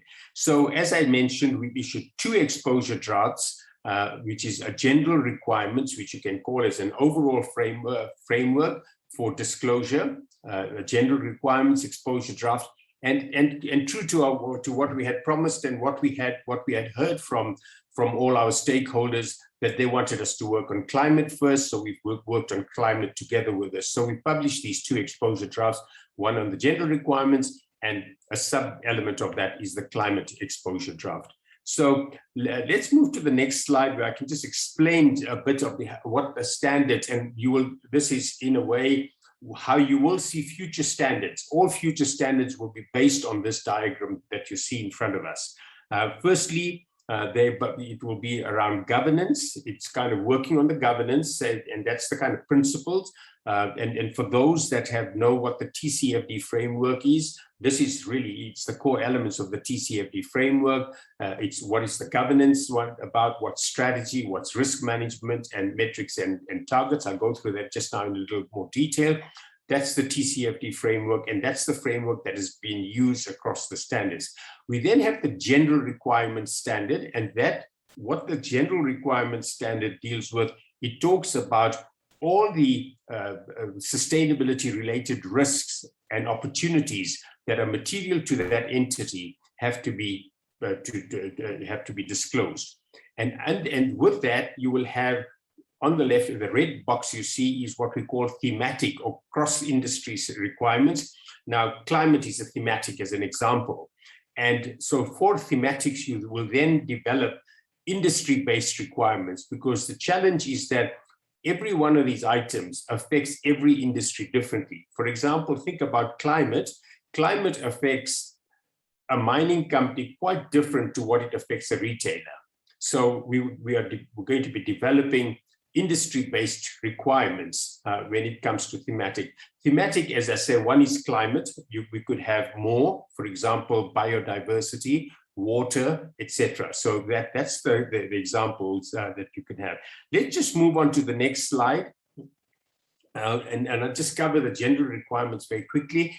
Can you move to the next slide? Firstly, as I say, it's based on the TCFD recommendations, where we talk about, firstly, the 4 pillars of it, which is governance, strategy, risk management, and metrics and targets. And the governance process, firstly, is about what are the governance processes, what are the controls and procedures that a reporting entity uses to monitor sustainability-related risks and opportunities. How does that governance process work? So that's the overlay. Then going into strategy, what are the sustainability-related risks and opportunity that enhances the entity's business model and strategy over the short, medium, and the long term? So that's one of the strategic elements of it. The third one is that once you have that, you say, what is the risk management around it? How is sustainability-related risks? How are these risks identified? How are they assessed? How are they managed? And how are they mitigated?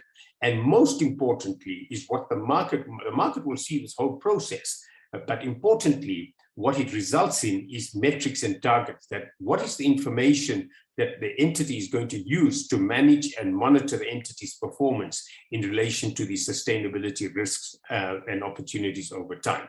So that is the standard. Moving to the climate standard, give you just a more detailed approach as to how that works, because take it now down to an individual subject level. We're saying, as far as climate is concerned, that's S2, that's the standard S2.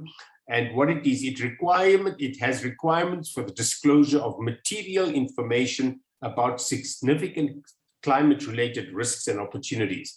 Now, it's based on the same principles of the TCFD: governance, strategy, risk management, and metrics. So you'll find that. It also includes SASB's climate-related industry-based requirements. So this is where we say we've now gone to a specific element of a thematic standard, and we're giving you all the industry requirements in that regard. So we've covered 77 industries in that regard, and all the metrics that are important to a particular industry. So a retail company may have specific industry requirements and metrics, as opposed to a mining company or an aerospace company. So we've got all of those things lined up.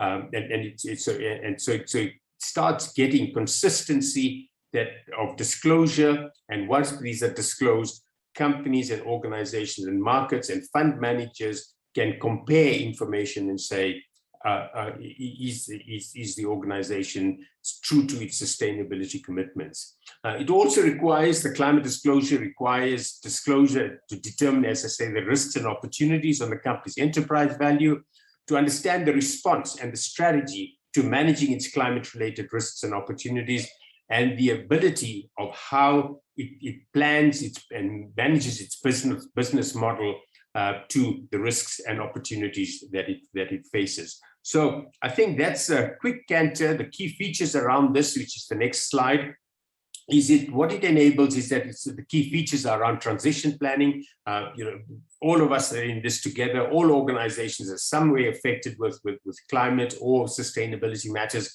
What is your transition plan as far as climate is concerned? What is your targets, and do you use carbon offsets, etc.?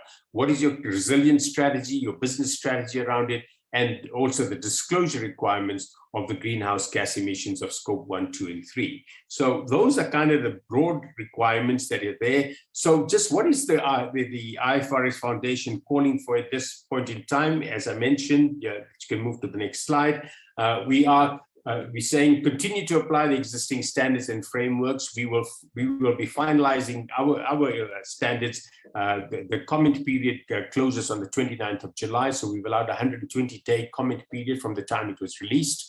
And we will work through the second half of the year to have a standard in place by the end of the year. That's kind of the timeline we're working on.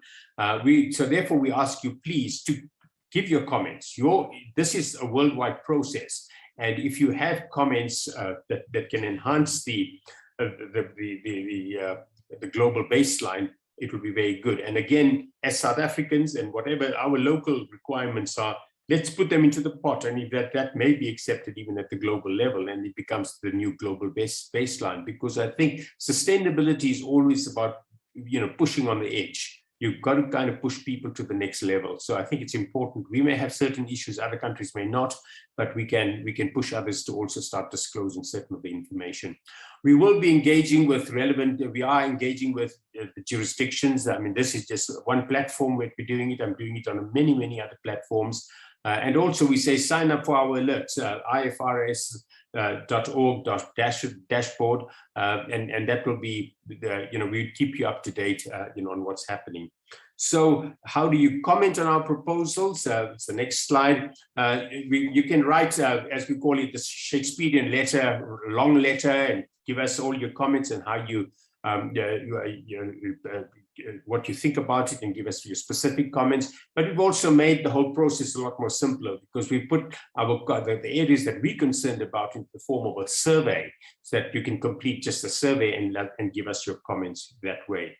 So just in conclusion, then I would say that developing common frameworks that ensure consistency and comparability are essential for capital markets and for the efficiency of the operation of capital markets. And so over the years,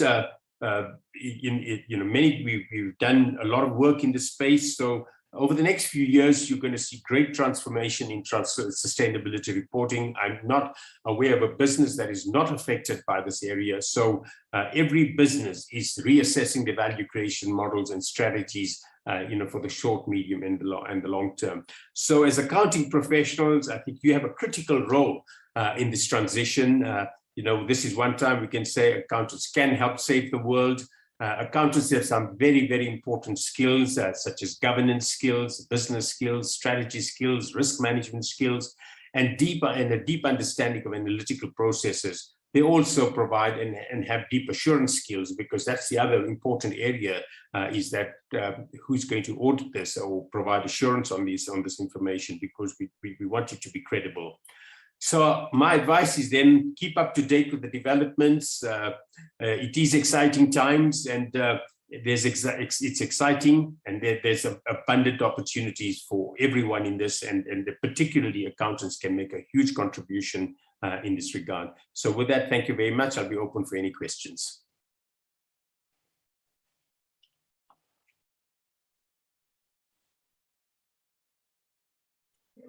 Thank you, Dr. Kana. I'd like to invite questions from our members and our participants. Is there anyone who maybe has a question? Could you please write it in the chat, or maybe indicate by raising your hand? We'll give you an opportunity to speak. Dr. Kana, what I found interesting from your address now is the fact that we really need to be part of this process. It's a global process, and you are really calling us into it. What else can you say about that? I mean, you've said already it's important. Can you maybe tell us, in terms of our role in society and as accountants, how much integral this is for us? Yeah, Nikiwa, great question. Let me put it and give you a parallel on it, right? If you recall, and I think there may be some gray heads here on this call at the moment that may recall that we had something called South African Gap at one stage, right? And what happened over time, we started developing global models, and that's why over time, IFRS has become the model. It's now IFRS is even written into our Companies Act. That is kind of what the model that every company has to use, right, for their reporting. So the question then becomes is that I think the way the world is moving, it's wanting a single reporting framework similar to the IFRS, and that's what we're working on, ISSB standards, and that's why. Just the same way we helped to build the global framework around IFRS. And I must say, the leading country on developing IFRS for SMEs was South Africa. Now, we made that contribution to the world because we have a huge SME base. And that's why we're saying that here we must do similarly. We must be proactive and let us make our contribution so that we can affect the global baseline. If you look at where we ended up with IFRS, at the time we had a lot of differences between ourselves and global. When the initial IFRSs. Today, you ask ourselves and say, how many local accounting standards do we have? We have nothing. We have one on BEE, because which is such a accounting for BEE transactions, which is a South African phenomenon, so that's why it's there. And there's one around tax transaction, the effective date of tax rates. That's all we have. Everything else is global now, and we're following that. And I think that's a similar thing that I'm saying we have to kind of do that. Okay, and then I see another question as well. How does the ISSB view the fact that the EU and the US develop their own standards? Why do we not have one global standard, given that Africa only contributes 3% of the carbon dioxide emissions? And should Africa be subjected to more lenient sustainability standards? So I think you can take that as two questions. Yes. Firstly, I suppose the US situation, I did say that there's two frameworks in the world today. There's one framework called IFRS and the other framework is US GAAP. US GAAP and the US situation is very legally driven. They're legal, the Securities and Exchange Commission in the US has an obligation to produce its own standards. That's why you will always have those two standards. But over time, if you ask us and if you take this, play this forward, play it backward, we had many, many differences in the past between IFRS and US GAAP. Today, they are minimal. There is almost no difference between IFRS and US GAAP. As I said, they're minimal. And similarly, I think we will get into a similar position to play it forward. That's kind of how I think we would end up. The point around the EU, this is kind of where we talk about interacting with jurisdictions. And in the same way that the EU is a jurisdiction, so are we. And we all have to contribute. And over time, as the EU develops their processes, we would look at this as the global baseline and see what is there out of those matters that are global issues and bring them onto the global stage. As I said, there will always be some things that would be local. For example, as I said, BEE is a specific thing for South Africa that is not going to be something that could be that is readily exportable to across the world, but it is here. So, so I think if we can use that model, as I say, we will always end up, I think, even looking 10 years down the line, I think we will have two frameworks, the ISSB framework and the US framework, but I think they would be very, very aligned because to make capital markets operate globally efficiently, you have to have similar rules. So that's it. You say that whether we should have more lenient rules. I suppose it's not for us to decide what the rules are. We are only talking about disclosure. Regulators will come up with what the rules are going to be. Not that I think that's beyond the framework of what the foundation can do. But and we have to be real about this economy. We are a thermal-based, thermal coal-based economy. All our electricity generation is thermal here. So there has to be some level of transition around this, and that's why the transition plans are going to be quite important for South Africa. Okay. Dr. Kana, can I hold on for the other questions? We will have a Q&A session towards the end of our program. Thank you so much, Dr. Kana. You've really shed a lot of light for us in terms of the IFRS and the ISSB and compliance and the importance of disclosure. I think we will also take away with us that, and we'll remember that we need to make a contribution, as you've said. Thank you very much, Dr. Kana. So, thank you very much, Nikki. All the very best. Thank you. So, ladies and gentlemen, I would now like to introduce our next speaker. We have Professor Nico Schutter with us. Professor Nico is the head of the corporate education at Regenesis Business School. He holds 2 PhDs in public management and industrial psychology. He has won the highest accolade by the South African Board of People's Practices for his contribution and groundbreaking work on human resources within the African setting.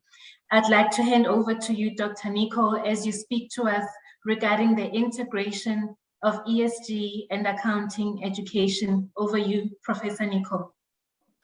Thank you, Nikiwe. Thank you for allowing me to speak to you guys with regards to what I think should happen in the realm of the higher education institutions, and also for previous colleagues sharing with us their knowledge, some good lessons learned. So I'm just going to share with you quickly.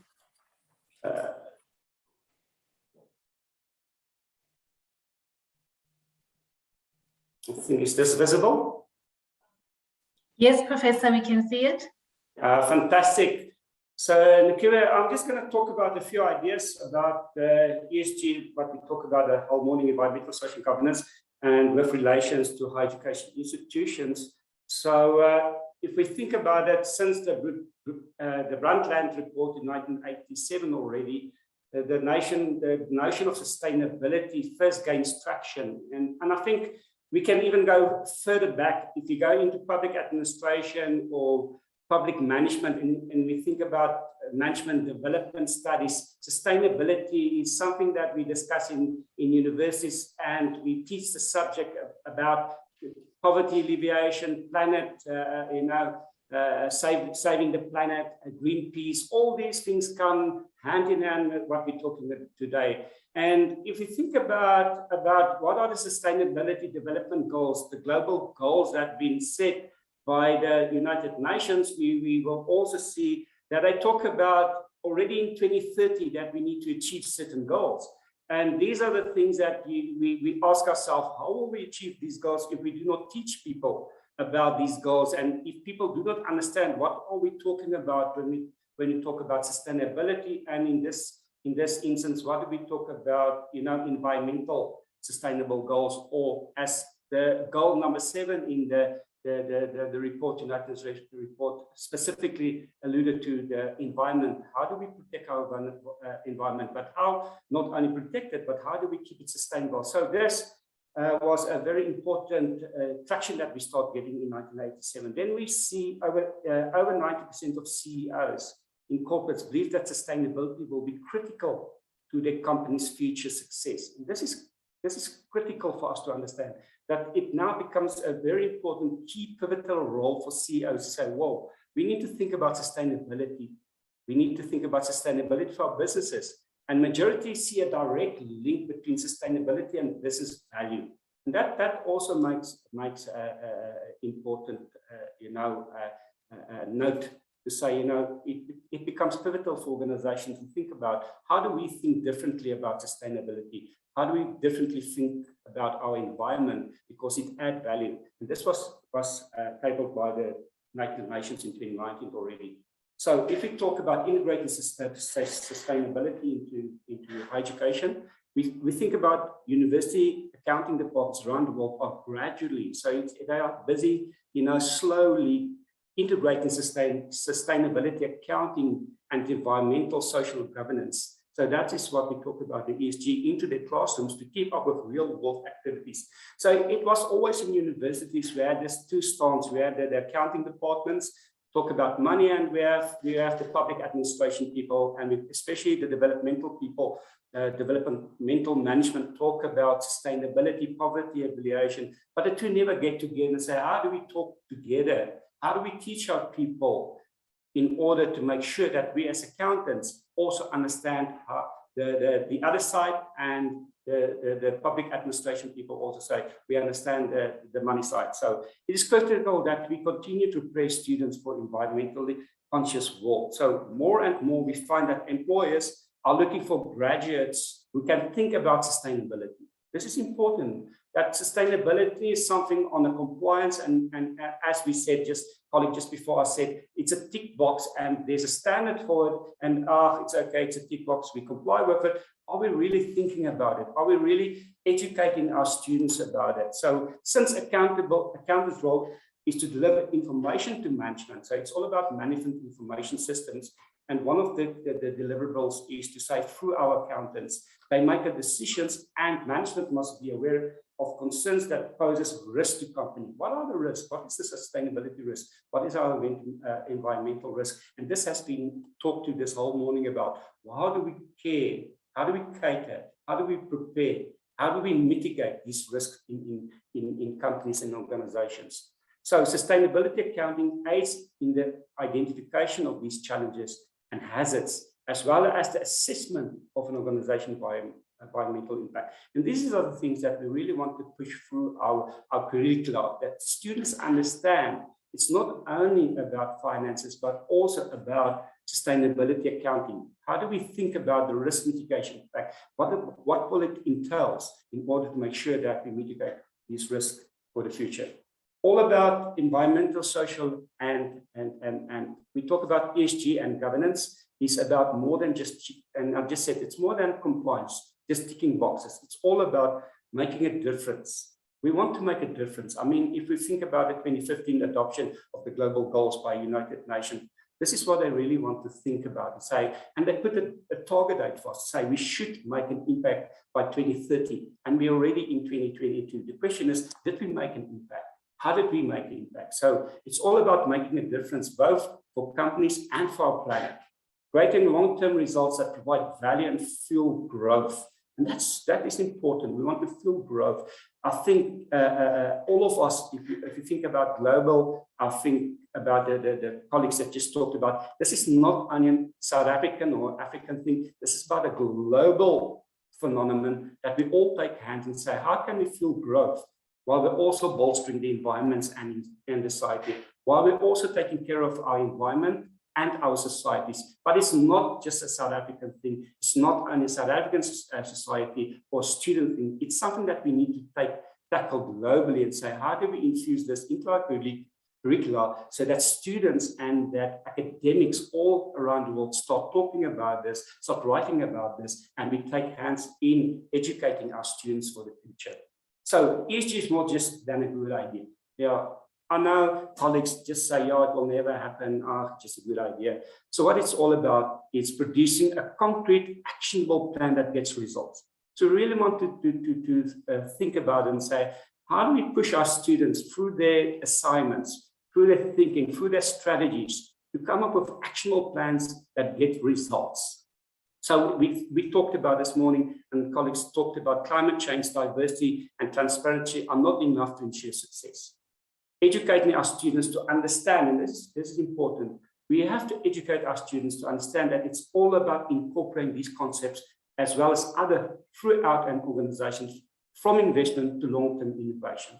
So it's how do we fuse all of these risks, all of these aspects that can influence our planet, that going to influence our environment? How do we fuse that into curricula so that students that's going to be the future leaders of organizations think about it, come together and come up with actionable plans as people who do understand it. It's a long-term thing, and we need to also talk about innovation. How do we use innovative ideas? How do we use technology? We're in the 4th IR. They already talk about the 5th IR. How do we take this opportunity and make sure that we can talk to each other? And then it's all about educating students to understand the role of knowledgeable people and cutting-edge technology, as I just said, in order to examine more deeper and act faster. Technology give us this. It gives us the opportunity to act faster, to get metadata, to make sure we can make decisions quicker, we can get information disseminated much faster. And this is the beauty of technology, allowing students to take on today's biggest challenge while also seizing tomorrow's brightest possibilities. And this is the things that we need to make sure that we teach our students. So what it's all about, spreading the new knowledge. Overall, an education practice gap can be detected if management, accounting, and controlling education is mostly based on textbooks. And this is what we say, the theoretical side. So theory is good, but it doesn't go into psychomotor ability where we cannot apply it, then it's lost. So we need also to say, okay, yes, it's nice to talk about it. It's nice to have a workshop around the emissions. It's nice to talk about the environment, saving the planet. But yes, what are we doing to do it? What are we doing as a university to make sure our students go out and they really come up with innovative ideas and they go into practice? So education plays a vital role in spreading new knowledge and methodologies. That's why we do research at universities.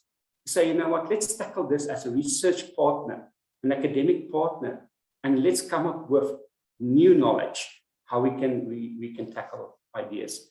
Aside from increased demand for specific expertise in sustainability, analysis, costing, reporting, and assurance, there are other reasons to include sustainability issues in academic accounting education, including greater awareness of ethical, and this is very important.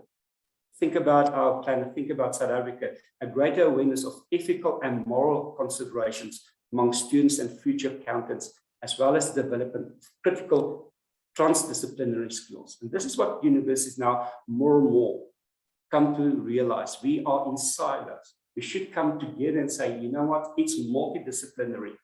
So we should work together as teams, team research, multidisciplinary research on aspects that influence an organization or a specific field of interest. So inclusiveness, what it's all about.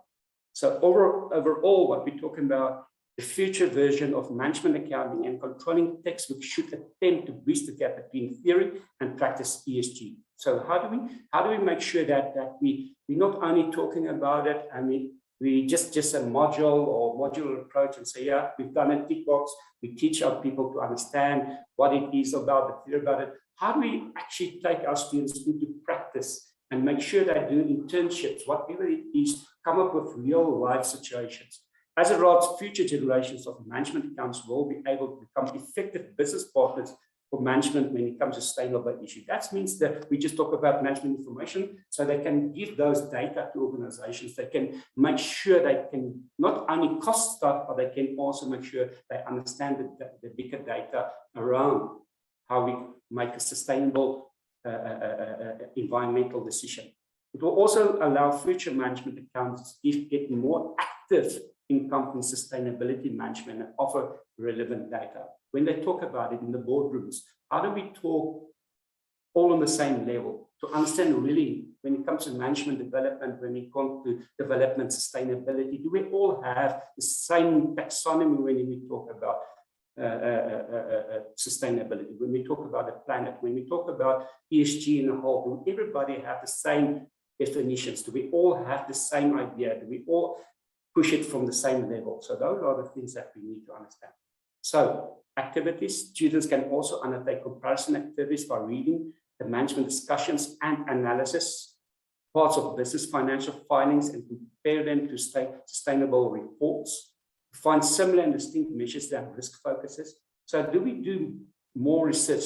So it's all about our students and say, you know what, it's not only about accounting textbooks, but what about all these other that's going to influence at the end? Meanwhile, auditing students can look over assurance reports and make similar comparisons. So this is all the activities that we can make our students to take part in. Such assignments might be given as homework, group collaboration, breakout room activities, master classes, workshops, all these things where we can make sure that our accounting students get real life example, real case studies where they can really go into the discussion around what is happening in environmental sustainable, the governance part.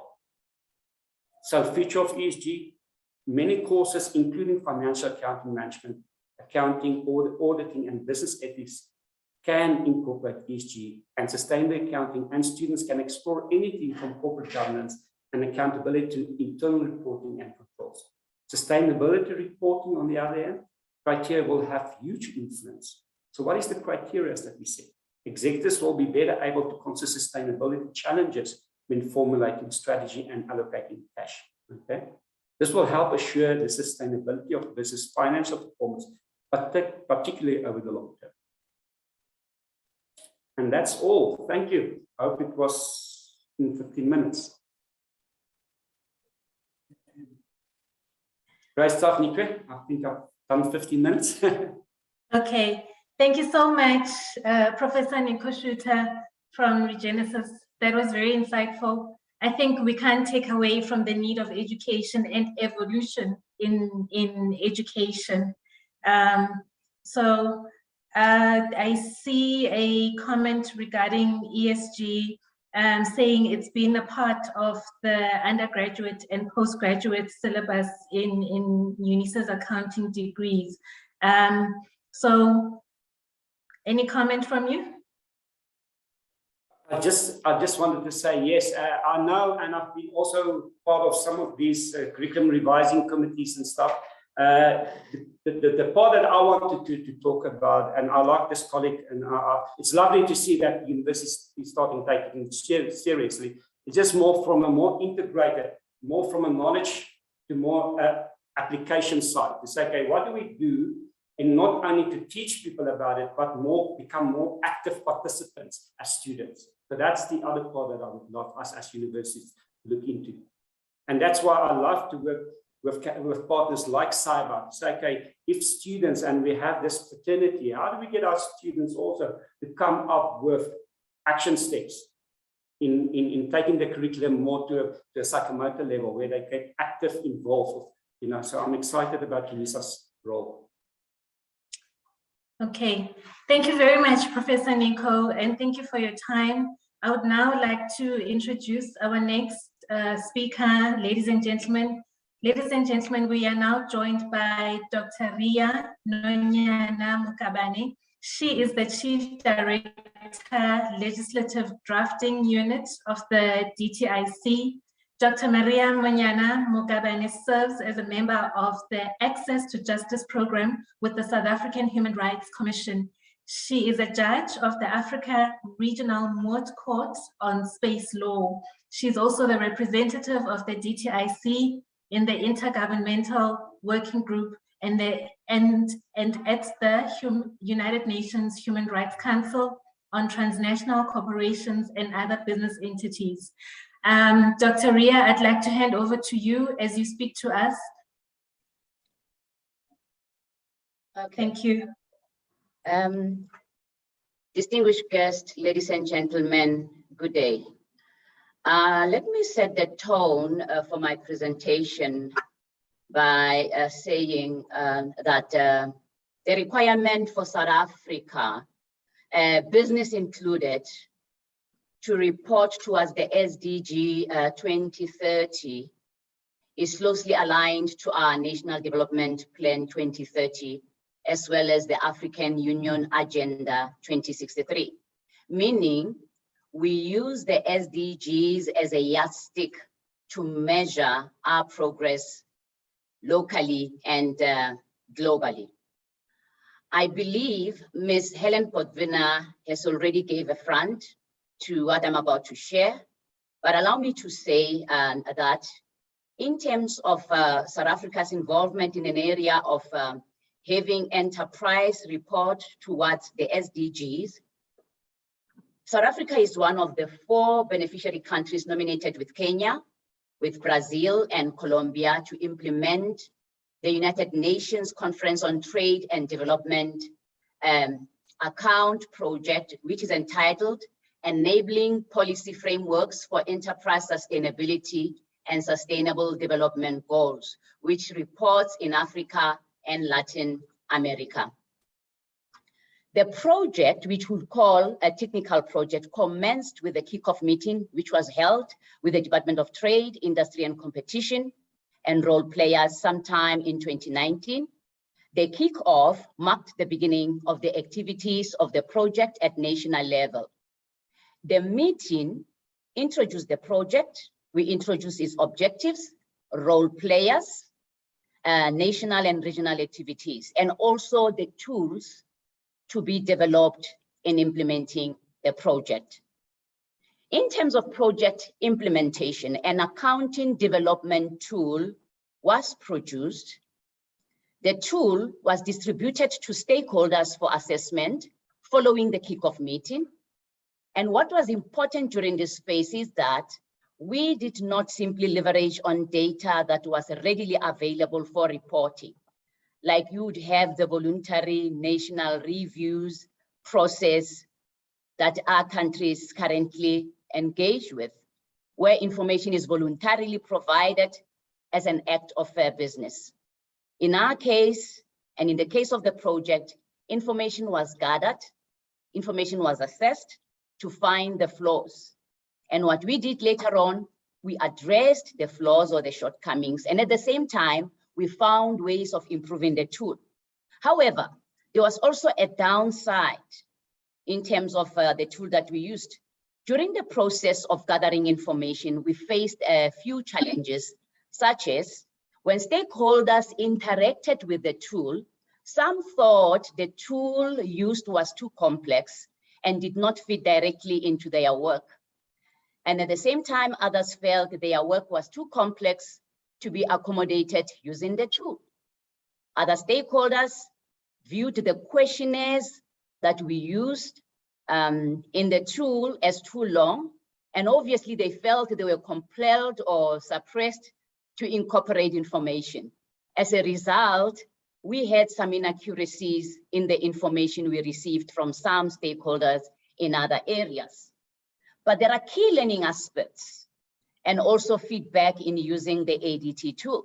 Albeit, we managed to get the necessary feedback from stakeholders, which allowed us to assess, in simpler terms, to look at the economic, the environmental, social performance, and the impacts of companies on implementing the SDGs, and also to assess our country's legal and regulatory frameworks, and also look into the strengths and weaknesses of companies, and eventually identify what I would call priority areas for capacity building.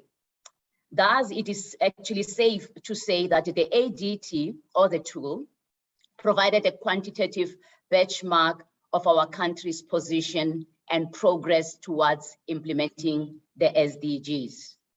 Following that work, we also had numerous engagements. I hope you are still able to see me. They just switched off the lights in these venues. Yes, ma'am, we can see you. Yes. We had engagements where we shared progress on work done in the project. We shared preliminary results of the assessment before certification, of course. We also used meetings to reconcile some of the inconsistencies that we had when we were engaging with stakeholders.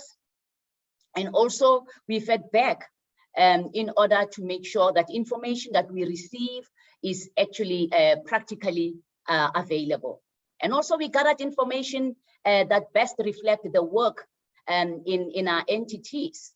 The results of all the feedback, it helped us to move towards planning a national consultative meeting. The results of the ADT tool assessment were then discussed at the National Consultative Workshop.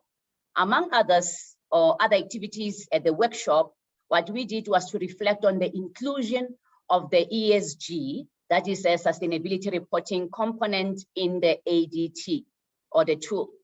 It helped us also to reflect on the gaps in the reporting infrastructure on non-financial information, and also improve using the tool in some areas, and also how do we use the tool in areas where we saw a regression. The reporting infrastructure, I should say, it revealed the need for further address for us to further address the quality reporting at institutional level. We also saw from consultative meeting that there's a lack of coordination between government agencies to facilitate the development of legislation in the area of corporate reporting. The consultative meeting also revealed that there is actually a slight improvement in some of the areas, such as where there is an incorporation of the ESG information in many companies' reporting cycles, as well as on issues that relate to ethics, investigations, disciplines, and appeals in the accounting profession. Maybe let me just shift quickly and look at how influential was UNCTAD's development account project. The UNCTAD's development account project, it brought more results even with the impact of COVID-19. It is actually a central rather in making business to be more sensitive to issues relating to the environment, business to be more sensitive when they report to issues relating to economic, social, and also government. The fact that the project developed a framework for reporting towards the SDGs was able to give us a consistent approach in reporting. The framework, I believe, it became an aid which many companies, including those listed with the JSE, who were reporting towards the SDGs, never had. Just to now move towards conclusion, but again, still on the development account project, it inspired companies to hold further engagements to understand the requirements of the SDG agenda and its implications for business. The development account, in so many ways, shall I say now, it has made rather many companies come to the realization that when you build SDGs in your business plan, you are bound to enhance and also stabilize business operations. You are also bound to unlock substantial economic opportunities and also social value. And also through the development account project, companies were able to participate in the ISA honors events that were organized by UNCTAD, which recognize the sustainability efforts made by companies. The ISA honors events have become a good practice, I should say, a good practice rather strategy that is bringing many companies on board in terms of reporting. Companies had an opportunity to expand their networks through the development account project. They also had an opportunity to brand their image. They had an opportunity to position themselves for better performance. There is also a proactive approach that is initiated by UNCTAD through the development account project, which is imparting and strengthening skills through capacity building. And I find this good in complementing and sustaining skills in reporting. Allow me to leave you with this a closing comment to say that we are in an era where investors and communities are looking out for more than what meets the eye in business. For us, as government, but also business in South Africa, the development project came handy in providing a roadmap to help identify complex and interconnected components of information that make up a modern accounting infrastructure for business. We need to rewire rather ourselves to bring more details in our reports, and obviously come with information processing abilities. I believe this will make the markets more transparent. This will create stability in the economy and also sustainable business. Madam Chair, I thank you.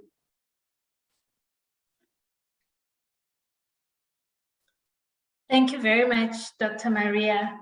And thank you also for the tool and the work that has been done for the advantage of business and also of finance professionals.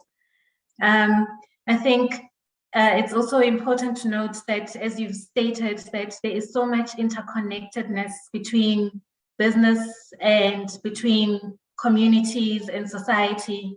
And the reality is everybody is looking to see whether the businesses are being responsible citizens in the economies that they trade in. So without further ado, thank you very much, Doctor. I would now like to introduce our next speaker. Our next speaker is Dr. Yelena Balbekova. She is from the British Embassy of Economic, Energy and Climate Change Advisor. Dr. Elena holds a master's degree in public administration from the London School of Economics and Political Science. She also has a doctorate in philosophy from Peking University. Her doctoral studies have focused on the sustainable energy transition in the context of the Paris Agreement. And I think we've noted today that this was pivotal. She has extensive experience in ministries of Ukraine, OECD, the World Bank, and Chinese SOEs.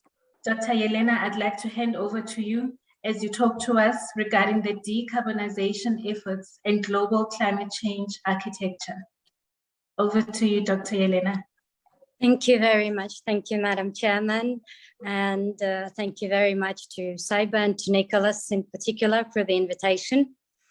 It's a great honor to be invited to this conference and to speak in front of such a distinguished audience on the topic of decarbonization and climate architecture, as well as I will be touching upon Ukraine's pre-war initiatives and achievements in introducing climate change and just transition policies and measures in its national legislative framework. Though I have to start with a disclaimer that I'm not speaking here on behalf of the British Embassy Kiev, nor in any way conveying the position of any of the governments, but rather as an expert and a researcher which spent almost 8 years working very closely on the topics. And as Madam Chairman has mentioned, which were also part of my dissertation. So indeed, as pivotal as it is, the overwhelming scientific consensus is that the climate has been changing over the past 150 years due largely to human activity. And global temperatures are rising, rainfall patterns are becoming more unpredictable, the sea level is rising, with these trends unfortunately expected to continue over the coming decades. A warmer climate has been also linked with more frequent and intense climate-related disasters and extreme weather. So records indicate that the number of climate-related disasters has risen significantly over the past century and even decades. And this now affects over 250 million people a year at least. Next slide, please. As climate crisis, generally, if I may call it this way, goes mainstream, a roundup of important jargon is getting used widely, as it was the case at today's conference. Decarbonization, climate change, net zero, sustainability, carbon neutrality, circular economy are all the buzzwords used more and more often, and quite often, regrettably, not as accurately as they should be, and even interchangeably. But all of them essentially relate to one most important concept of climate change and ways to combat it. Global climate change architecture has greatly expanded over the last years, and it isn't that simple to navigate today for many stakeholders and even those very closely involved in the subject. especially as the countries, alliances, international organizations are trying to come up with more effective ways to address mounting climate change immediate impacts and potential consequences.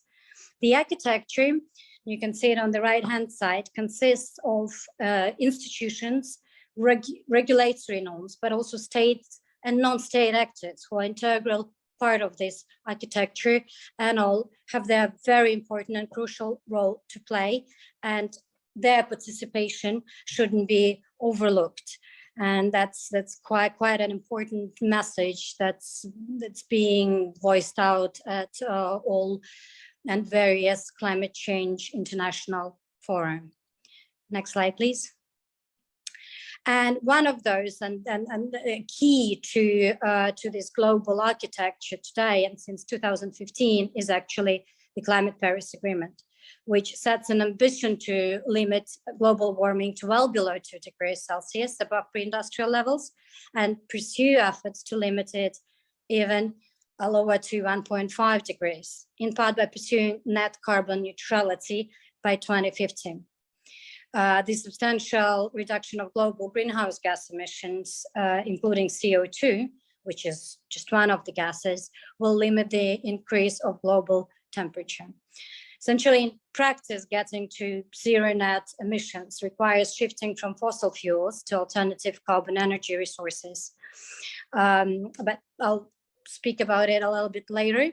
Now, as a part of the global architecture, the Paris Agreement has a number of goals, right? One of which I've already mentioned. That's reduce the emissions through multiple ways that are, most of which are available today to the countries worldwide.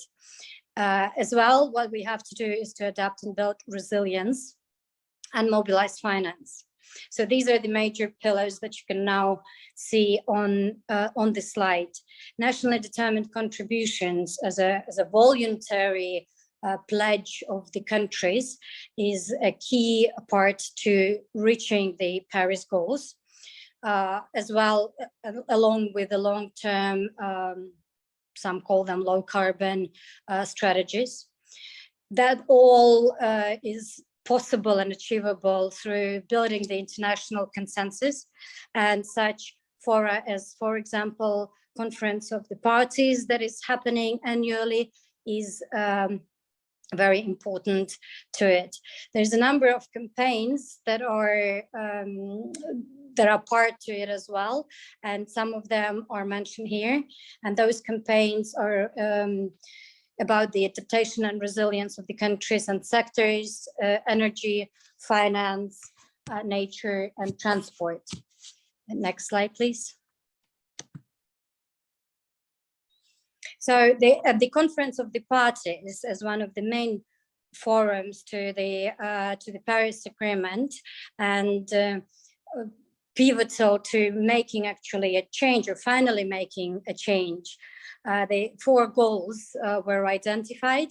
However, those goals are not only relevant and should not only be attributable to this particular Conference of the Parties, right? They set the direction.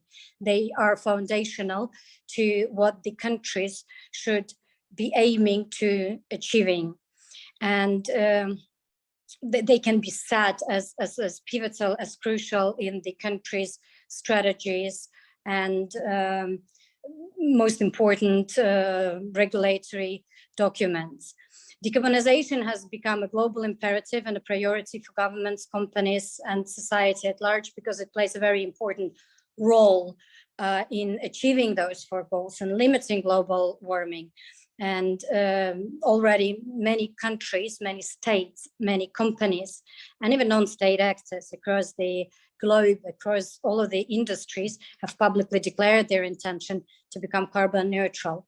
Whether it's enough or not, there has been also a consensus that unfortunately it is not enough, and that more efforts should be applied. Next slide, please. And why it is not enough, we can see here, because the mitigation gap is essentially between the efforts and what has to be reached according to the Paris Agreement is still quite wide, and still a lot of work to be done in order to at least reduce this gap.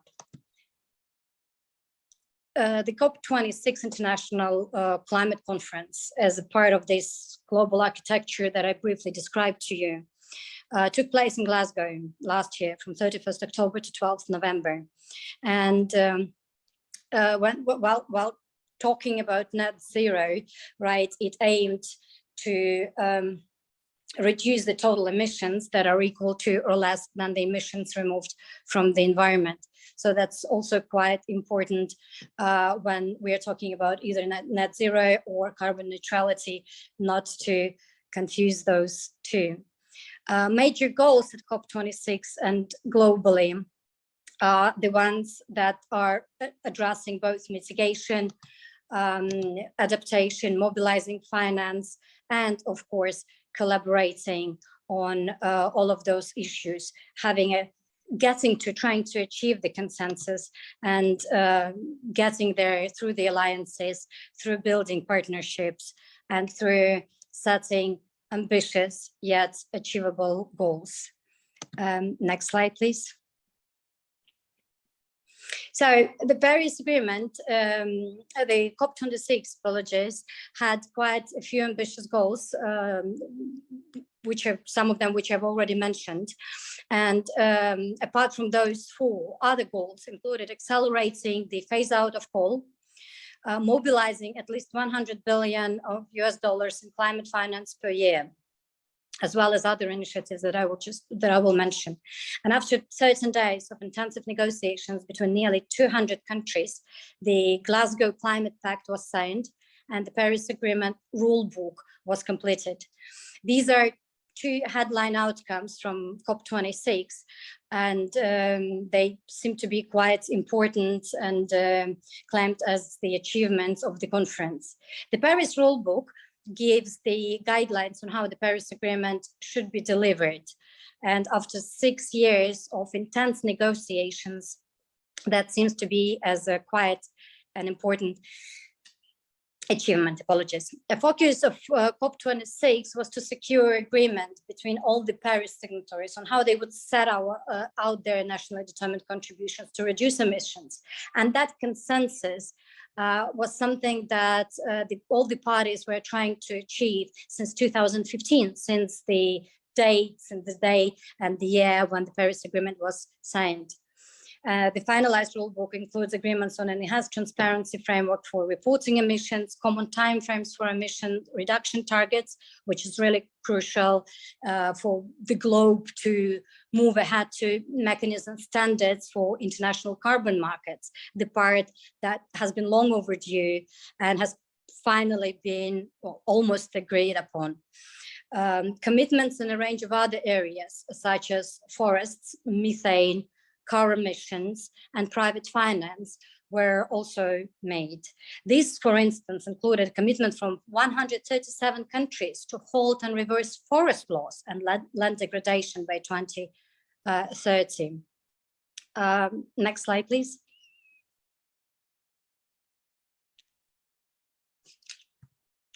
At the same time, as you can see here, the finance gap, despite all the efforts, is still remaining quite huge, unfortunately. And in order to achieve those goals set by the parties at the Conference of the Parties, by the Paris Agreement, is still remaining quite wide.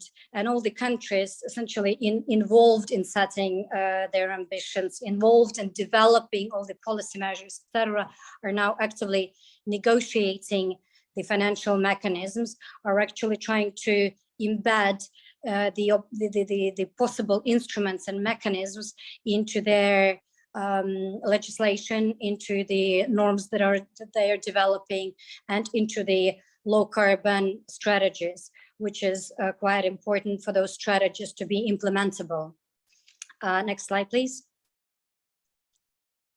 Financial players, and something that I will mention here briefly, because there are quite a lot of them that are involved in helping the countries to achieve those goals through attracting the finance, are also taking, well, relatively active parts in that.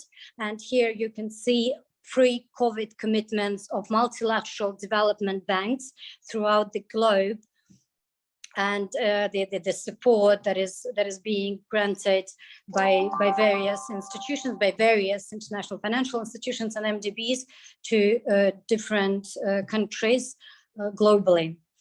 Apparently, and as it was pre-COVID, the situation has slightly changed for many reasons, and one of the goals after the COVID pandemic was to build back better, and quite a lot of countries had this as their slogan.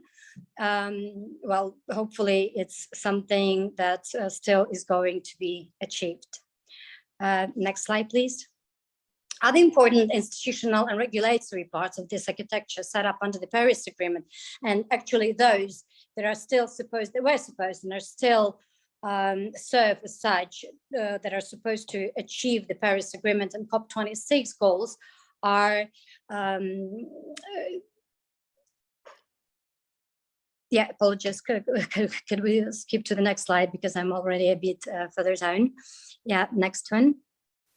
Here, as follows: Energy Transition Council, Powering Past Coal Alliance, the World Bank Just Transition Framework, Greenhouse Gas Protocol initiatives. Well, these are just to name a few, and unfortunately the time doesn't allow me. No, the previous one, please. Can we still hold? Yes, doesn't allow me actually to elaborate, but I'll briefly explain to you, say a few words about each of those, right? The Energy Transition Council has been actually set up before the COP26, and agreed to work together to find solutions more quickly to technical, economic, and social aspects of the transition to low-cost, low-carbon aspects of the for the inclusive and resilient power systems. Its aim is to make clean and sustainable power the most affordable and reliable option for countries to actually meet their power needs efficiently and accelerate their clean energy transition, moving away from coal and other fossil fuels. But essentially, moving away is not that simple, because it has to ensure a just transition and improved energy access to all. So that has to be taken into account. And the effective dialogue between countries that requires support for the energy transition is something that Energy Transition Council has as its main goal. The Powering Past Coal Alliance is a coalition of national and subnational governments, businesses and organizations working to advance the transition from unabated coal power generation to clean energy. It was established in 2017 by the UK and Canada. It had initially 28 more members joining it at COP26. However, altogether, there are more than 48 national governments, 48 subnational governments, and more than 100 businesses and organizations who have already committed to accelerate the transition from coal to clean energy. This group, the Powering Past Coal Alliance, covers more than 36% of OECD coal capacity that has either closed since 2010 or will close by 2030 its thermal power plants. The PPCA actually is a great tool that encourages all members to endorse its declaration, including a commitment to phase out coal by 2030 in the OECD and EU, and by no later than 2050 in the rest of the world. It also offers membership to national governments that are taking ambitious actions on coal phase out. The World Bank transition framework is another tool that helps transitioning countries away from coal. It has one of its part of its initiatives is called a Just Transition for All, and the core to this initiative is putting people and communities at the center of this transition. The initiative works with stakeholders to create the plans, policies, and reforms needed to mitigate environmental impacts, support impacted and most vulnerable communities and people, and build a clean energy pathway. So the approach follows. The focus areas are governance, good governance, better to say, people and communities, and actually repurposing of former mining lands and other areas. That's in these three focus areas are in the core of just transition. Obviously, each focus area involves a set of plans, policies, and actions that together can mitigate the impact of coal mines closure on affected people and communities. There are quite a lot of active stakeholder engagement required at each stage of the transition and within each focus area, which is quite crucial. Running a bit ahead, Ukraine has embarked again on this journey pre-war, obviously, of closing coal mines, and we can definitely say that the stakeholders' engagement, active stakeholders' involvement is crucial to success in this area. There is another part to this just transition for all, which is called managing coal mine closure. It's also a World Bank report that helps government to prepare for and manage coal mine closures and the associated impacts on the communities. This managing coal mine closure is part of the Just Transition for All initiative. Greenhouse Gas Protocol initiative, I'm sure you all are quite well familiar with it. I'm not going to dwell for long. It is a multi-stakeholder partnership of businesses, non-governmental organizations, governments, and others, convened by the World Business Council for Sustainable Development and the World Resource Institute, WRI. It has been launched quite some time ago, in 1998, and has as its mission develop internationally accepted greenhouse gas accounting and reporting standards.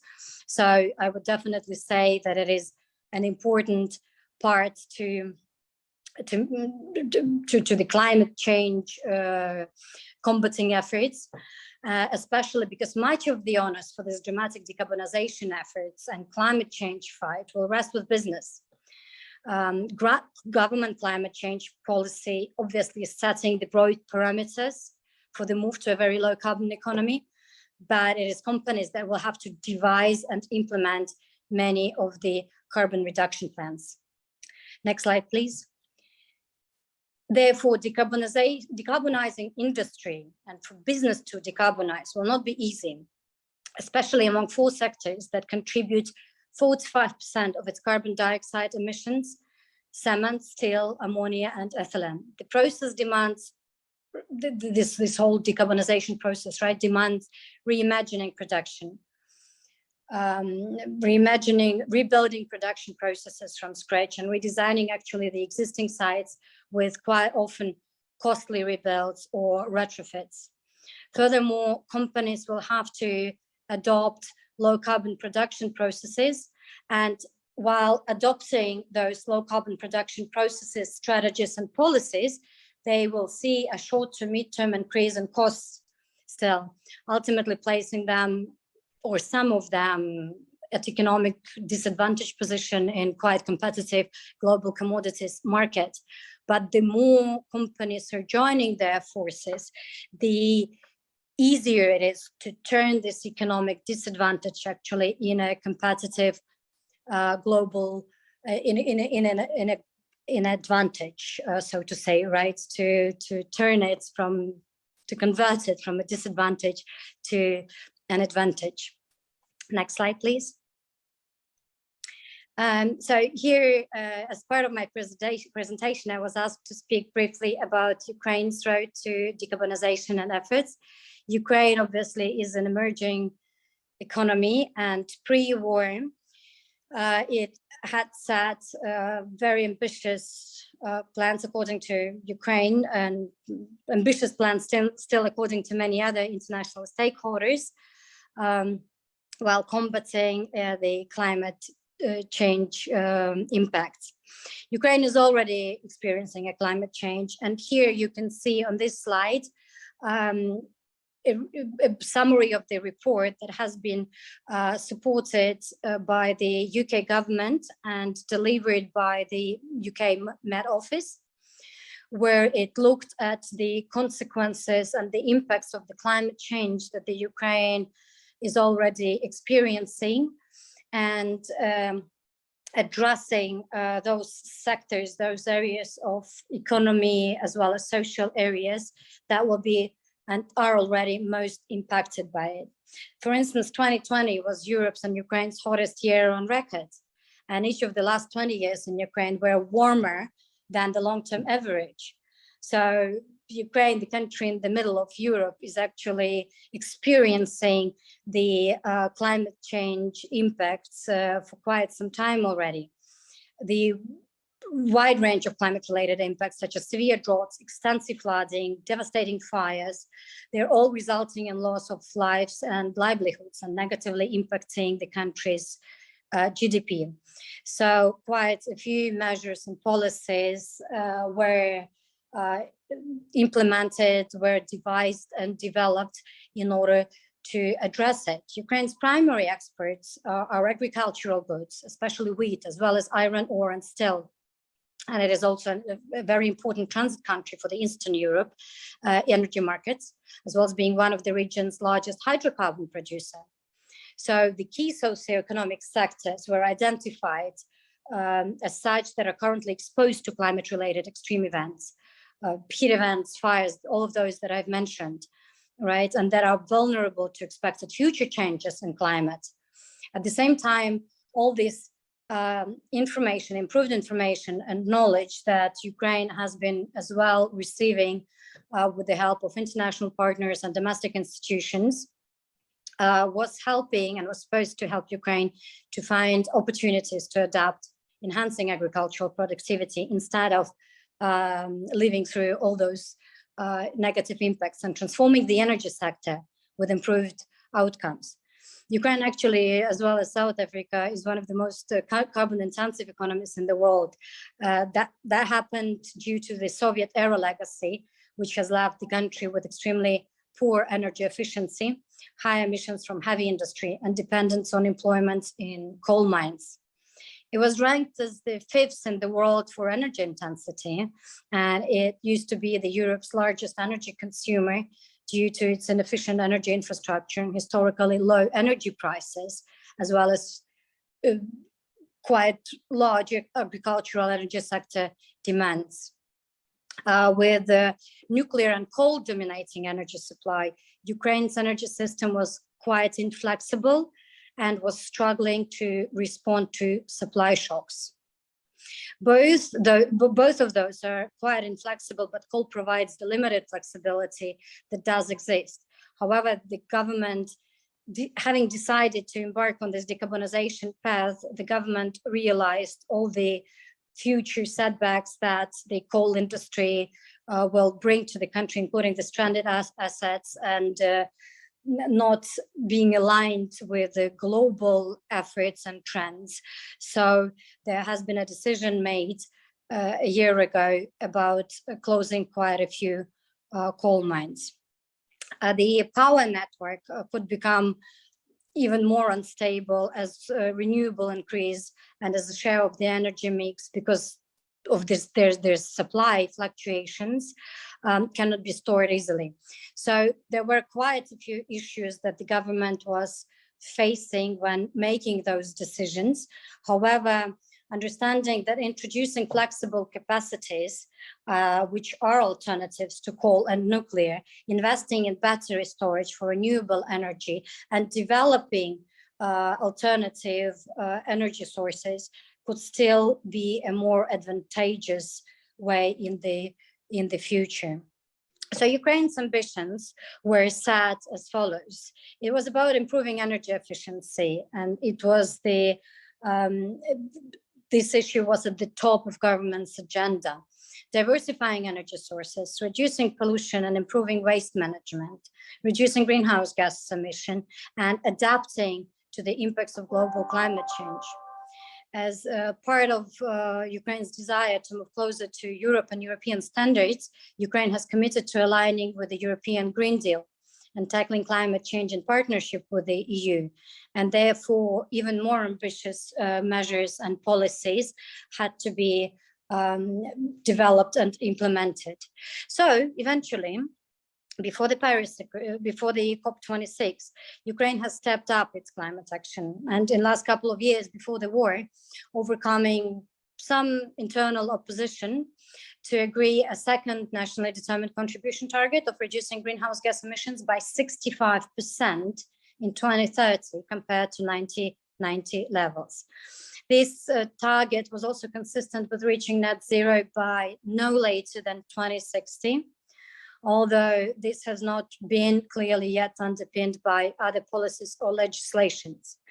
At the same time, other initiatives undertook by the government, such as adaptation strategy, new national energy strategy 2050, which unfortunately due to the war outbreak hasn't been adopted, but developed, President's initiative on 1 billion trees plans to gradually prohibit import of ICE cars by 2027, developing hydrogen strategy, sectoral strategies for gas and electricity state enterprises, adopted plan on emission reduction for large combustion plants.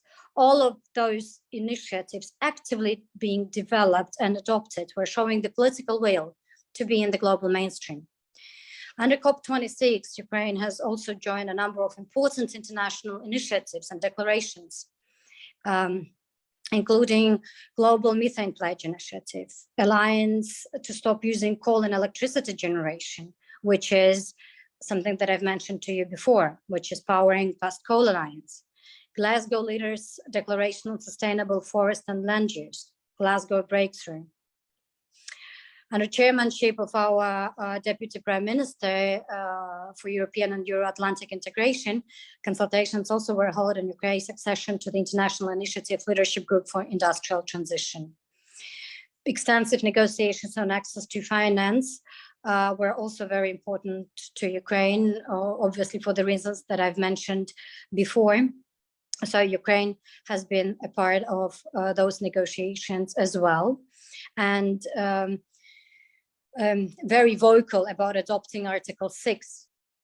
The Article 6 is envisaging clean development mechanisms, becoming an interim mechanism for emission reduction projects, and is quite important for the parties and for the Paris Agreement to become fully functioning and its goals becoming actually achievable. Next slide, please. Yes, here is a brief description for how the energy consumption and production in Ukraine looked in 2020, 2021. But I'm sure if of interest to you, you can familiarize yourself with it once the presentations are sent to you. But as you can see, and something that I briefly mentioned before, that Ukraine's creaking energy infrastructure has been put under immense strain during these years by coal deficit. And that's also something that contributed to government's efforts to actually phase out coal and not to be that dependent and that vulnerable to its deficit and supplies, actually. Next slide, please. Yes, so as I mentioned briefly, when Ukraine decided to embark on this decarbonization path and has agreed to and decided to join European Green Deal arrangement, there was a need to develop a new energy strategy until 2050, defining the scenarios that would allow the country to decarbonize. The energy strategy that was developed and unfortunately hasn't been adopted and probably has to be revised and reviewed now, was about achieving the maximum level of carbon neutrality, phasing out of using coal in the energy sector, renewing modernization of the energy infrastructure. Ukraine was quite successful in expanding its renewable energy sources. The sector was growing quite fast, and in 2021, it was the renewables were almost 13% in the country's energy mix. So the ambitions were there, and quite a lot of efforts were put in order for the coal to be phased out and those carbon neutrality goals to be set and achieved within the shortest period of time as well, well, the shortest possible. At a local level, quite a lot of Ukrainian cities have also started to commit to clean energy. There was an understanding, there was almost a consensus, if I may say so, that the role, that very important role for the country to decarbonize lies as well. So it's not only at the national level, but it lies with the cities as well. And developing local climate and energy plans was a very important initiative. Almost all of the regions have developed local climate and energy plans with their own ambitions and targets set. Quite a few cities have already been switching to, for instance, LED-based street lighting, constructing municipal solar power stations, commissioning Ukraine's municipal buildings with zero emissions, etc. So the local councils and the cities were playing a growing role in the country's national ambitions, as well by setting targets of switching to 100% renewables by 2050. So making it even ahead of the state setting those targets. Unfortunately, the role of the civil society as one of the crucial stakeholders in this process was still quite small, and its presence, although growing, was still, as many say, insufficient. However, or while engaged and keen to enact change, they still kept low profile and had little influence. So that was something still to be improved. Next slide, please. It's a bit challenging, if not really challenging, to speak in front of such a distinguished audience about the South Africa and South African efforts on the climate change combating path. However, I'll bring up here a few interesting facts and commentable in a way that probably are important in this context and something to think about and to consider. So I would like to start, given that we are discussing, and I started my presentation with mentioning Paris Agreement and COP26 as key components to global climate change architecture. It is important to mention that 2021 has witnessed a series of diplomatic moments when political leaders discussed coal exit for the first time. And some would say that discussions were quite successful. The G7 and G20 both agreed to end international coal finance. COP26 saw a pretty much last minute global agreement to phase down coal. And those high-level discussions at the highest level were typically focused on what governments were going to stop doing. And one of the unprecedented announcements from leaders of what they're going to start doing in order to accelerate the transition from coal to clean energy was also made by President Biden, Macron, and joined by the Prime Minister Johnson and Chancellor Merkel, when a political declaration with South Africa was launched, titled Just Energy Transition Partnership. So they do say that it's really quite an important and a breakthrough and quite an important declaration. It has been stated that an extensive work over the past years by local think tanks, your electricity company, have been joined by an unprecedented level of inter and intra-government coordination. And this resulted in a groundbreaking model for just transition designed and led by the national government and supported by the donors. Some might say that, and especially that was the conclusion of the foreign policy, that South Africa's coal deal is a new model for climate progress. And the agreement is the most impressive thing to come out of the COP26 climate summit. So that's really an effort to be praised. I wanted to start by saying it's impossible to compare those two countries, I mean, Ukraine and South Africa, given different models and give different economies. However, South Africa also has the most intensive, coal-intensive economy of the G20 and is depending on coal for, I'm sorry, but that's the latest number that I got, 87% of its electricity. So the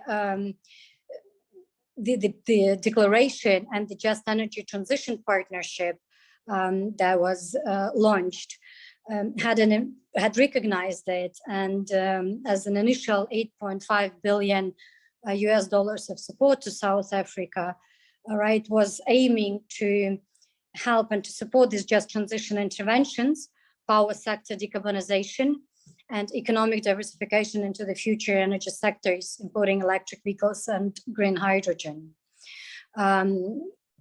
It's also recognized that 2021 has seen a growing interest in South Africa to climate change, with certain political commitments to climate action and just transition at the highest levels of the government. And in particular, and I know that has been mentioned already today by the distinguished speakers, a Presidential Climate Commission was formed. Next slide, please.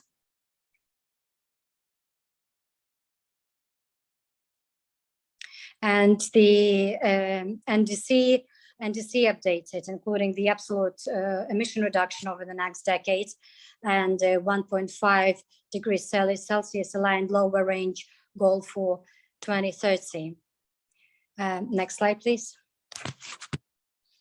And that's all is in a way embedded into the Just Energy Transition Partnership. So it is stated that there are multiple opportunities within this partnership that should include the space for South Africa to delineate its own energy transition needs, as well as focus on various socio-economic developments, protecting workers and most vulnerable communities, setting a foundational approach 3 to 5 year, and potentially, so building a potentially replicable model for comparable countries, which is a really important component to it. However, achieving this all will mean accelerating a number of efforts, including the implementation of the official power plan in the short term, and probably doubling the planned rollout of renewable energy by 2030. However, such factors as a certain macroeconomic fragility makes it essential to build a new low carbon development pathway as well, something that Ukraine was and is still envisaging to build.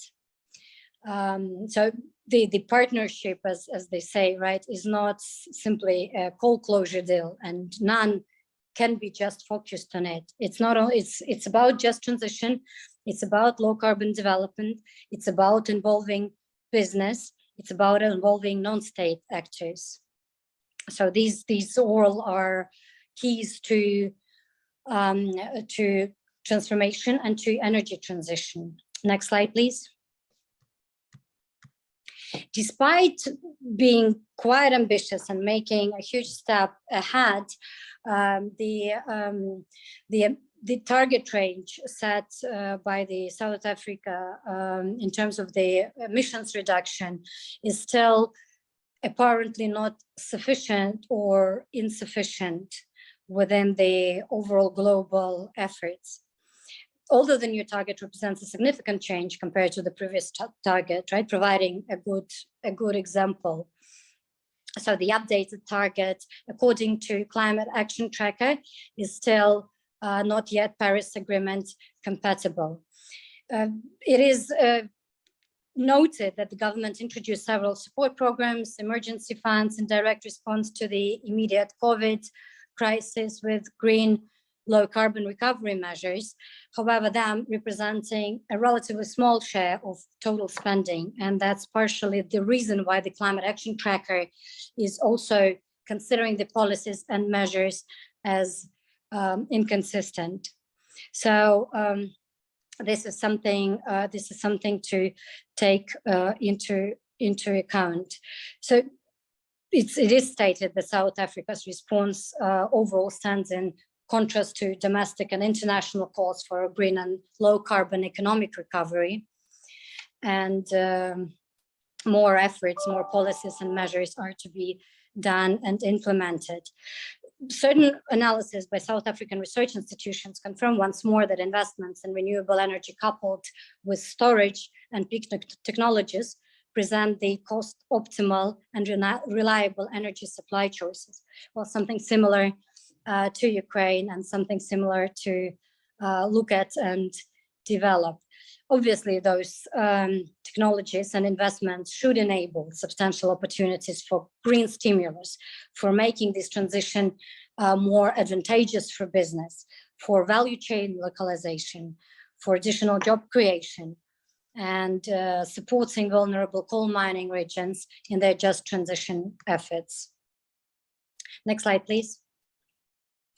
To end my presentation, I would like to stress again that the recent report from IPCC, from Intergovernmental Panel on Climate Change, another really important scientific body in the global climate change architecture, is another reminder to the world and to all of us and to our countries about how climate change is affecting our planet, underlining that we need to go further and to faster adapt, embracing the commitments of the recent Glasgow Climate Pact as an outcome of the COP26.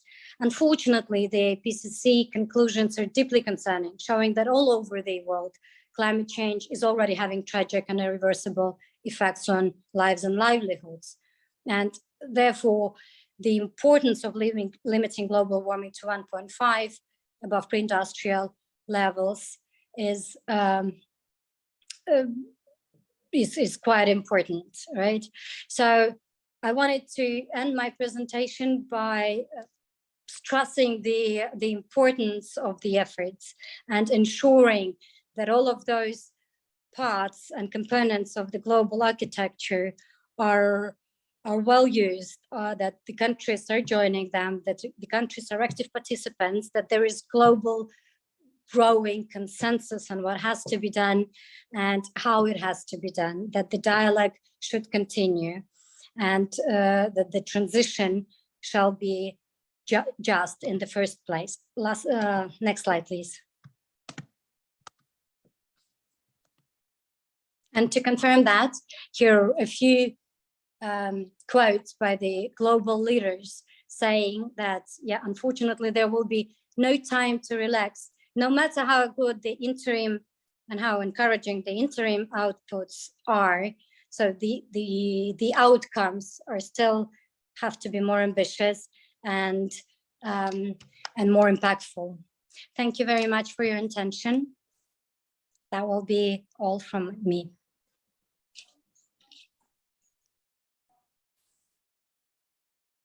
Thank you so much, Dr. Yelena. I think it's very interesting to hear the experiences that Ukraine has already been through as well.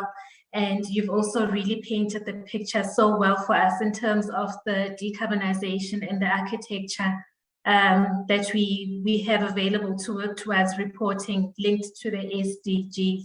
Thank you so much, Dr. Yelena. Ladies and gentlemen, I would now like us to move to our Q&A session. I do have some questions. So what I will do, how we will handle this is that I will say who the question is directed to. And if one of our panelists can then pick up the question and give us their answer. So Dr. Yelena, the first question I have is actually for you. The question reads as Dr. Balbakova, do you think that Brazil, China, and India will move to cleaner energy initiatives in an aim to try and achieve the SDGs? The question also states that, for example, in Brazil, the rainforest is being cleared at a steady pace, and also raises the question that some of the developing economies are still very dependent on coal. So what is your view? Do you think the developing countries and economies will really move towards the cleaner energy initiatives in your view? Yes, thank you. Thank you very much for the question. Well, as it stands, the G7 countries, for instance, South Korea, leading institutions have committed to end international coal financing. And with certain countries, as for instance, China being under ever-growing pressure to do the same. So the tide is turning against coal. As of January 2021, for instance, coal-fired 2,449 coal-fired power stations were operating in 79 countries. So the number is still huge, right, despite the tide turning. However, 48 coal-using countries no longer had, at that time, any coal projects planned or under development. And only 40 countries have new coal projects planned or under development. There are multiple research proving that despite the tide turning, despite the growing pressure, we're still underperforming. And as you've mentioned, Madam Chairman, and as it was in the question, right, it is still about those additional risks that this switch from the coal to other, especially renewable energy sources, presents to quite a lot of countries. However, as I mentioned, the pressure is mounting, the international financing is ending, the assets, such assets as, the coal assets are gradually becoming stranded, and the countries will have to start the transformation. They have to start transitioning. And the transition can happen and can start happening, and the sooner it starts, obviously, the better, in a less drastic way. Although in a less drastic way, it has to start sooner rather than later, right? By introducing incentives to implement various alternative projects, by introducing, carbon tax is not really an incentive, but by gradually increasing carbon tax to stimulate companies to switch, right? And then for the governments to be able to earmark those funds received from the carbon tax, which is the purpose of carbon tax, into the renewable energy investments, thus helping the sector to grow, thus helping the producers, helping the private enterprises and companies, right, to develop alternative sources. It is possible. It's not simple and easy. However, with the growing global climate change architecture, with a growing number of instruments, right, there has to be less pressure felt, but rather more incentives, I believe. Thank you. I have a question that I'd like to direct to Dr. Khanna. Dr. Khanna, we have a question that it was posted earlier, but due to time, we didn't address it. So the question is asking, should SMEs also be subject to the complete ISSB standards, or should they report only on selected SDG goals? Yeah, I suppose the reporting will have to be on the basis of what's appropriate to the entity. You'll have to, I don't think at this stage where we are, and maybe, as I indicated, over time, once these standards develop, we may have an ISSB a standard for SMEs, but at this point in time, it's not there. And we did, during the time when we set up the initial IFRS standards, we did find it very, very burdensome for SMEs, and they were finding it very, very challenging to comply with all the requirements. So in time, I suppose maybe we'll get there, but initially it was just that, the standard was written for everybody. We couldn't earmark, because on a worldwide basis, how do you determine what is an SME? Thank you. And Dr. Helena just also has another question. So the globe as a whole has experienced quite a number of natural disasters. We've had cyclones, hurricanes, mudslides. I think also recently I could note here in South Africa, a few weeks ago, we had mudslides in the KZN in one of our provinces. So the question is asking, you know, what are some of the implementing strategies to move away from coal and implementing strategies for decarbonization? And can we really continue to view as the achievement of those goals as possible?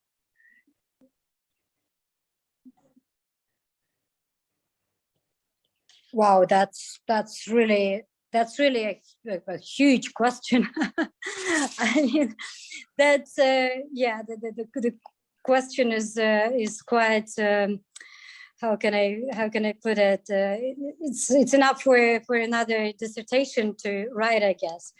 It's to be honest. There are plenty of ways that, and it's up to the country to choose which strategy is best and most fitted, because there's no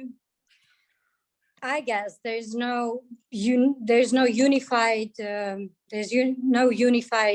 way apart from the transition being just, right? And the transition being just is about, as I mentioned, including people, including vulnerable communities, including all the possible stakeholders into the dialogue. So that's something that Ukraine was doing because we have quite a wide range of stakeholders in different sectors.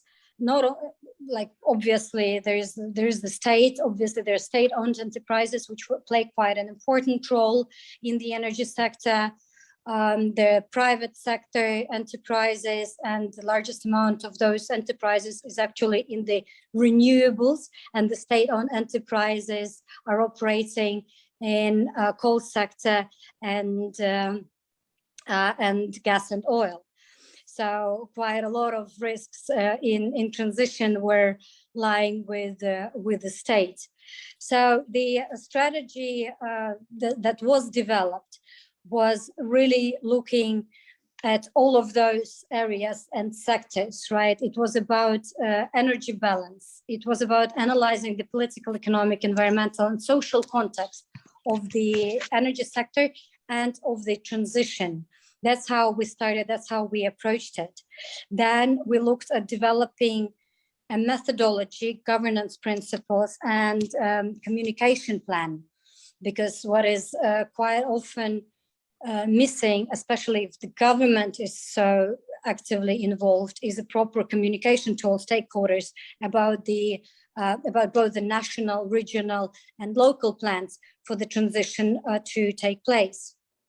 Then, alongside, for instance, with the scenarios developed and potential methodologies, we were looking at setting the targets, the proposals based on the scenarios modeling, and then based on those proposals, based on the discussions and close coordination between all stakeholders, right, building up and developing the strategy. So these sectoral policies and measures were very wide, and the key stakeholders from the government were obviously Ministry of Energy, Ministry of Social Policy, Ministry of Environment, Ministry of Agrarian Policy, all of those looking at their own sectors, looking at the impacts that decarbonization plans could have, as well as advantages that it could bring to each and every sector. So it's really difficult to boil it up in a couple of sentences, because there's a huge work behind developing each of the strategies. Oh, Ministry of Finance, I forgot. Of course, the financing is quite crucial and important, both the local on how to stimulate and how to even, which punitive measures and policies have to be implemented in order not to encourage investments, in order not to encourage development of fossil fuel production in the country. So that's also a part of the dialogue, part of the consideration. yeah, the area is quite wide, but I would be happy to discuss it in more detail outside the forum. Thank you.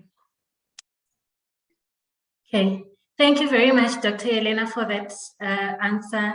So we really have had a good day. We've had a lot of knowledge shared here with us. We've had a lot of insight.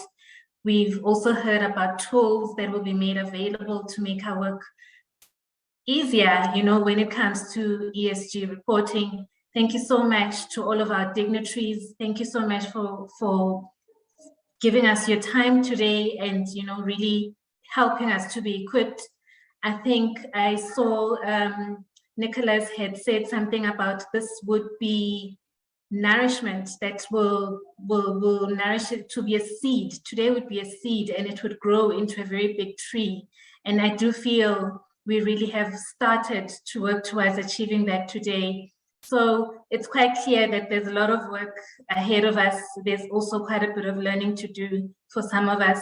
Thank you so much to everybody for joining us. Thank you to all of our partners. Thank you to all of our sponsors. Thank you, everyone. We would like to now call it a day. Thank you. Thanks, everybody. Bye. How CIBA qualified accountants are becoming chief value officers. Traditional accountants focus on historical numbers, but this is so 1980s. Society wants value reporting. Income, expenses, assets, liabilities, as reflected in financial statements, are important. But what about real value, such as community, sustainability, human capital, and reputation? We need a value statement. CIBA is developing accountants to become chief value officers that prepare value statements comparing SME performance to the United Nations Sustainable Development Goals.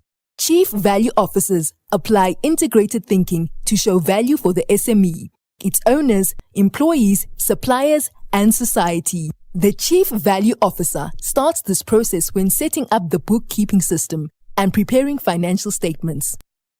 Each expense item is linked to a relevant sustainable development goal and reflected in a value statement as a checklist and progress report on core indicators such as tax contribution, reducing waste and energy, efficiency, buying and employing local, gender empowerment, and enhanced director accountability. To become a chief value officer that prepares value statements requires awareness, training, technology, and reporting software. CIBA retrains CIBA members as chief value officers and partners with DraftWorks to develop automated value statements to supplement traditional financial statements. Our partnership will minimize our own energy footprint and generate generational value as we automate value reporting.